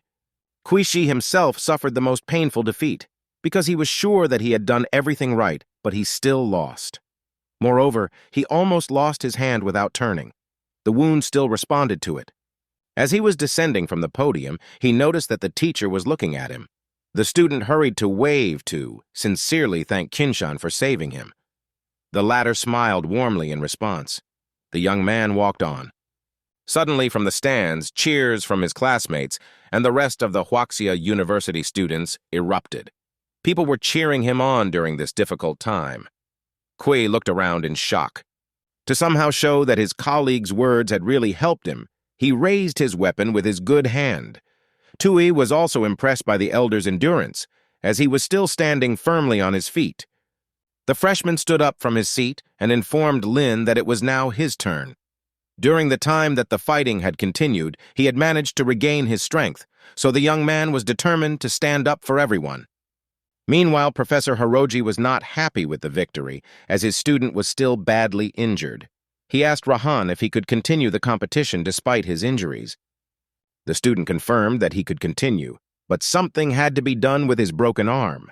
The teacher said that they would give him an injection that would improve his condition so that he could continue to defeat his enemies. While the professor was coming up with a new plan, Tue, along with the rest of his colleagues, listened to Teacher Hu and built their own ideas on how to defeat a rather strong opponent. The man pointed out Rahan's strengths. The girl challenged herself to a fight, assuring her that she would be able to defeat the student from Shinin without any problems. However, the teacher drew her attention to the fact that with her fiery class, things could go wrong and she would die sooner. And another member of the team immediately challenged his colleague to enter the arena and said that his weapon skills were as good as the elder Tsui. But here, too, the teacher almost immediately refused. In the end, Tue challenged himself to a duel, but the man believed that he had gone too far from the girl with the fire class and also had a high chance of dying. But the young man assured him that his telepathy would help. The freshman explained his plan in more detail. The teacher was a bit confused, having never heard of his telepathic skills. He asked how far he could see, but immediately apologized. This information was too personal, but Hu was worried about the student, as Tu had already been sent to the medical center with serious injuries. The man asked if the freshman was confident in the tactics. He confirmed it. There was a strange feeling in the stands and among the journalists. No one knew who would be the next to enter the arena against Rahan. The guy asked his colleague for her opinion, but she was sure that it would not be the freshman. However, it was his students who soon saw him walking into the arena. The guy looked as relaxed as possible, and even his opponent's futile attempts to brag didn't bother him in the least. Rahan, on the other hand, was somewhat annoyed by the freshman's indifference to him. He promised the guy a slow death. The very next minute, the chief judge began the countdown to the start of the fight. The boys prepared and the battle began. Rahan was the first to make his move. He disappeared in an instant, preventing Tuya from finding him. The freshman did not move from his spot, waiting for the right moment to respond. While his opponent was nowhere to be seen, the young man quickly orientated himself and decided to first envelop himself in a spiritual cone, which worked well against super-fast enemies. There was only one chance for this. He knew he couldn't afford to lose this moment, because then it would be too difficult for him to execute the next attack. The guy raised the cones into the air and they began to spin around him, protecting him. The next moment, a strange sound was heard, and Tue began to look around for someone or something that could have caused it. However, when he looked around, he did not expect to see his shocked opponent. Almost immediately after that, Rahan fell before him without saying a word. The freshman continued to stare at his enemy in shock, not understanding what had happened. Neither did the rest of the audience. The Indian Federation student did not get up again. His whole body was covered in small and large holes, and his eyes were frozen in incomprehension. An incredible silence fell on the stands and around her. The freshman did not move from his spot, continuing to stare silently at his opponent's body. He could not believe that this student had chosen such an unlucky moment to attack him. The journalist even felt a kind of panic.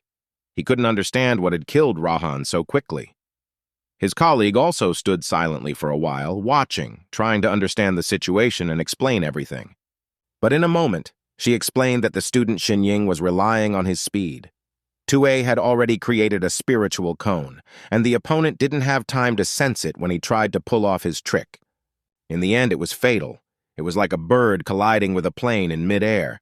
But whatever the outcome, the judge eventually declared the freshman the winner of the competition. And although the joyful shouts of his colleagues and classmates could be heard all around, the feeling of victory still did not come to him. On the contrary, Tui rather felt some strange surprise and incompleteness. Deng Wei, who had been watching the fight on the broadcast, was certain that Shu Tui had used a spirit cone. The student now truly feared his former opponent, and was glad to be alive. However, he wasn't the only one who realized that it was no longer worth joking with the student. One of Yuan's company received a call from a senior and told them to all give the impression that they had never had a conflict with Tue. As his grandfather had told him, it was better to be friends with people like this freshman than to be enemies. The boy decided to listen and told his friend that he and the freshman were now friends. After Tui's brilliant victory, all the other participants from his team also started to collect their points and one by one defeated the students from the Indian Federation. Joyful voices were heard in the stands. In the end, the Indian Federation accepted a 6-3 defeat that was not in their favor. Professor Hiroji was horrified to accept the reality, but he understood that he could not turn back so easily. He couldn't tell his superiors about such a shameful defeat, otherwise he would be punished. Something had to be done to get back into the game. He was distracted from his thoughts by a journalist with questions. The man had to change his angry expression to a calmer one, although inside he was seething with anger. The girl asked him what he thought about today's competition. The professor replied that even he had been taught many lessons today, which he would try to correct.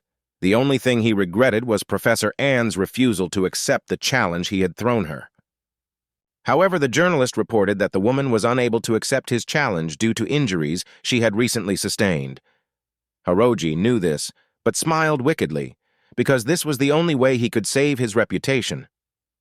But the professor did not forget about the challenge. Having called the man, he turned sharply and saw her standing on the podium. Now Anne was ready. He did not expect to see an opponent here and was surprised. The man realized that she had come here because of her student. The woman slowly began to descend from the podium, but not by stairs, but by stepping smoothly through the air. The rest of the students gasped. Professor Ann's new ability did not go unnoticed, and he immediately realized that her strength had increased significantly compared to the last time. She stopped in front of him and asked if his challenge was still valid. Hiroji began to worry a little, as he realized that his opponent's strength had clearly become greater than his own. However, he could not refuse the confrontation, as it was not only his reputation that was at stake. But no matter what emotions were overwhelming him right now, the one thing he couldn't show was fear, so looking her straight in the eye, he suggested they duel right now. The professor readily agreed. The teachers, as well as the rector himself, noticed that some significant changes had occurred in Anne. One even noticed signs of evolution, even thought it was a transformation. When asked the teacher to explain, although Teacher Wei was more familiar with Nia known 14, he couldn't explain what exactly had changed in the woman, but he was sure it wasn't a transformation. Lao Lu didn't understand what they were doing there. Tue ran into the arena anxiously. He hadn't expected to see his teacher there, especially after the injuries she had sustained. The boy quickly inquired about her well-being and the change in hair color. She reassured him by saying that the hand injury would not have affected the outcome of the battle because the hidden type rarely uses them, and the hair color was just a sign of a genetic change. In the future, Tue himself could undergo such changes. Anne continued to move towards his opponent. The guy tried to stop her because he was not sure that everything was okay with the professor. There was a heated discussion on the judges' stand. They were discussing the issue of confrontation between the professors. After discussing, they finally decided that Teacher Wei and senior consultant Probfu would be the judges. The judges stood on the platform and asked the contestants if they had any objections to their choice. No one objected. The man asked if any of the professors needed combat gear, but they refused. After a little preparation, the referee finally allowed the battle to begin. Professor Hiroji was the first to start the fight and disappeared within seconds, quickly moving around the arena to find a place to attack. An, in turn, lightly tapped her foot on the ground, and wave-like impulses immediately appeared around her. The opponent saw them and tried to avoid them. He stopped abruptly and aimed his attack at her. The daggers flew towards her and there was a loud explosion. There was a lot of dust and smoke, so nothing was visible for a while, but when the dust settled, everyone saw that the woman had easily blocked the attack. The man did not want to give up and quickly ran towards her and hit the shield with his weapon, hoping to pierce it. She just smiled and said that the enemy had not advanced at all in his strength. In response, he only cursed menacingly, but a moment later he stopped dead in his tracks, as he saw that his opponent's hair had begun to change shape and was aimed straight at him. Sharp daggers formed at the tips of her spears, and she aimed them at Hiroji. At the last moment, he managed to block the blow with his shield, holding it back with all his might, but An did not give in and pressed even harder. On the judge's platform, Prabhu noticed that things were going badly, so he tried to help his colleague, but he didn't have time. In a moment, the professor's shield cracked and he was thrown back. Several needles pierced his body. The man couldn't figure out what kind of ability it was, but he felt a slight pain in several places. An said one word, and the needles on his opponent's body started exploding. He couldn't do anything. She only smiled evilly in response and said that she was repaying the debt for his sudden blow last time. She was indifferent to her husband's suffering. The needles began to explode more and more often. Hiroji screamed in pain, trying to stop the fight, but An ignored him. Prabhu finally realized that this woman was ruthless and would not stop, so the referee decided to stop the fight himself and put up a shield. After that, she stopped her attacks, but warned her opponent to challenge her through official channels next time and not act like a clown. At that, she turned and left. Huaxia's students immediately burst into joyous cheers. In their opinion, she had said everything right, and Professor Hiroji fully deserved what he received, even received mercy. While the medics were dealing with the professor, Prabhu approached Anne and apologized to her for having to intervene in the confrontation, but explained it by saying that his colleague's life was at stake. She remained silent. He knew that his colleague had been rude and had deeply offended her, so as an apology he offered 5 mutated creatures that were unique to the Indian Federation region. She didn't seem to be very interested in the offer, but she didn't refuse. She nodded briefly, agreed, and proudly left the arena to the applause of the Huaxia University students. After the competition, each participant was given the opportunity to have a good rest and regain strength. Tui was sent to the Institute Hotel. In addition to a good room and delicious food, the student received many more points. The boy was surprised by such generosity from the Institute, but he almost immediately remembered the conversation with Professor Anne. She praised him for his performance, but he still made many mistakes, for which he was punished. The woman told him to write her a report in 3,000 hieroglyphs as punishment. It became very sad because the young man did not expect that after everything he would also receive homework and not a small one. There was a sudden knock on the door, and Zhuang Ziqiang entered the room. The freshman was happy to see a familiar face, so he immediately invited his friend to join in the feast, and he agreed. The boys were having a good time talking, and the older one offered Tuya a glass of wine that he had brought with him. The young man agreed, and they drank a little to celebrate the young man's wonderful performance today. However, Zhuang understood that the freshman had invited him for a reason, so he got straight to the point. Tue admitted that he had received a considerable amount of points and wanted help exchanging them for points. The comrade listened to him and considered the proposal, but in the end, he began to assure the boy that it was better not to exchange the points. From the information he had, he learned that merit points were already hard currency. However, Zhuang saw that his friend needed money, so he asked how much he spent each month. The answer was a bit shocking because he didn't expect to hear the amount of 500,000. It was quite a lot. He began to think about finding a way out for his friend. Finally, he found a way out and began to name Tuya 3 options for him to earn money. The first of them was to complete various individual tasks. Also suitable was participation in various tournaments. The best were the tasks to clear the enemy's camps. It was dangerous, but profitable. And the last option is to receive funds from advertising. If a person was popular enough and had a lot of followers, you could earn a lot, but the risk was that if you did it too often, you could easily lose followers. Of all the options, Tui liked participating in underground tournaments the most. But Zhuang warned him that the risk was much higher, as people died there. The comrade told the young man to inform him of his decision. At that, the boys dispersed. Left alone, Zhu wasted no time and resumed training, considering his friend's proposal. Participating in tournaments was the best option for strong people. That's why he decided that he couldn't waste time. Within a few hours, he was beaming with happiness because he was able to open the basic dantan. He managed to do it quite easily, but it was almost dawn outside and he needed to get some sleep.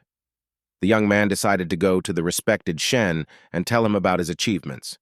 With that, he fell asleep. 2A decided to meet the esteemed one directly. So after breakfast, he immediately went to the Ancient Martial Arts Association building. At the entrance, he was met by one of the assistants who was happy to see him this time. The assistant was delighted with the freshman's performance and kept asking him to show him his flying sword abilities.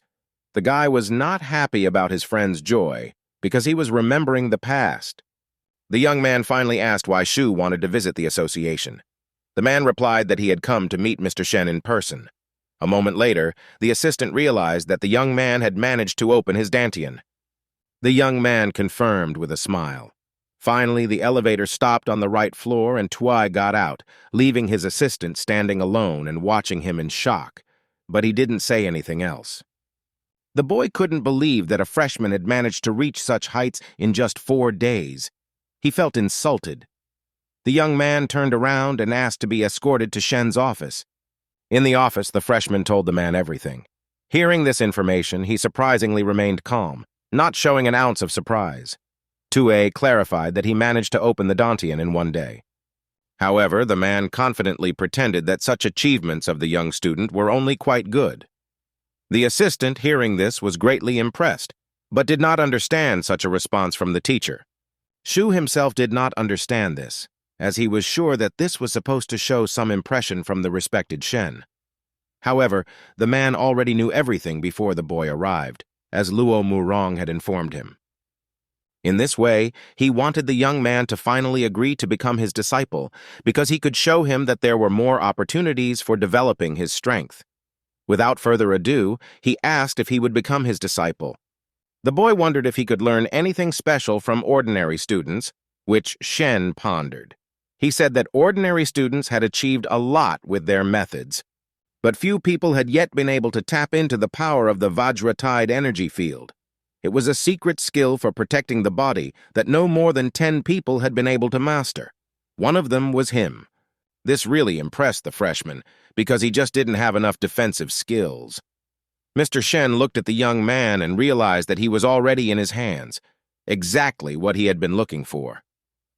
The man wanted to win the boy over completely and said that he used to hold a 3-day banquet to welcome new disciples, but now a simple worship was enough. The young man did as he was told without objection, begging the respected man to become his mentor. The man agreed, as he had been planning to do so for a long time.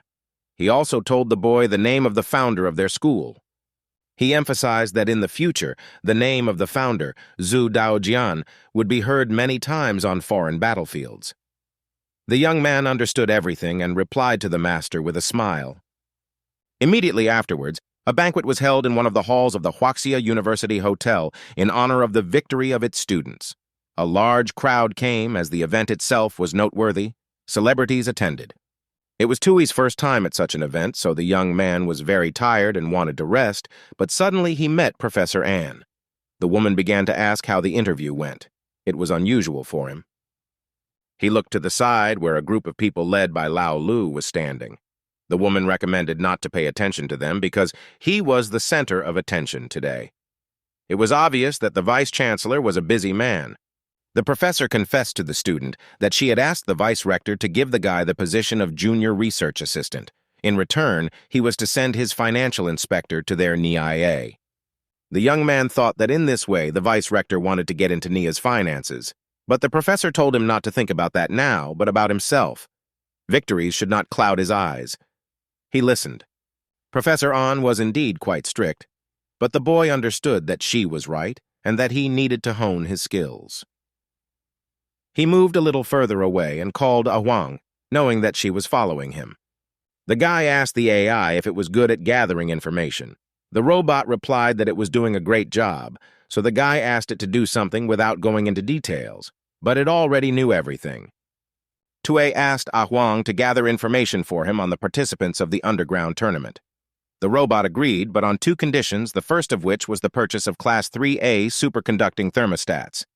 The price of such a purchase was quite high, but she specified that he had 5 years to do it. There was no choice, so he had to agree. The second condition was the presence of the robot in these battles. The terms were, of course, a bit complicated, especially the purchase, but the young man reassured himself that he had plenty of time to do it. While they were talking, a man approached him. It was Li Jin, deputy director of the Huaihei Region Genetics Committee. Shu was pleasantly surprised by his appearance and greeted him happily. The man innocently began to ask about the freshman. He continued to clarify information that everyone generally knew. The young man answered without suspecting anything. For him, such questions were not strange, and besides, not just anyone asked them. In the end, the deputy told the boy to continue helping Anne, to which he happily agreed. But there was another question, which concerned the research on mental power. The man asked how things were going, but Tue was unable to answer the question because the professor had not given him a chance to familiarize himself with the project. Li eventually left, leaving the young man alone. When the man returned, the young man immediately noticed that he was not alone. Having moved to a safe distance, the deputy asked his escort if the guy was telling the truth. He confirmed it. The colleague said that the freshman really didn't know anything about the project, but also said that the young man had unusual abilities and was immediately exposed. The man was seriously alarmed. In the end, the boy decided not to pay much attention to the situation. A moment later, Zhuang called him and asked how long he would be at the banquet. Tue immediately went outside, where he was already waiting. A friend flew to him in his personal flying car, and the guy immediately got in. On the way, he asked his friend where exactly this place was, but the salesman cleverly kept quiet about it. They didn't fly for long, but the landscape immediately changed and Shu began to look around. The friend's car began to slowly approach the liner standing in the middle of the sea and in a moment landed on the landing pad. There were a lot of people inside and the decor looked like a casino. The young man froze for a while, trying to take in the place. Zhuang immediately realized that this was the first time the freshman had been here. On the way, an employee met them and began to lead them to the place they needed. The guys obediently followed, descending lower and lower to the bottom of the liner. The guy was still fascinated by the view of the ship. The salesman said that this place was a true paradise on the sea, and also a paradise for Gene people. When the gates opened, Tui saw even more people shouting happily in the stands. The fight was already underway in the arena, but they needed to go to the participants' restroom. They turned the other way, and there was a guard at the entrance, not letting anyone in except the participants. Zhuang said that they were participants. The guard gave them a form to fill out and informed them that the fee for each fight would be 50,000. After 10 wins, the payment could be reviewed. When they filled out the questionnaire, they were let in. There were already several participants in the room, but before the confrontations began, the young man had to choose a secret name for himself. He thought about it. She immediately put Ah Huang's voice into the earpiece and promised to reveal one of the professor's secrets if he took the surname Huang Tianba. Otherwise, she would turn on the dogs barking at full volume. He thought about it because the offer was quite tempting. Besides, he didn't see anything wrong with it. For him, it was just a surname. He informed Zhuang of his decision, but he didn't immediately understand.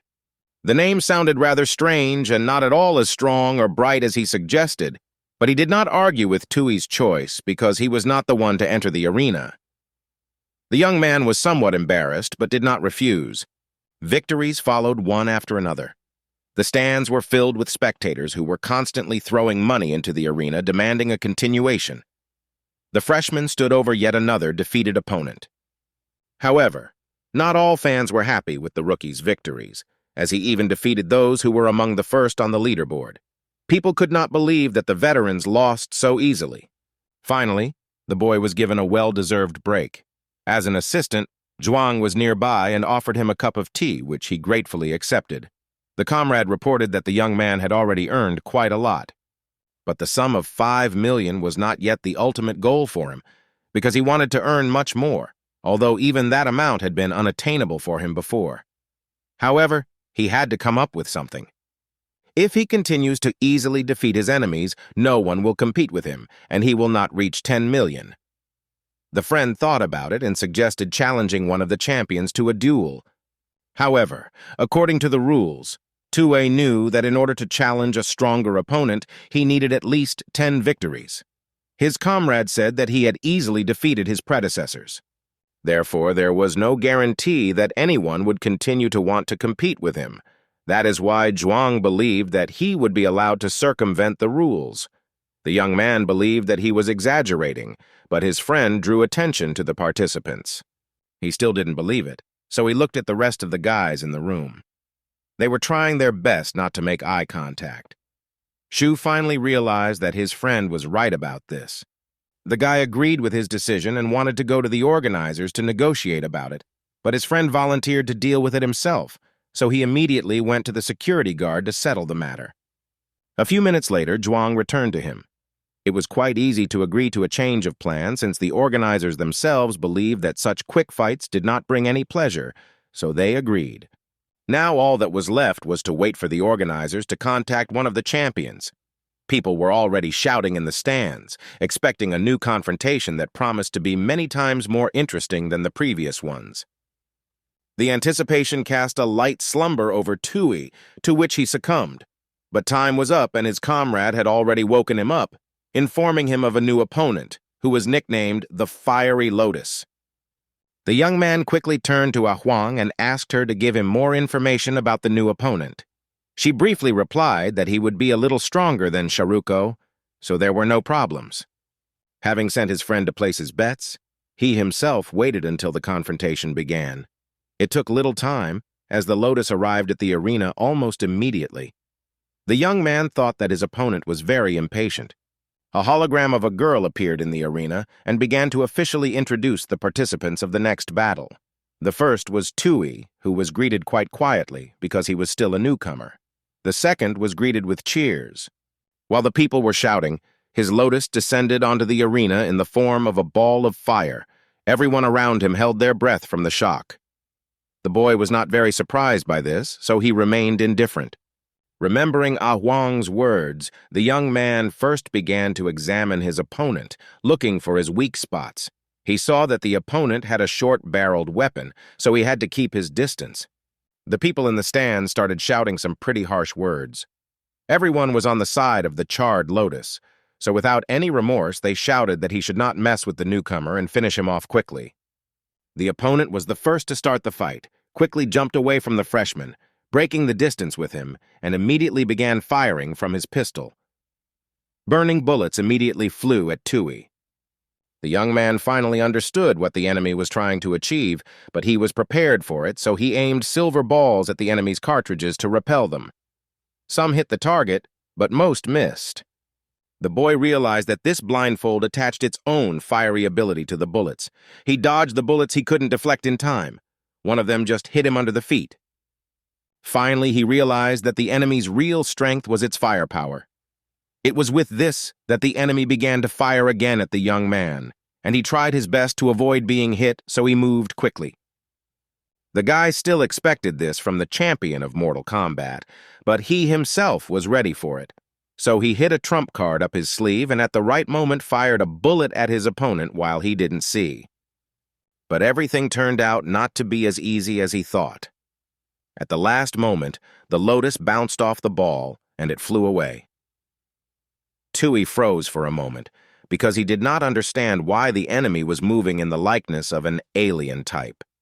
The boys stopped for a moment and looked at each other. The boy realized that he had underestimated his opponent, and that this could be a mistake. He needed to come up with something immediately to survive.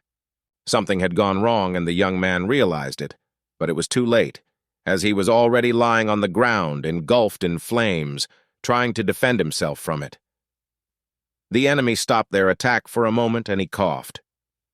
The opponent just smiled at his attack and said that such a trick would only work with someone with little combat experience, but here was an arena of death where they fought for their lives and everyone knew every detail. Lotus slowly approached the boy to finish the fight with victory. Tui did not move even when the gun was pointed at him.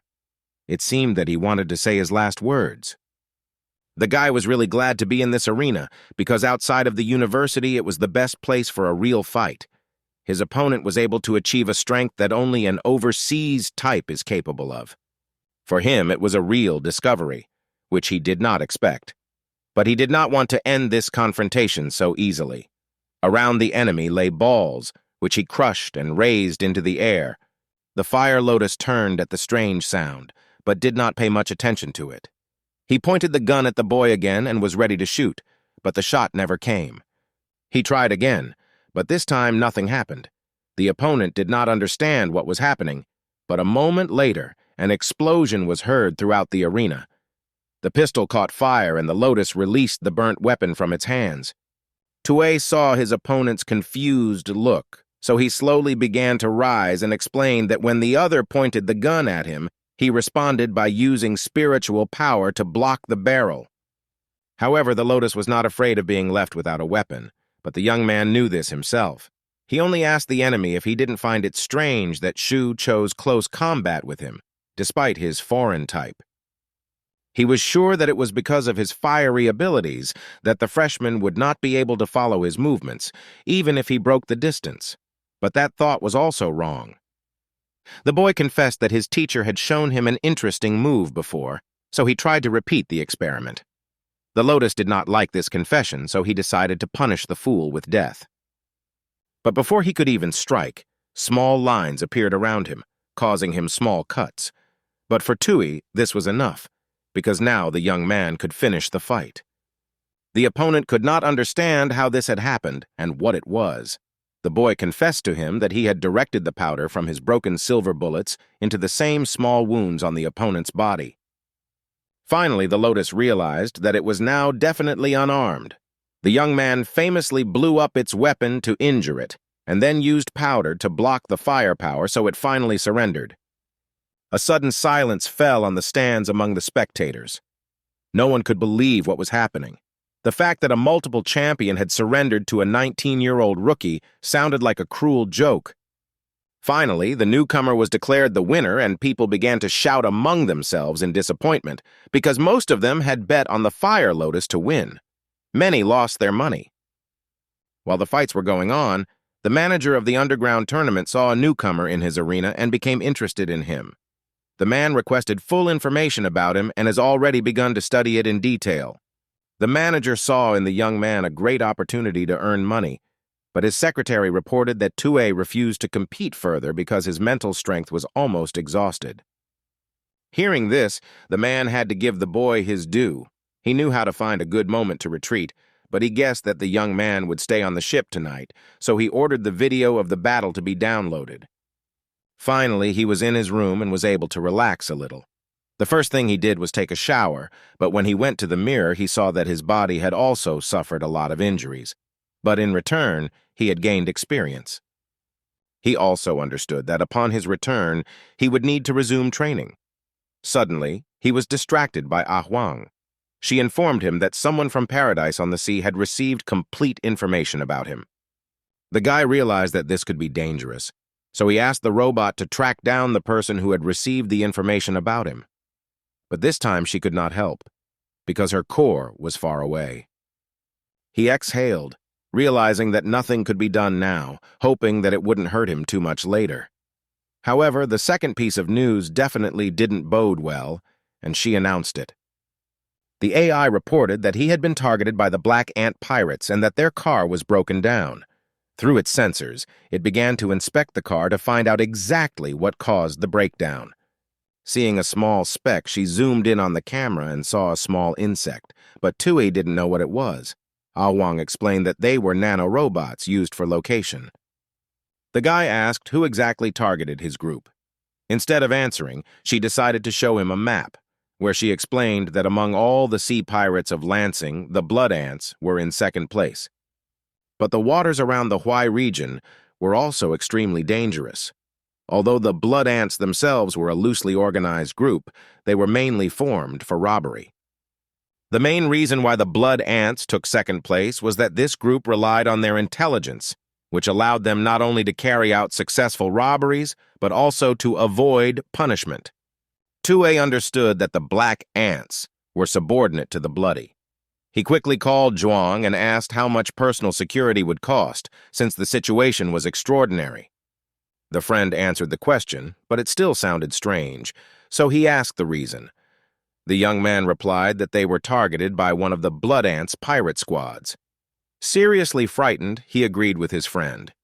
Moreover, Zhuang himself offered to pay most of the security costs, because he understood that all the money they had earned today had come from participating in the 2A competition. The young man thought for a moment. He was amazed by his friend's generosity, but he understood that the man was scared and didn't want to risk his friend's life. Finally, he came up with something and asked him to wait a bit, because he wanted to call someone. The next morning, the Black Ants began their plan to attack their targets. The commander appealed to all units to act cautiously and according to the plan, as a considerable amount of money was at stake. One of the group reported to the commander that the car they were following had started to slow down dramatically. This alarmed them somewhat, but they decided to fly a little closer to clarify the situation. Suddenly, the assistant drew the attention of the chief that one of the passengers had gotten out of the car they were chasing. Everyone instantly turned their heads to the boy. The chief ordered to prepare for an attack. The chief decided to get out of the car first and make sure there was no danger around. He approached Zhuang and started asking what happened. Zhuang pretended that the car had broken down. The pirate couldn't believe that the attack could be carried out so easily. He quickly orientated himself and called everyone around him and gave the signal to attack. The rest quickly approached the target and prepared their weapons. However, things went completely wrong. Strange lines flew out of the car they were trying to attack, killing the enemies instantly. It all happened so fast that no one was able to react in time. The only one who managed to survive was the leader. He tried to get as far away from the strange force as possible. The pirate realized that they had miscalculated badly. It was necessary to save himself, but he was noticed. One of the attacks flew at him, but he managed to parry it. He looked at the car from which the attack had come and now saw the rest of the crew inside and realized that these frightening attacks were from a woman. The pirate quickly began to think about what to do, because if he left everything as it was, he would definitely be finished. He assessed his opponent's abilities and realized that her attack speed was too high. The man quickly looked around for a way out and saw the boy on the hood. He immediately realized that he had to kidnap him. This was the only way he could avoid death, but he didn't have time to do anything. While he was pondering what to do next, his head was pierced by a thin line of mental attack, and the enemy froze. A flying sword approached him, and that was the last thing he saw. The pirate fell dead into the water. For Tway and Anne, this battle was nothing extraordinary. They had no emotions about it, but for Zhuang, it was his first real battle. The boy was still in shock. The day before, it was Professor Zhu who decided to call to ask for help. He started walking from a distance and asked her if she knew much about blood ants. The question surprised her. She didn't answer him, but immediately asked how the young man had heard about them. Eventually, he had to admit that he had gotten into some trouble and was being targeted by pirates. The boy stood and watched this spectacle, and his mind was filled with thoughts of the professor's strength.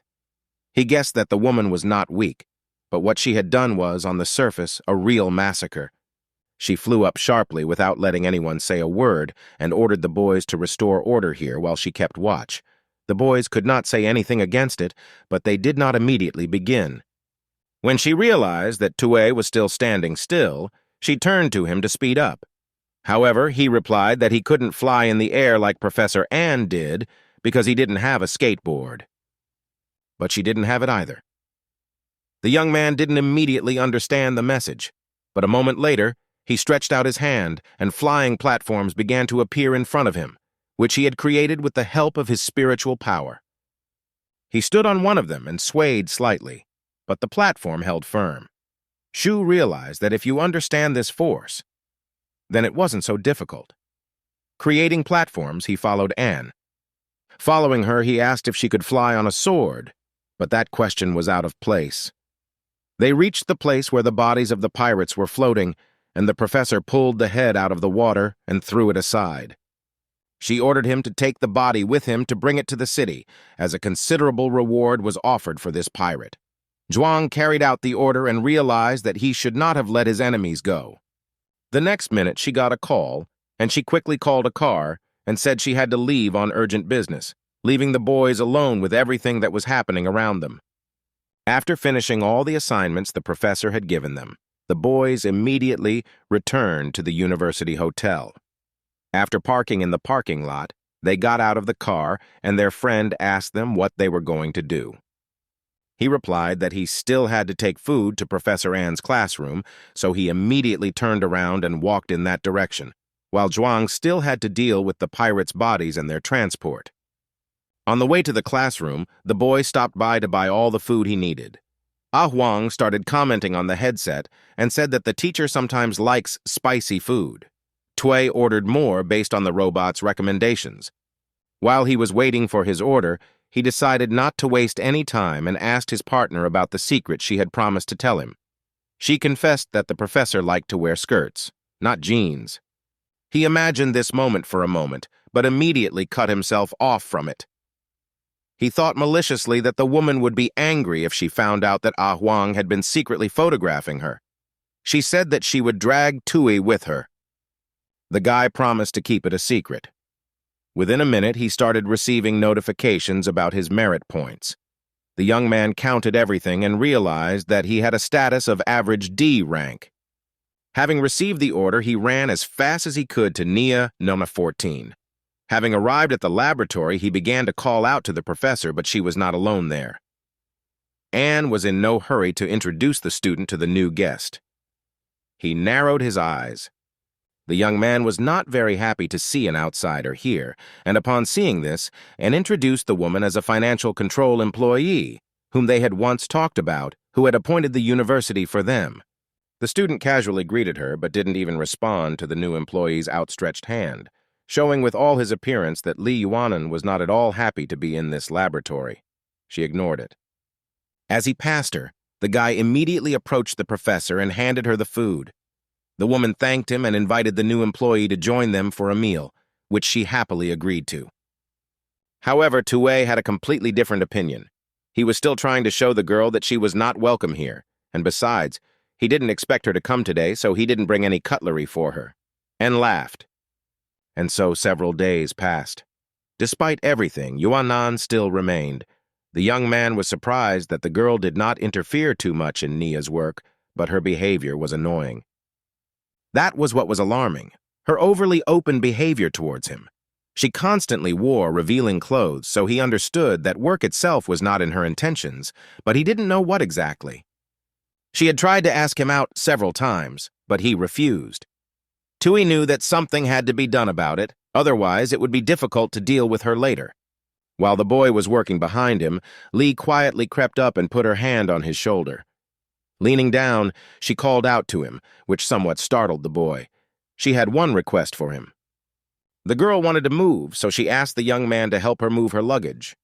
Shu saw this as a great opportunity to learn more and finally figure it out, so he agreed to help. He told her to leave her address and he would be there right away. She smiled with satisfaction because she had finally achieved what she had been dreaming of for so long. Her plan with the vice-chancellor could soon come true. She even felt a little sorry for him that she had to take advantage of him, but it was all for the sake of a promotion and a higher salary. Her previous boyfriends hadn't even done that for her. On Saturday, he came to the lab as usual, but this surprised the professor because she knew that Tui was supposed to go to help Yuanan with the move. The guy didn't explain anything, just told her to wait. Meanwhile, the girl was already getting ready for the arrival of the young student. Suddenly, there was a knock on the door, and she had finished applying her makeup. Quickly stepping her feet, Li ran to open it. She expected that Tui would arrive, but when she opened the front door, several men appeared on the threshold. The girl disappeared, not understanding anything. One said that they were from a moving company. As it turned out, the young man had deliberately arranged everything so that a request was made in her name to the moving company that was helping with the move. She finally realized this and was not happy about it at all. She was so enraged that he dared to do this to her that she had no intention of playing games or being polite anymore. From that moment on, she was determined to conquer him by force.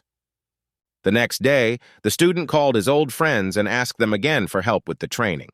Hongying and Jai immediately agreed. When they met, they were happy to see the younger one. The comrade asked him what he had been doing after the competition, since he hadn't seen them for quite some time. Tui simply replied that it was nothing special, mainly researching new abilities. Xiao thought for a moment. The young man noticed that the senior's hair color had become the same, but they only laughed in response. Finally, they got down to business and asked who the freshman wanted to train with. The boy chose Honan because she had more suitable abilities to test his skills. The girl agreed because she wanted to test the results of her training herself, so she quickly came out ahead. They dispersed around the arena, and the girl asked how exactly she should attack. Shu replied that she should attack with all the strength she was capable of, but not hold back. She prepared herself and attacked as hard as she could. She was advancing on him so quickly that the boy could barely keep up.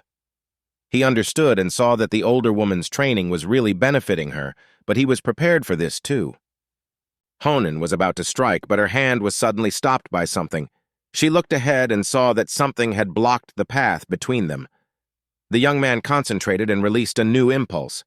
The girl could no longer keep her hand on the shield and was thrown back a short distance. Jai immediately started running towards his girlfriend, holding a first aid kit in his hands. She could not take her eyes off the younger one. The boy himself was quite impressed by the power of the Vajra energy field, but this power required too much energy. This ability still needed to be worked on and studied better. He was pulled from his thoughts when the older girl called out to him. The girl was impressed by his new abilities and praised him, because even among the second years there were few who knew how to create such a defense. Zhuang said that due to his girlfriend's injury, it would be a good idea to suspend further training and suggested having dinner together. Tue immediately remembered Zhuang's invitation and meeting Anne. The young man looked at his watch and realized that he was already late, because the professor had promised to pick him up at 6:30 p.m. and he still had to get to the meeting place.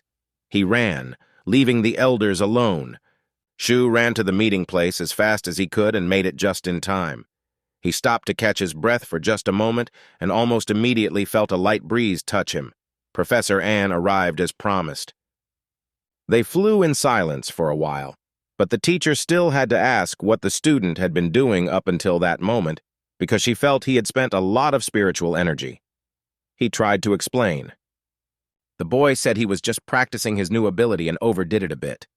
She warned him that it was dangerous, because going outside in that state was like asking for death. Finally, they reached a local cafe where Zhuang was waiting for them. The guy kindly invited the guests to the table and offered them a few drinks, but An refused and did not let Tuya do the same. The woman decided to get straight to the point. The salesman showed them a card with money for selling pirates' cars and heads. He also said that they would be given 133 points for their enemies. There was a considerable amount of money on the card, but he decided to give it all to the professor to share.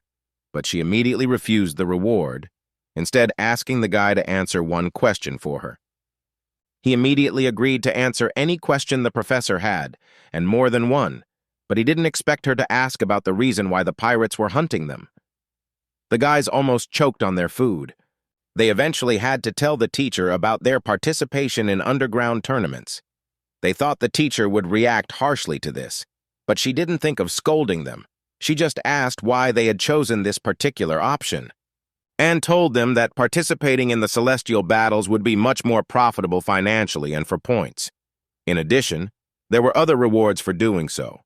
Zhuang thought that this type of earning was too dangerous. She explained that this only applied to the central areas and that it was quite safe in the outer areas, but the problem was the number of places, because the main places were occupied by military or quite influential people. The only option for students who wanted to get in was to rely on their own strength. The guys were a bit surprised by this, so she explained that she meant the dragon and tiger rankings. Being in this ranking for 3 months is the only option to get a free ticket. In addition, the young man could take first place in the comprehensive assessment of freshmen. After that, Wen Shao, who had persecuted the boy in the past, would have to give permission. All of this would also allow An to take revenge on those who had gone too far all these years, to make them pay for everything. A few days passed. Nia's laboratory was working without much change. Li Yuanan seemed to have calmed down since last time and was already such a problem for the guy. It was all the more difficult to deal with her. He approached her with the document and asked if she could sign the documents directly, as it would be faster. However, she replied that this was not allowed by the upper management. It seemed like she was getting revenge on him for all the times he had pushed her away. The young man finally gave in, but asked to hurry. The girl asked where the professor was going, and hearing that she had left, saw an opportunity. She hadn't forgotten her plan, and had to quickly complete the task while Anne was away from the lab. But now she didn't plan to mess around with the guy, but decided to get down to business right away, so she changed her clothes. Finally, she came out of the locker room and grabbed a can of water, which she immediately handed to the young man. He didn't immediately notice what she had changed into, but he was very shocked. He asked her why she had done it. But before she could answer, his head began to spin. Everything became blurry before his eyes, and he leaned against the wall to keep from falling, but slowly began to slide to the floor. Suddenly, someone caught him, and the boy opened his eyes. In front of him was Yuanan, and the young man was surprised that he had never noticed such a beautiful girl. She was saying something to him, but he did not understand a word. The girl tried to give him some kind of pill, but with the last of his sanity, he tried to push her away, demanding an explanation for her condition. She replied that she just wanted to get closer. He couldn't find an answer, and again felt his strength slowly begin to leave him. He heard footsteps, but to him they sounded far away. A little more, and something would have happened, but in a moment it stopped. He felt a sharp chill and dampness. The young man looked up and saw a strange girl, and she pushed Yuanan away from him, and the young man slid helplessly to the floor again while the stranger dealt with the enemy. The stranger's voice was very familiar to Tue, but his head was still not working properly, so he couldn't remember right away. He slowly started to get up, and the girl ran over to help him. He leaned on her shoulder and finally remembered who that familiar voice belonged to. Ah Huang looked at him displeasedly and began to scold him for letting himself be caught so easily. The guy asked what exactly. The girl explained that Li had used perfume with a strong pheromone. He felt sorry for being so easily led astray. A moment later, the professor entered the room and immediately approached the former employee. An didn't say a word, so Ah Huang informed her that she had found nano cameras on the enemy's clothing buttons, but they didn't work. Tue was shocked by what he heard, but kept quiet because he felt guilty. She continued and said that these cameras would not be able to send any signal as long as she was holding them back. The professor stood up and asked the students' thoughts on how best to deal with Yuanan. He thought for a moment, but he didn't think for long.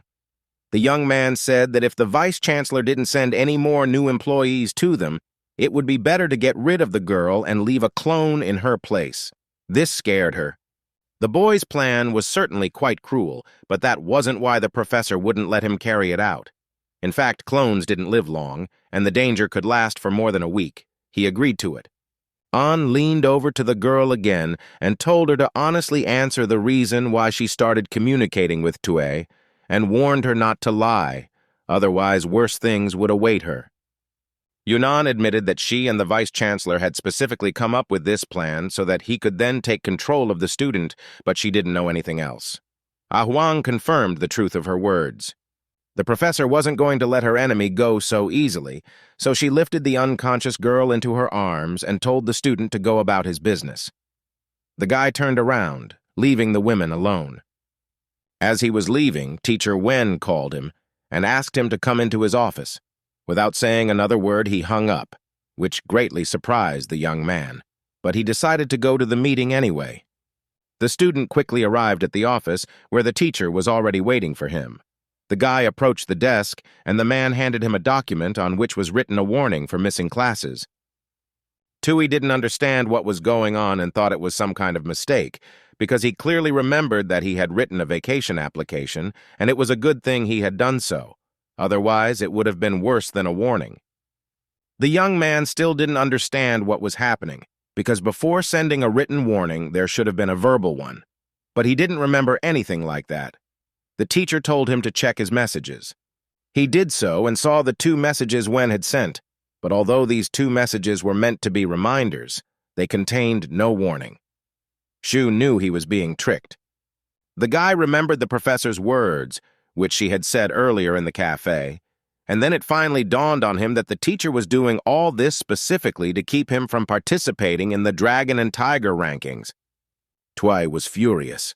He slammed the table hard and leaned over to warn the teacher that he would not tolerate anyone picking his pockets and stealing his things. The teacher pretended not to understand. The young man knew, and so did the teacher, that after his warning was confirmed, he would be charged a bottle of E-rank capsules every month. After these words, he turned to leave. Tue took one last look at Wen, promising that he would beg him again. He slammed the door hard and left, leaving the teacher alone, but the teacher did not take the threat, considering it a childish threat. As he walked down the corridor, Shu kept thinking that the teacher had planned all this a long time ago, starting from the moment of his confrontation with Deng Wei. If that was the case, then the flow was being controlled by the outsiders. He looked out the window where students were practicing on the court, and an idea came to his mind. The guy decided to equalize the chances of both sides, so he confidently went out onto the court, where he was welcomed.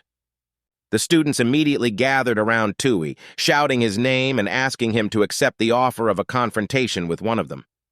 The young man was amazed by the attention and tried to calm the people down. Everyone wanted him to be chosen, because everyone wanted to train with a strong opponent to hone their skills, so they didn't want to let the freshman go and surrounded him even more. The young man began to choose opponents, but not just one. Hearing this noise, one of the teachers came to ask what had happened. One of the students said that Shu had decided to fight several opponents.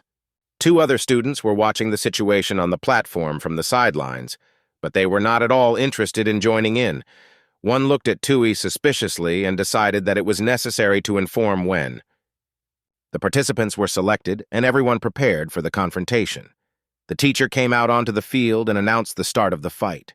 The opponents immediately rushed at the freshman, but one of them was waiting for the right moment. They had a plan of their own, and they quickly began to act, surrounding the boy to block his path. The three immediately began to attack with skills, and Shu blocked everything by wrapping himself in a shield. When the opponents stopped using their strength, the young man immediately took down his shield and fired silver balls, one at each of them. However, this was exactly what the opponents were trying to achieve, because he remained open to attack. They specifically attacked with various types of elemental skills to distract the freshman and allow them to limit his movements as much as possible. This smallest moment was enough. While Tue was trying to stay on his feet, his opponent seized the opportunity and immediately attacked him with renewed force, but this time all four of them. They did not allow him to find support. There was a loud explosion after the opponents all attacked together. The students thought that after such a thing, the freshman should not have survived, but they were wrong when they saw him on the platform.